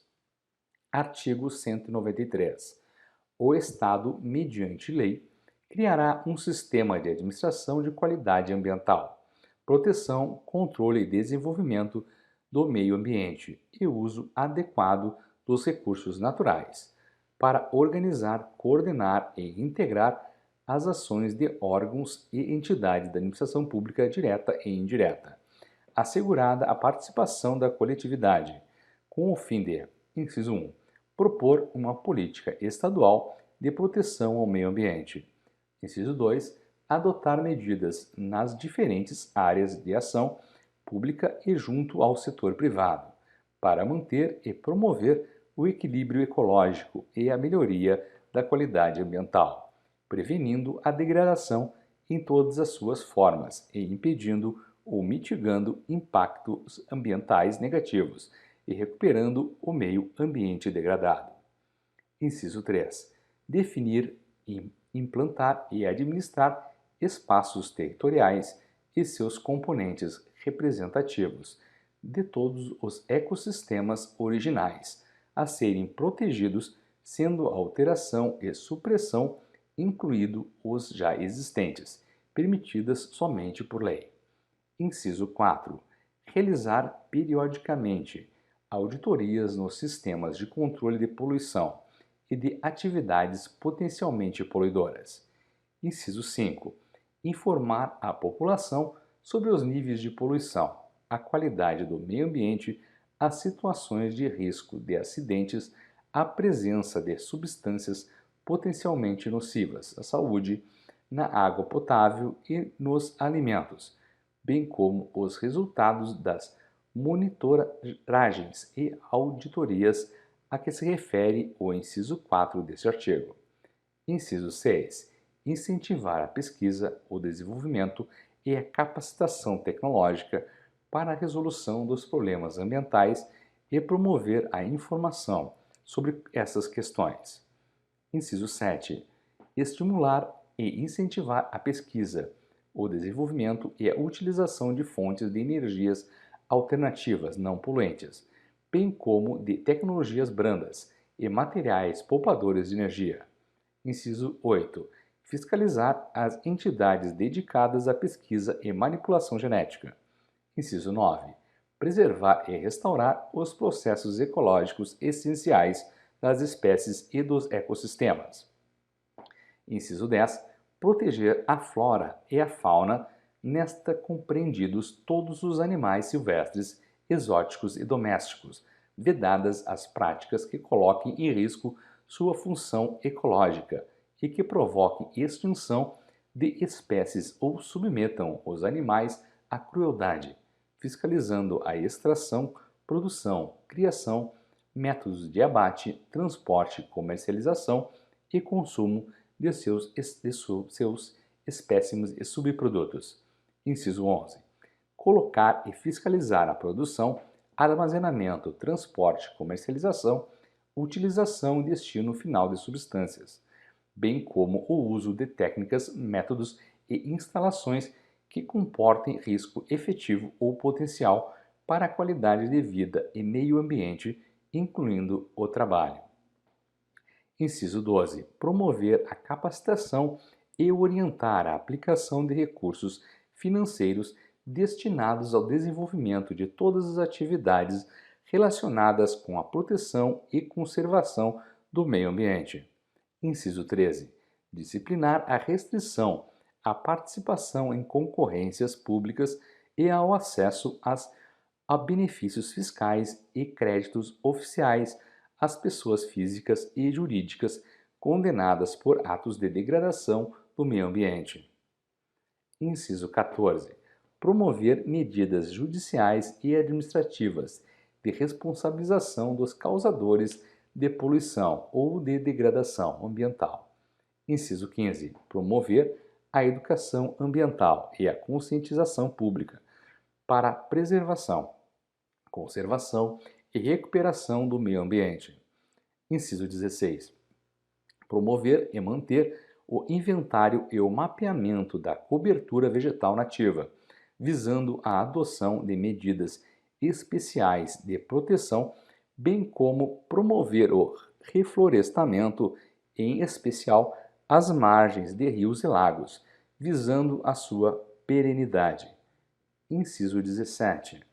Estimular e contribuir para a recuperação da vegetação em áreas urbanas, com plantio de árvores preferencialmente frutíferas, objetivando especialmente a consecução de índices mínimos de cobertura vegetal.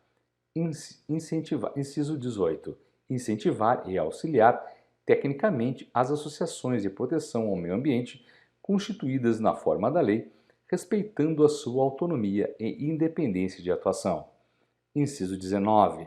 Instituir programas especiais mediante a integração de todos os seus órgãos, incluindo os de crédito, objetivando incentivar os proprietários rurais a executarem as práticas de conservação do solo e da água, de preservação e reposição das matas ciliares e replantio de espécies nativas. Inciso 20.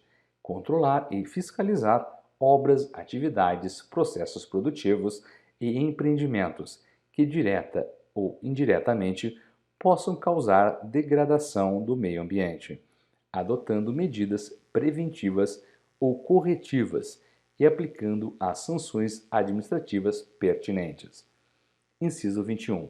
Realizar planejamento e zonamento ambientais, considerando as características regionais e locais, e articular os respectivos planos, programas e ações. Parágrafo único. O sistema mencionado no caput deste artigo será coordenado por órgão da administração direta, que será integrada por: alínea A, Conselho Estadual do Meio Ambiente, órgão normativo e recursal, cujas atribuições e composição serão definidas em lei. Alínea B, órgãos executivos incumbidos da realização das atividades de desenvolvimento ambiental.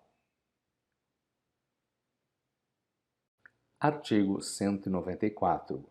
Aquele que explorar recursos naturais fica obrigado a recuperar o meio ambiente degradado, de acordo com a solução técnica exigida pelo órgão público competente, na forma da lei. Parágrafo único. É obrigatória, na forma da lei, a recuperação pelo responsável da vegetação adequada nas áreas protegidas, sem prejuízo das demais sanções cabíveis. Artigo 195.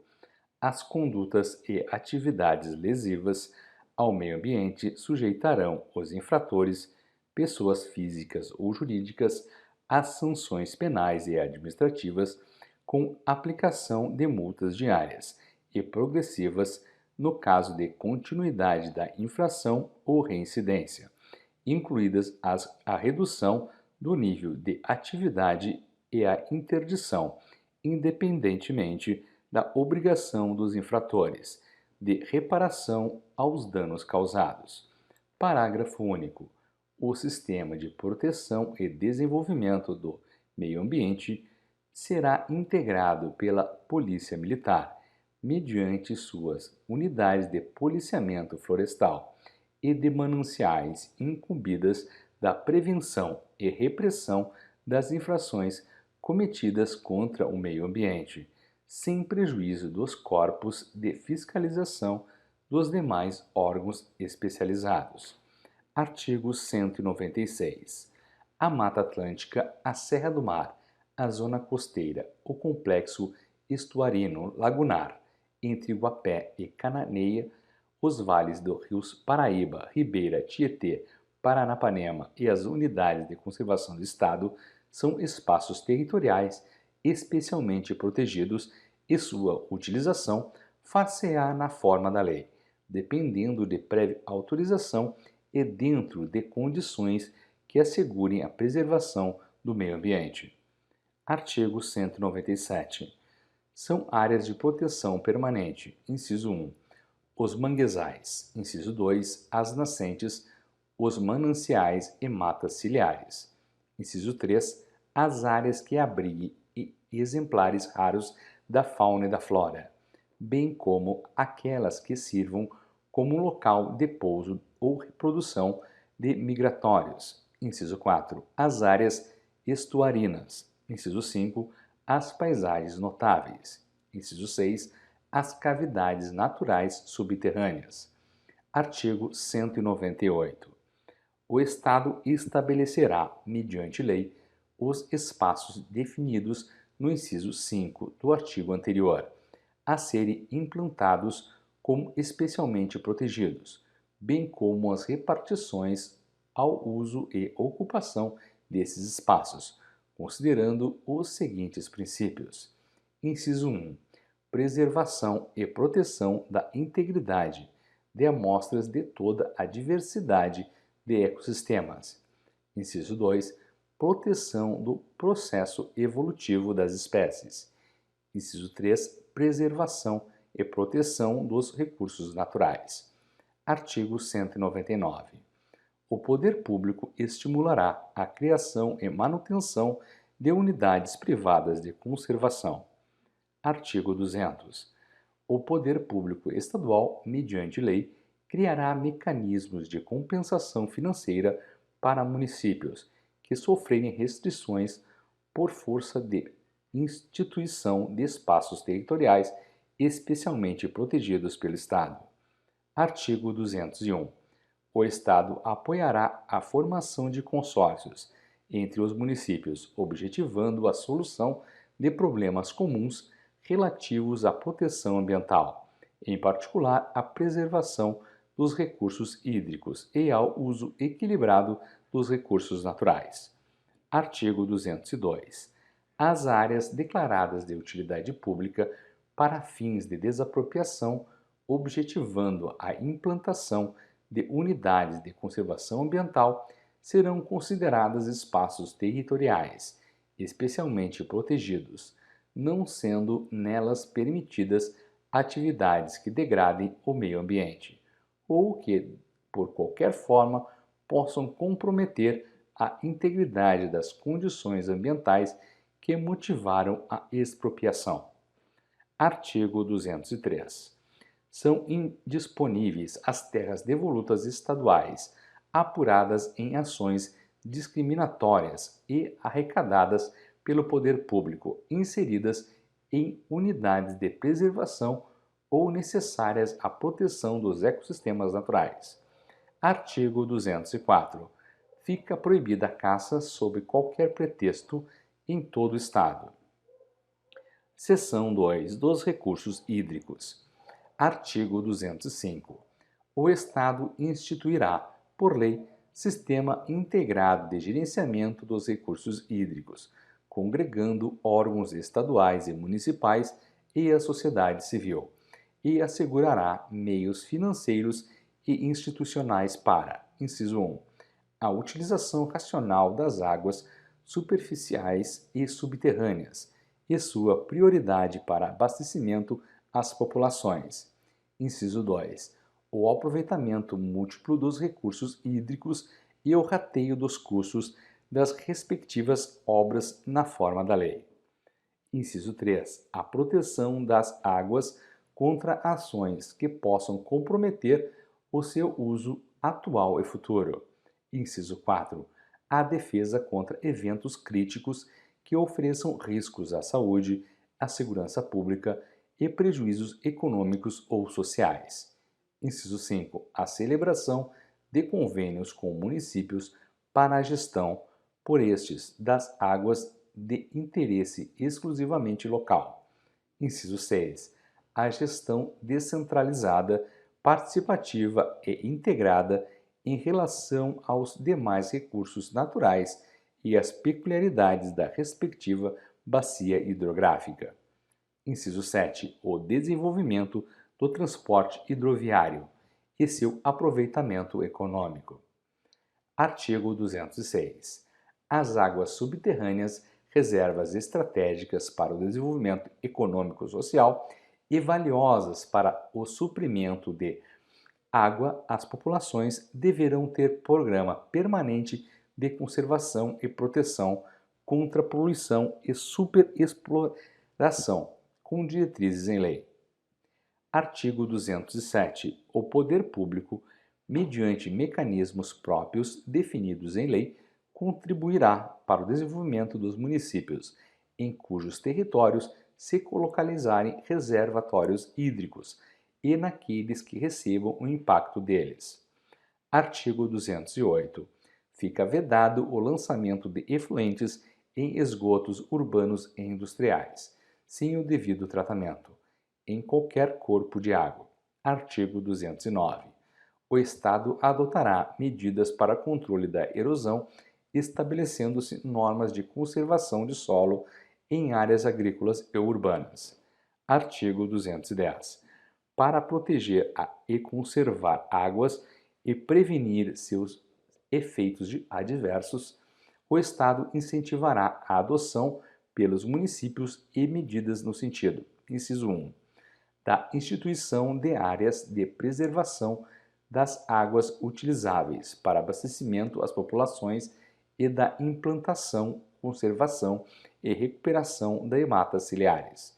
Inciso 2. Do zoneamento de áreas inundáveis, com restrições a usos incompatíveis nas sujeitas às inundações frequentes e na manutenção da capacidade de infiltração do solo. Inciso 3. Da implantação de sistemas de alerta e defesa civil, para garantir a segurança e a saúde públicas, quando de eventos hidrológicos indesejáveis. Inciso 4. Do condicionamento a aprovação prévia dos organismos estaduais de controle ambiental e de gestão de recursos hídricos, na forma da lei, dos atos de outorga de direitos que possam influir na qualidade ou quantidade das águas superficiais e subterrâneas. Inciso 5. Da instituição de programas permanentes de racionalização do uso das águas, destinadas ao abastecimento público e industrial e à irrigação, assim como de combate às inundações e à erosão. Parágrafo único. A lei estabelecerá incentivos para os municípios que aplicarem prioritariamente o produto da participação no resultado da exploração dos potenciais energéticos em seu território, ou da compensação financeira nas ações previstas neste artigo e no tratamento de águas residuárias. Artigo 211. Para garantir as ações previstas no artigo 205, a utilização dos recursos hídricos será cobrada segundo as peculiaridades de cada bacia hidrográfica, na forma da lei, e o produto aplicado nos serviços e obras referidos no item 1 do parágrafo único deste artigo. Parágrafo único. Produto da participação do Estado no resultado da exploração de potenciais hidroenergéticos em seu território ou da compensação financeira será aplicado prioritariamente 1. Em serviços e obras hidráulicas e de saneamento de interesse comum, previstos nos planos estaduais de recursos hídricos e de saneamento básico. 2. Na compensação na forma da lei aos municípios afetados por inundações decorrentes de reservatórios de água implantados pelo Estado ou que tenham restrições ao seu desenvolvimento em razão de leis de proteção de mananciais. Artigo 212. Na articulação com a União, quando da exploração dos serviços em instalações de energia elétrica e do aproveitamento energético dos cursos de água em seu território, o Estado levará em conta os usos múltiplos e o controle das águas, a drenagem, a correta utilização das várzeas, a flora e a fauna aquáticas e a preservação do meio ambiente. Artigo 213. A proteção da quantidade e da qualidade das águas será obrigatoriamente levada em conta quando da elaboração de normas legais relativas a florestas, caça, pesca, fauna, conservação da natureza, defesa do solo e demais recursos naturais e ao meio ambiente. Seção 3. Dos recursos minerais. Artigo 214.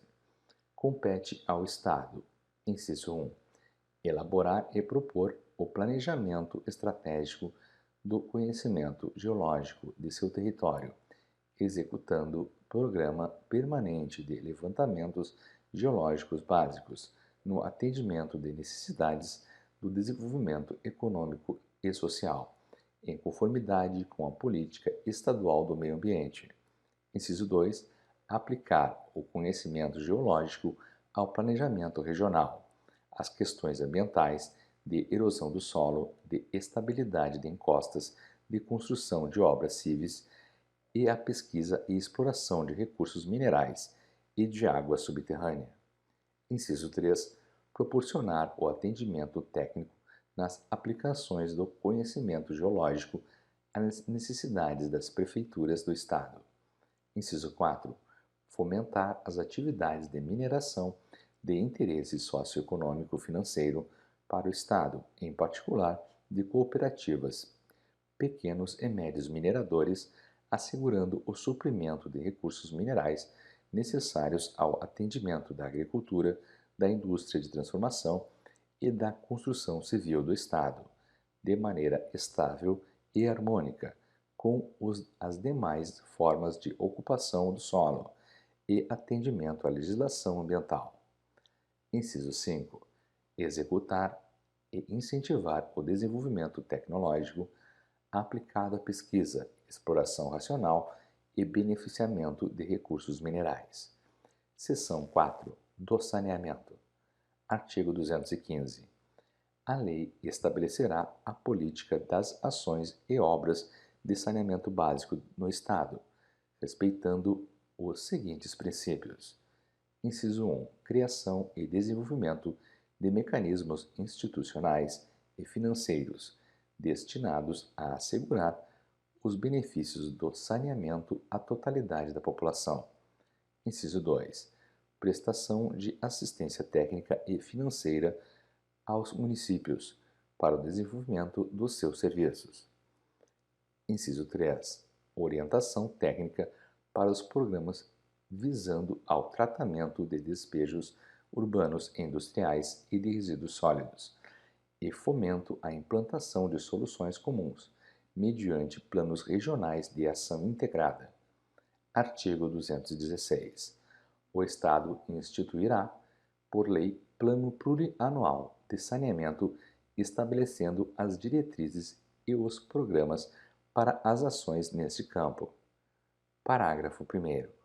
O plano objeto deste artigo deverá respeitar as peculiaridades regionais e locais e as características das bacias hidrográficas e dos respectivos recursos hídricos. Parágrafo 2º. O Estado assegurará condições para a correta operação, necessária ampliação e eficiente administração dos serviços de saneamento básico prestados por concessionária sob seu controle acionário. Parágrafo 3º. As ações de saneamento deverão prever a utilização racional da água, do solo e do ar, de modo compatível com a preservação e melhoria da qualidade da saúde pública e do meio ambiente e com a eficiência dos serviços públicos de saneamento. Título 7 da Ordem Social. Capítulo 1. Disposição Geral. Artigo 217. Ao Estado cumpre assegurar o bem-estar social, garantindo o pleno acesso aos bens e serviços essenciais ao desenvolvimento individual e coletivo. Capítulo 2 da Seguridade Social. Seção 1. Disposição Geral. Artigo 218. O Estado garantirá em seu território o planejamento e desenvolvimento de ações que viabilizem, no âmbito de sua competência, os princípios de seguridade social previstos nos artigos 194 e 195 da Constituição Federal. Seção 2 da Saúde. Artigo 219. A saúde é direito de todos e dever do Estado. Parágrafo único. Os poderes públicos estadual e municipal garantirão o direito à saúde, mediante, inciso 1, políticas sociais, econômicas e ambientais que visem ao bem-estar mental e social do indivíduo e da coletividade e a redução do risco de doenças e outros agravos. Inciso 2. Acesso universal e igualitário às ações e aos serviços de saúde, em todos os níveis. 3. Direito à obtenção de informações e esclarecimentos de interesses da saúde individual e coletiva, assim como as atividades desenvolvidas pelo sistema. 4. Atendimento integral do indivíduo, abrangendo a promoção, preservação e recuperação de sua saúde. Artigo 220. As ações e os serviços de saúde são de relevância pública, cabendo ao poder público dispor, nos termos da lei, sobre sua regulamentação, fiscalização e controle. Parágrafo 1º. As ações e serviços de preservação da saúde abrangem o ambiente natural, os locais públicos e de trabalho. Parágrafo 2º. As ações e serviços de saúde serão realizados preferencialmente de forma direta pelo poder público ou através de terceiros e pela iniciativa privada. Parágrafo 3º. A assistência à saúde é livre à iniciativa privada. Parágrafo 4º. A participação do setor privado no Sistema Único de Saúde efetivar-se-á segundo suas diretrizes, mediante convênio ou contrato de direito público, tendo preferência às entidades filantrópicas, e as sem fins lucrativos. Parágrafo 5º. As pessoas físicas e as pessoas jurídicas de direito privado, quando participarem do Sistema Único de Saúde, ficam sujeitas às suas diretrizes e às normas administrativas incidentes sob objeto de convênio ou de contrato. Parágrafo 6º. É vedada a destinação de recursos públicos para auxílio ou subvenções às instituições privadas com fins lucrativos. Artigo 221. Os Conselhos Estaduais e Municipais de Saúde, que terão sua composição, organização e competência fixadas em lei, garantem a participação de representantes da comunidade, em especial dos trabalhadores, entidades e prestadores de serviços da área de saúde, além do poder público, na elaboração e controle das políticas de saúde, bem como na formulação, fiscalização e acompanhamento do Sistema Único de Saúde. Artigo 222. As ações e os serviços de saúde executados e desenvolvidos pelos órgãos e instituições públicas, estaduais e municipais da administração direta, indireta e fundacional constituem o Sistema Único de Saúde, nos termos da Constituição Federal, que se organizará ao nível do Estado, de acordo com as seguintes diretrizes e bases. Inciso 1. Descentralização com direção única no âmbito estadual e no de cada município, sob a direção de um profissional de saúde. Inciso 2. Municipalização dos recursos, serviços e ações de saúde, com estabelecimento em lei dos critérios de repasse das verbas oriundas das esferas federal e estadual. Inciso 3. Integração das ações e serviços com base na regionalização e hierarquização do atendimento individual e coletivo, adequado às diversas realidades epidemiológicas. Inciso 4. Universalização da assistência de igual qualidade, com instalação e acesso a todos os níveis do serviço de saúde, à população urbana e rural. Inciso 5. Gratuidade dos serviços prestados, vedada a cobrança de despesas e taxas sob qualquer título. Parágrafo único. O poder público estadual e os municípios aplicarão anualmente em ações e serviços públicos de saúde recursos mínimos derivados da aplicação de percentuais calculados sobre 1. No caso do Estado, o produto da arrecadação dos impostos, a que se refere o artigo 165 da Constituição Estadual, e dos recursos de que tratam os artigos 157 e 159, 1, a linha A, e 2 da Constituição Federal, deduzidas as parcelas que forem transferidas aos municípios.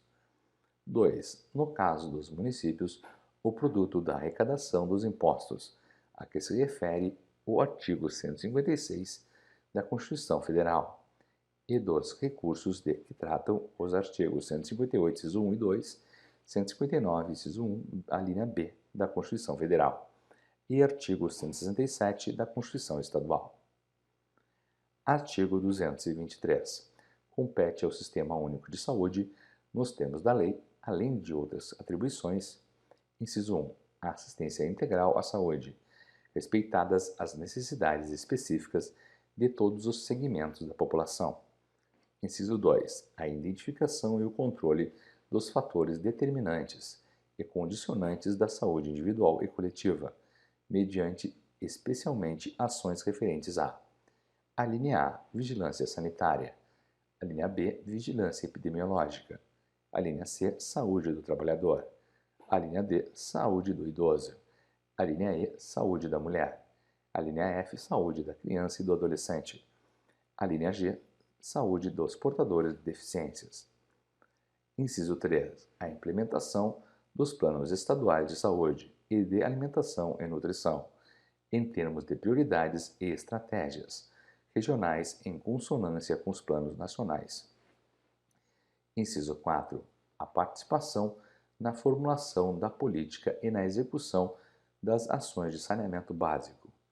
Inciso 5. A organização, fiscalização e controle da produção e distribuição dos componentes farmacêuticos básicos, medicamentos, produtos químicos, biotecnológicos, imunobiológicos, hemoderivados e outros de interesse para a saúde, facilitando à população o acesso a eles.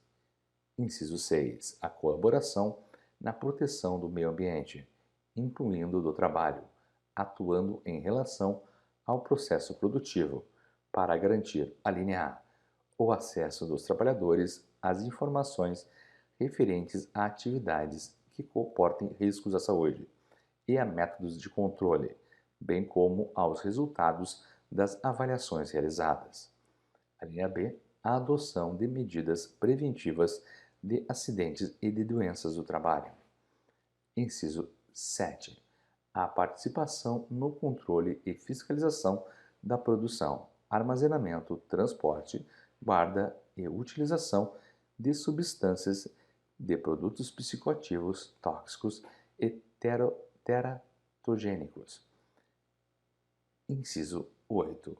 A adoção de política de recursos humanos em saúde e na capacitação, formação e valorização de profissionais da área, no sentido de propiciar melhor adequação às necessidades específicas do Estado e de suas regiões e ainda aqueles segmentos da população cujas particularidades requerem atenção especial, de forma a aprimorar a prestação de assistência integral.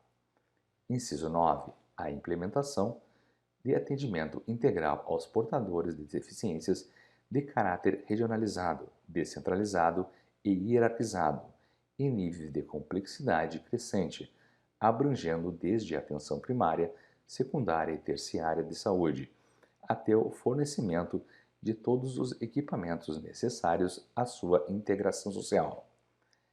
Inciso 10. A garantia do direito à autorregulação da fertilidade como livre decisão do homem, da mulher ou do casal, tanto para exercer a procriação como para evitá-la, provendo por meios educacionais, científicos e assistenciais, para assegurá-lo, vedada qualquer forma coercitiva ou de indução por parte das instituições públicas ou privadas. Inciso 11. A revisão do Código Sanitário Estadual a cada 5 anos. Inciso 12. A fiscalização e controle do equipamento e aparelhagem utilizados no sistema de saúde na forma da lei. Artigo 224. Cabe à rede pública de saúde, pelo seu corpo clínico especializado, prestar o atendimento médico para a prática do aborto nos casos excludentes de antijuridicidade, previsto na legislação penal. Artigo 225. O Estado criará banco de órgãos, tecidos e substâncias humanas. Parágrafo 1º. A lei disporá sobre as condições e requisitos que facilitem a remoção de órgãos, tecidos e substâncias humanas para fins de transplante, obedecendo à ordem cronológica da lista de receptores e respeitando-se rigorosamente as urgências médicas, pesquisa e tratamento, bem como a coleta, processamento e transfusão de sangue e seus derivados, sendo vedado todo tipo de comercialização. Parágrafo 2º.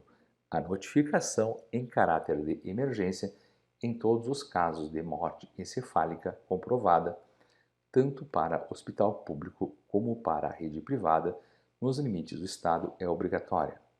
Parágrafo 3º. Cabe ao poder público providenciar recursos e condições para receber as notificações que deverão ser feitas em caráter de emergência, para atender ao disposto nos parágrafos 1º e 2º. Artigo 226. É vedada a nomeação ou designação para cargo ou função de chefia ou assessoramento na área de saúde, em qualquer nível de pessoa que participe de direção, gerência ou administração de entidades que mantenham contratos ou convênios com o Sistema Único de Saúde, a nível estadual, ou sejam por ele credenciadas. Artigo 227. O Estado incentivará e auxiliará os órgãos públicos e entidades filantrópicas de estudo, pesquisa e combate ao câncer, constituídos na forma da lei, respeitando a sua autonomia e independência de atuação científica. Artigo 228. O Estado regulamentará em seu território todo o processo de coleta e percurso de sangue. Artigo 229. Compete à autoridade estadual, de ofício ou mediante denúncia de risco à saúde, proceder à avaliação das fontes de risco no ambiente de trabalho e determinar a adoção das devidas providências para que cessem os motivos que lhe deram causa. Parágrafo 1º. Ao sindicato de trabalhadores ou a representante que designar é garantido requerer a interdição de máquina, de setor de serviço ou de todo o ambiente de trabalho, quando houver exposição a risco iminente para a vida e a saúde dos empregados. Parágrafo 2º. Em condições de risco grave ou iminente no local de trabalho, será lícito ao empregado interromper suas atividades, sem prejuízo de quaisquer direitos, até a eliminação do risco. Parágrafo 3º. O Estado atuará para garantir a saúde e a segurança dos empregados nos ambientes de trabalho. Parágrafo 4º. É assegurada a cooperação dos sindicatos de trabalhadores nas ações de vigilância sanitária desenvolvidas no local de trabalho. Artigo 230. O Estado garantirá o funcionamento de unidades terapêuticas para recuperação de usuários de substâncias que geram dependência física ou psíquica, resguardado o direito de livre adesão dos pacientes, salvo ordem judicial. Artigo 231. Assegurar-se ao paciente internado em hospitais da rede pública ou privada a faculdade de ser assistido religiosa e espiritualmente por ministro de culto religioso. Seção 3. Da promoção social. Artigo 232. As ações do poder público por meio de programas e projetos na área de promoção social serão organizadas, elaboradas, executadas e acompanhadas com base nos seguintes princípios. Inciso 1. Participação da comunidade. Inciso 2. Descentralização administrativa. Respeitada a legislação federal, cabendo a coordenação e execução de programas às esferas estadual e municipal, considerados os municípios e as comunidades como instâncias básicas para o atendimento e realização dos programas. Inciso 3. Integração das ações dos órgãos e entidades da administração em geral, compatibilizando programas e recursos e evitando a duplicidade de atendimento entre as esferas estadual e municipal. Parágrafo único. É facultado ao poder público vincular a programa de apoio à inclusão e promoção social até 0,5% de sua receita tributária, vedada a aplicação desses recursos no pagamento de 1. Despesas com pessoal e encargos sociais. 2. Serviço da dívida. 3. Qualquer outra despesa corrente não vinculada diretamente aos investimentos ou ações apoiados. Artigo 233. As ações governamentais e os programas de assistência social, pela sua natureza emergencial e compensatória, não deverão prevalecer sobre a formulação e aplicação de políticas sociais básicas nas áreas de saúde e educação, abastecimento, transporte e alimentação. Artigo 234.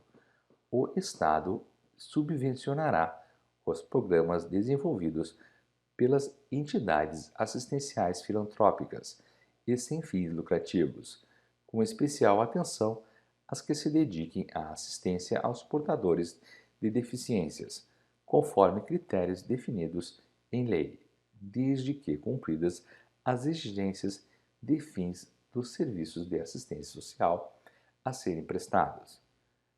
Parágrafo único. Compete ao Estado a fiscalização dos serviços prestados pelas entidades citadas no caput deste artigo. Artigo 236. O Estado criará o Conselho Estadual de Promoção Social, cuja composição, funções e regulamentos serão definidos em lei. Capítulo 3. Da Educação, da Cultura e dos Esportes e Lazer. Seção 1. Da Educação. Artigo 237. A educação ministrada com base nos princípios estabelecidos no artigo 205 e seguintes da Constituição Federal e inspirada nos princípios de liberdade e solidariedade humana, tem por fim, inciso 1, a compreensão dos direitos e deveres da pessoa humana, do cidadão, do Estado, da família e dos demais grupos que compõem a comunidade. Inciso 2, o respeito à dignidade e às liberdades fundamentais da pessoa humana. Inciso 3, o fortalecimento da unidade nacional e da solidariedade internacional. Inciso 4, o desenvolvimento integral da personalidade humana e a sua participação na obra do bem comum. Inciso 5, o preparo do indivíduo e da sociedade para o domínio dos conhecimentos científicos e tecnológicos que lhes permitam utilizar as possibilidades e vencer as dificuldades do meio, preservando. Inciso 6. A preservação, difusão e expansão do patrimônio cultural. Inciso 7. A condenação e qualquer tratamento desigual, por motivo de convicção filosófica, política ou religiosa, bem como a qualquer preconceito de classe, raça ou sexo. Inciso 8. O desenvolvimento da capacidade de elaboração e reflexão crítica da realidade. Artigo 238. A lei organizará o sistema de ensino do Estado de São Paulo, levando em conta o princípio da descentralização. Artigo 239. O poder público organizará o sistema estadual de ensino, abrangendo todos os níveis e modalidades, incluindo a especial, estabelecendo normas gerais de funcionamento para as escolas públicas estaduais e municipais, bem como para as particulares. Parágrafo 1º. Os municípios organizarão igualmente seus sistemas de ensino. Parágrafo 2º. O poder público oferecerá atendimento especializado aos portadores de deficiências, preferencialmente na rede regular de ensino. Parágrafo 3º. As escolas particulares estarão sujeitas à fiscalização, controle e avaliação, na forma da lei. Parágrafo 4º. O poder público adequará as escolas e tomará as medidas necessárias quando da construção de novos prédios, visando promover a acessibilidade das pessoas com deficiência ou com mobilidade reduzida, mediante a supressão de barreiras e obstáculos nos espaços imobiliários. Artigo 240. Os municípios responsabilizar-se-ão prioritariamente pelo ensino fundamental, inclusive para os que a ele não tiverem acesso na idade própria, aí pré-escolar, só podendo atuar nos níveis mais elevados, quando a demanda naqueles níveis estiver plena e satisfatoriamente atendida, do ponto de vista qualitativo e quantitativo. Artigo 241. O Plano Estadual de Educação, estabelecido em lei, é de responsabilidade do Poder Público Estadual, tendo sua elaboração coordenada pelo Executivo, consultados os órgãos descentralizados do Sistema Estadual de Ensino, a comunidade educacional e considerados os diagnósticos e necessidades apontados nos planos municipais de educação. Artigo 242. O Conselho Estadual de Educação é órgão normativo, consultivo e deliberativo do sistema de ensino do Estado de São Paulo, com suas atribuições, organização e composição definidas em lei. Artigo 243. Os critérios para a criação de conselhos regionais e municipais de educação, sua composição e atribuições, bem como as normas para seu funcionamento, serão estabelecidos e regulamentados por lei. Artigo 244. O ensino religioso de matrícula facultativa constituirá disciplina dos horários normais das escolas públicas de ensino fundamental.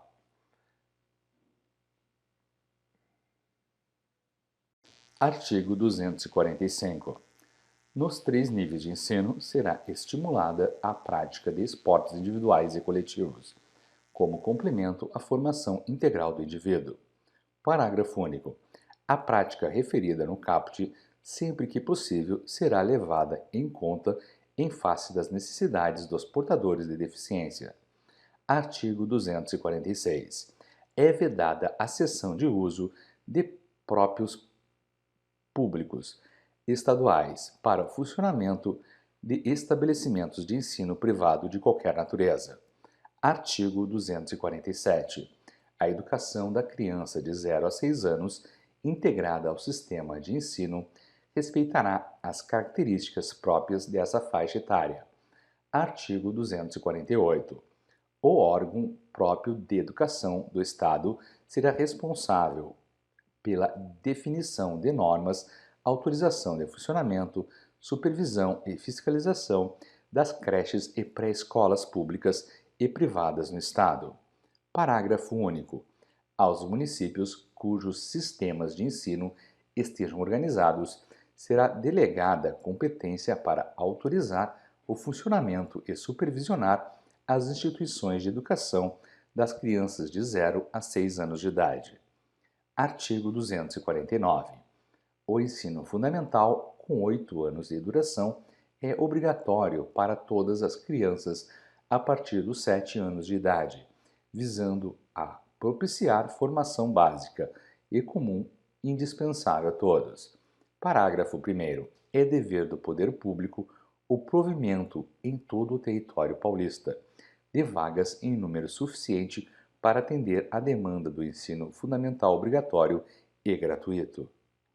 Parágrafo 2º. A atuação da administração pública estadual no ensino público fundamental dar-se-á por meio de rede própria ou em cooperação técnica e financeira com os municípios, nos termos do artigo 30, inciso 6 da Constituição Federal, assegurando a existência de escolas com corpo técnico qualificado e elevado padrão de qualidade, devendo ser definidas com os municípios formas de colaboração de modo a assegurar a universalização do ensino obrigatório. Parágrafo 3º. O ensino fundamental, público e gratuito será também garantido aos jovens e adultos que na idade própria a ele não tiverem acesso e terá organização adequada às características dos alunos. Parágrafo 4º. Caberá ao poder público prover o ensino fundamental diurno e noturno regular e supletivo, adequado às condições de vida do educando, que já tenha ingressado no mercado de trabalho. Parágrafo 5º. É permitida a matrícula no ensino fundamental a partir dos 6 anos de idade, desde que plenamente atendida a demanda das crianças de 7 anos de idade. Artigo 250. O poder público responsabilizar-se-á pela manutenção e expansão do ensino médio, público e gratuito, inclusive para os jovens e adultos, que na idade própria a ele não tiveram acesso, tomando providências para universalizá-lo. Parágrafo 1º. O Estado proverá o atendimento do ensino médio, em curso diurno e noturno, regular e supletivo, aos jovens e adultos, especialmente trabalhadores, de forma compatível com suas condições de vida. Parágrafo 2º. Além de outras modalidades que a lei vier a estabelecer no ensino médio, fica assegurada a especificidade do curso de formação do magistério para a pré-escola e das 4 primeiras séries do ensino fundamental, inclusive com formação de docentes para atuarem na educação de portadores de deficiências. Artigo 251. A lei assegurará a valorização dos profissionais de ensino, mediante fixação de planos de carreira para o magistério público, com piso salarial profissional, carga horária compatível com o exercício das funções e ingresso exclusivamente por concurso público de provas e títulos. Artigo 252. O Estado manterá seu próprio sistema de ensino superior, articulado com os demais níveis. Parágrafo único. O sistema de ensino superior do Estado de São Paulo incluirá universidades e outros estabelecimentos. Artigo 253. A organização do sistema de ensino superior do Estado será orientada para a ampliação do número de vagas oferecidas no ensino público diurno e noturno, respeitadas as condições para a manutenção da qualidade de ensino e do desenvolvimento da pesquisa. Parágrafo único. As universidades públicas estaduais deverão manter cursos noturnos, que no conjunto de suas unidades correspondam a 1/3 pelo menos do total das vagas por elas oferecidas. Artigo 254. A autonomia da universidade será exercida, respeitando nos termos do seu estatuto a necessária democratização do ensino e a responsabilidade pública da instituição, observados os seguintes princípios. Inciso 1. Utilização dos recursos de forma a ampliar o atendimento à demanda social, tanto mediante cursos regulares quanto atividades de extensão. Inciso 2. Representação e participação de todos os segmentos da comunidade interna nos órgãos decisórios e na escolha de dirigentes na forma de seus estatutos. Parágrafo 1º. A lei criará formas de participação da sociedade, por meio de instâncias públicas externas à universidade, na avaliação do desempenho da gestão dos recursos. Parágrafo 2º. É facultado às universidades admitir professores, técnicos e cientistas estrangeiros na forma da lei. Parágrafo 3º. O disposto neste artigo aplica-se às instituições de pesquisa científica e tecnológica. Artigo 255. O Estado aplicará anualmente na manutenção e no desenvolvimento do ensino público no mínimo 30% da receita resultante de impostos, incluindo recursos provenientes de transferências. Parágrafo único. A lei definirá as despesas que se caracterizem como manutenção e desenvolvimento do ensino. Artigo 256.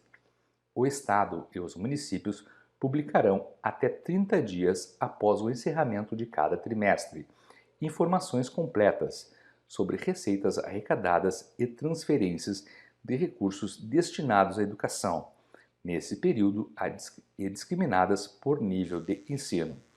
Artigo 257. A distribuição dos recursos públicos assegurará prioridade de atendimento das necessidades do ensino fundamental. Parágrafo único. Parcela dos recursos públicos destinados à educação deverá ser utilizada em programas integrados de aperfeiçoamento e atualização para os educadores em exercício no ensino público. Artigo 258. O poder público poderá, mediante convênio, destinar parcela dos recursos de que trata o artigo 255 a instituições filantrópicas, definidas em lei, para a manutenção e o desenvolvimento de atendimento educacional, especializado e gratuito a educandos portadores de necessidades especiais. Seção 2 da Cultura. Artigo 259.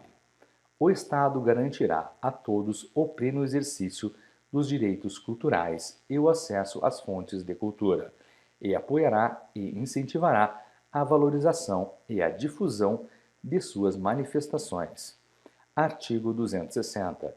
Constitui patrimônio cultural estadual os bens de natureza material e imaterial, tomados individualmente ou em conjunto, portadores de referências à identidade, à ação e à memória dos diferentes grupos formadores da sociedade, nos quais se incluem: inciso 1, as formas de expressão; inciso 2, as criações científicas, artísticas e tecnológicas; inciso 3, as obras, objetos, documentos, edificações e demais espaços destinados às manifestações artístico-culturais; inciso 4, os conjuntos urbanos e sítios de valor histórico, paisagístico, artístico, arqueológico, paleontológico, ecológico e científico. Artigo 261. O poder público pesquisará, identificará, protegerá e valorizará o patrimônio cultural paulista através do Conselho de Defesa do Patrimônio Histórico, Arqueológico, Artístico e Turístico do Estado de São Paulo, com DEPARTE, na forma que a lei estabelecer. Artigo 262.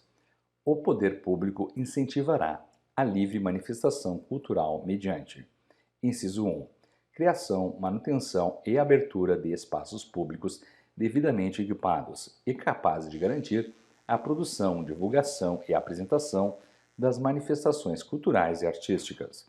Inciso 2, desenvolvimento de intercâmbio cultural e artístico com os municípios, integração de programas culturais e apoio à instalação de casas de cultura e de bibliotecas públicas. Inciso 3, acesso aos acervos das bibliotecas, museus, arquivos e congêneres. Inciso 4, promoção do aperfeiçoamento e valorização dos profissionais da cultura. Inciso 5, planejamento e gestão do conjunto das ações, garantida a participação de representantes da comunidade. Inciso 6, compromisso do Estado de resguardar e defender a integridade, pluralidade, independência e autenticidade das culturas brasileiras em seu território. Inciso 7, cumprimento por parte do Estado de uma política cultural não intervencionista, visando a participação de todos na vida cultural. Inciso 8, preservação dos documentos, obras e demais registros de valor histórico e científico. Artigo 263. A lei estimulará, mediante mecanismos específicos, os empreendimentos privados que se voltem à preservação e à restauração do patrimônio cultural do Estado, bem como incentivará os proprietários de bens culturais tombados que atendam às recomendações de preservação do patrimônio cultural. Artigo 263-A. É facultado ao poder público vincular a fundo estadual de fomento à cultura até 0,5% de sua receita tributária líquida, para o financiamento de programas e projetos culturais, vedada a aplicação desses recursos no pagamento de: inciso 1, despesas com pessoal e encargos sociais; inciso 2, serviço da dívida; inciso 3, qualquer outra despesa corrente não vinculada diretamente aos investimentos ou ações apoiados. Seção 3. Dos esportes e lazer. Artigo 264. O Estado apoiará e incentivará as práticas esportivas, formais e não formais, como direito de todos. Artigo 265. O poder público apoiará e incentivará o lazer como forma de integração social. Artigo 266.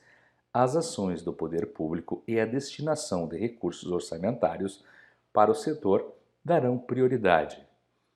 Inciso 1. Ao esporte educacional, ao esporte comunitário e, na forma da lei, ao esporte de alto rendimento. Inciso 2. Ao lazer popular. Inciso 3. A construção e manutenção de espaços devidamente equipados para as práticas esportivas e o lazer. Inciso 4. A promoção, estímulo e orientação à prática e difusão da educação física. Inciso 5.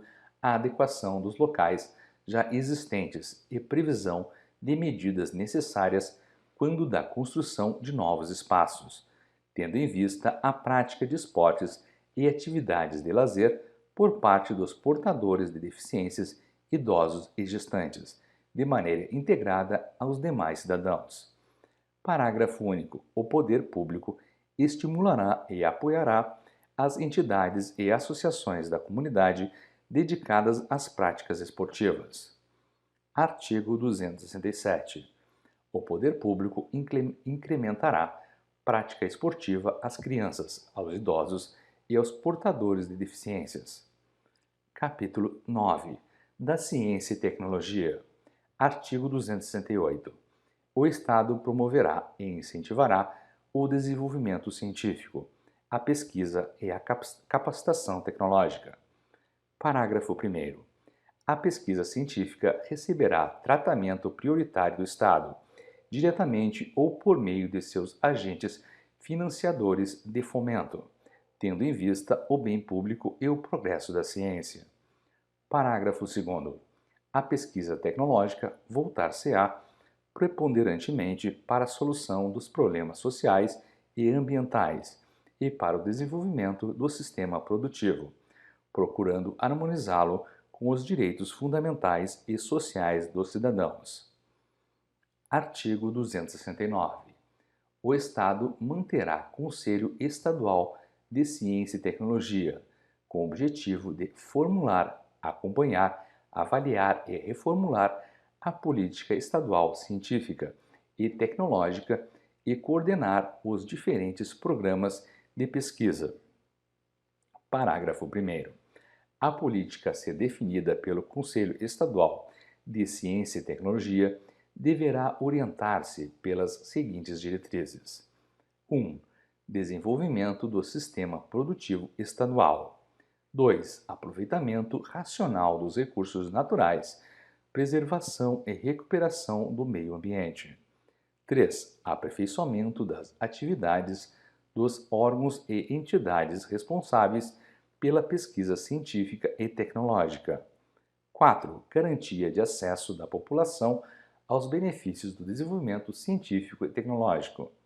5. Atenção especial às empresas nacionais, notadamente às médias, pequenas e microempresas. Parágrafo 2º. A estrutura, organização, composição e competência desse Conselho serão definidas em lei. Artigo 270. O poder público apoiará e estimulará, mediante mecanismos definidos em lei, instituições e empresas que investam em pesquisa e criação de tecnologia, observado o disposto no artigo 218, parágrafo 4º da Constituição Federal. Artigo 271. O Estado destinará o mínimo de 1% de sua receita tributária à Fundação de Amparo à Pesquisa do Estado de São Paulo, como renda de sua privativa administração, para aplicação em desenvolvimento científico e tecnológico. Parágrafo único. A dotação fixada no caput, excluída a parcela de transferência aos municípios, de acordo com o artigo 158, inciso 4 da Constituição Federal, será transferida mensalmente, devendo o percentual ser calculado sobre a arrecadação do mês de referência e ser pago no mês subsequente. Artigo 272. O patrimônio físico, cultural e científico dos museus, institutos e centros de pesquisa da administração direta, indireta e fundacional são inalienáveis e intransferíveis, sem audiência da comunidade científica e aprovação prévia do Poder Legislativo. Parágrafo único. O disposto neste artigo não se aplica à doação de equipamentos e insumos para a pesquisa quando feita por entidade pública de fomento ao ensino e à pesquisa científica e tecnológica, para outra entidade pública da área de ensino e pesquisa em ciência e tecnologia. Capítulo 5. Da comunicação social. Artigo 273. A ação do Estado no campo da comunicação fundar-se-á sobre os seguintes princípios. Inciso 1. Democratização do acesso às informações. Inciso 2. Pluralismo e multiplicidade das fontes de informação. Inciso 3. Visão pedagógica da comunicação dos órgãos e entidades públicas. Artigo 274. Os órgãos de comunicação social pertencentes ao Estado, às fundações instituídas ou mantidas pelo poder público ou a quaisquer entidades sujeitas direta ou indiretamente ao seu controle econômico serão utilizados de modo a assegurar a possibilidade de expressão e confronto das diversas correntes de opinião. Capítulo 6. Da defesa do consumidor. Artigo 275. O Estado promoverá a defesa do consumidor mediante adoção de política governamental própria e de medidas de orientação e fiscalização definidas em lei. Parágrafo único. A lei definirá também os direitos básicos do consumidor e os mecanismos de estímulo à auto-organização, da defesa do consumidor, de assistência jurídica e policial especializada e de controle de qualidade dos serviços públicos. Artigo 276. O Sistema Estadual de Defesa do Consumidor, integrado por órgão público das áreas de saúde, alimentação, abastecimento, assistência judiciária, crédito, habitação, segurança e educação, com atribuições de tutela e promoção dos consumidores de bens e serviços, terá como órgão consultivo e deliberativo o Conselho Estadual de Defesa do Consumidor, com atribuições e composição definidas em lei. Capítulo 7. Da proteção especial. Seção 1. Da família, da criança, do adolescente, do jovem, do idoso e dos portadores de deficiência. Artigo 277. Cabe ao poder público, bem como à família, assegurar à criança, ao adolescente, ao jovem, ao idoso e aos portadores de deficiências, com absoluta prioridade, o direito à vida, à saúde, à alimentação, à educação, ao lazer, à profissionalização, à cultura, à dignidade, ao respeito, à liberdade e à convivência familiar e comunitária, além de colocá-los a salvo de toda forma de negligência, discriminação, exploração, violência, crueldade e agressão. Parágrafo único. O direito à proteção especial, conforme a lei abrangerá, entre outros, os seguintes aspectos. 1. Garantia à criança e ao adolescente de conhecimento formal do ato infracional que lhe seja atribuído, de igualdade na relação processual, representação legal, acompanhamento psicológico e social e defesa técnico por profissionais habilitados. 2. Obrigação de empresas e instituições que recebam do Estado recursos financeiros para a realização de programas, projetos e atividades culturais, educacionais, de lazer e outros fins, de preverem o acesso e a participação de portadores de deficiências. Artigo 278. O poder público promoverá programas especiais admitindo a participação de entidades não governamentais e tendo como propósito, inciso 1, assistência social e material às famílias de baixa renda, dos egressos de hospitais psiquiátricos do Estado, até sua reintegração na sociedade. Inciso 2, concessão de incentivo às empresas para adequação de seus equipamentos, instalações e rotinas de trabalho aos portadores de deficiências.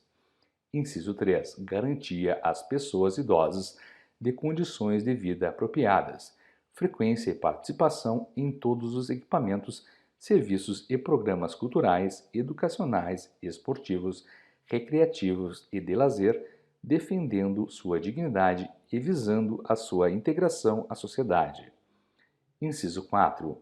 Integração social de portadores de deficiências mediante treinamento para o trabalho, convivência e facilitação do acesso aos bens e serviços coletivos. Inciso 5. Criação e manutenção de serviços de prevenção, orientação, recebimento e encaminhamento de denúncias referentes à violência. Inciso 6. Instalação e manutenção de núcleos de atendimento especial e casas destinadas ao acolhimento provisório de crianças, adolescentes e idosos, portadores de deficiências e vítimas de violência, incluindo a criação de serviços jurídicos de apoio às vítimas, integrados a atendimento psicológico e social. Inciso 7. Nos internamentos de crianças com até 12 anos nos hospitais vinculados aos órgãos da administração direta ou indireta, é assegurada a permanência da mãe, também nas enfermarias, na forma da lei. Inciso 8.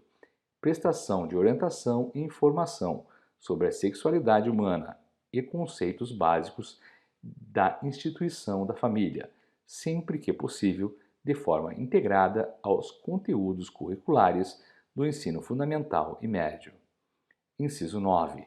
Criação e manutenção de serviços e programas de prevenção e orientação contra entorpecentes, álcool e drogas afim, bem como de encaminhamento de denúncias e atendimento especializado, referentes à criança, ao adolescente, ao adulto e ao idoso dependentes. Artigo 279.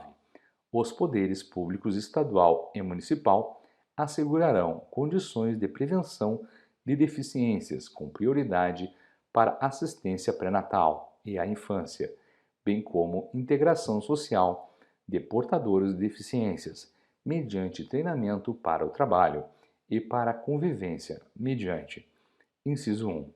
Criação de centros profissionalizantes para treinamento, habilitação e reabilitação profissional de portadores de deficiências, oferecendo os meios adequados para esse fim, aos que não tenham condições de frequentar a rede regular de ensino. Inciso 2. Implantação de sistema Braille em estabelecimentos da rede oficial de ensino, em cidade polo regional, de forma a atender às necessidades educacionais e sociais dos portadores de deficiências. Parágrafo único.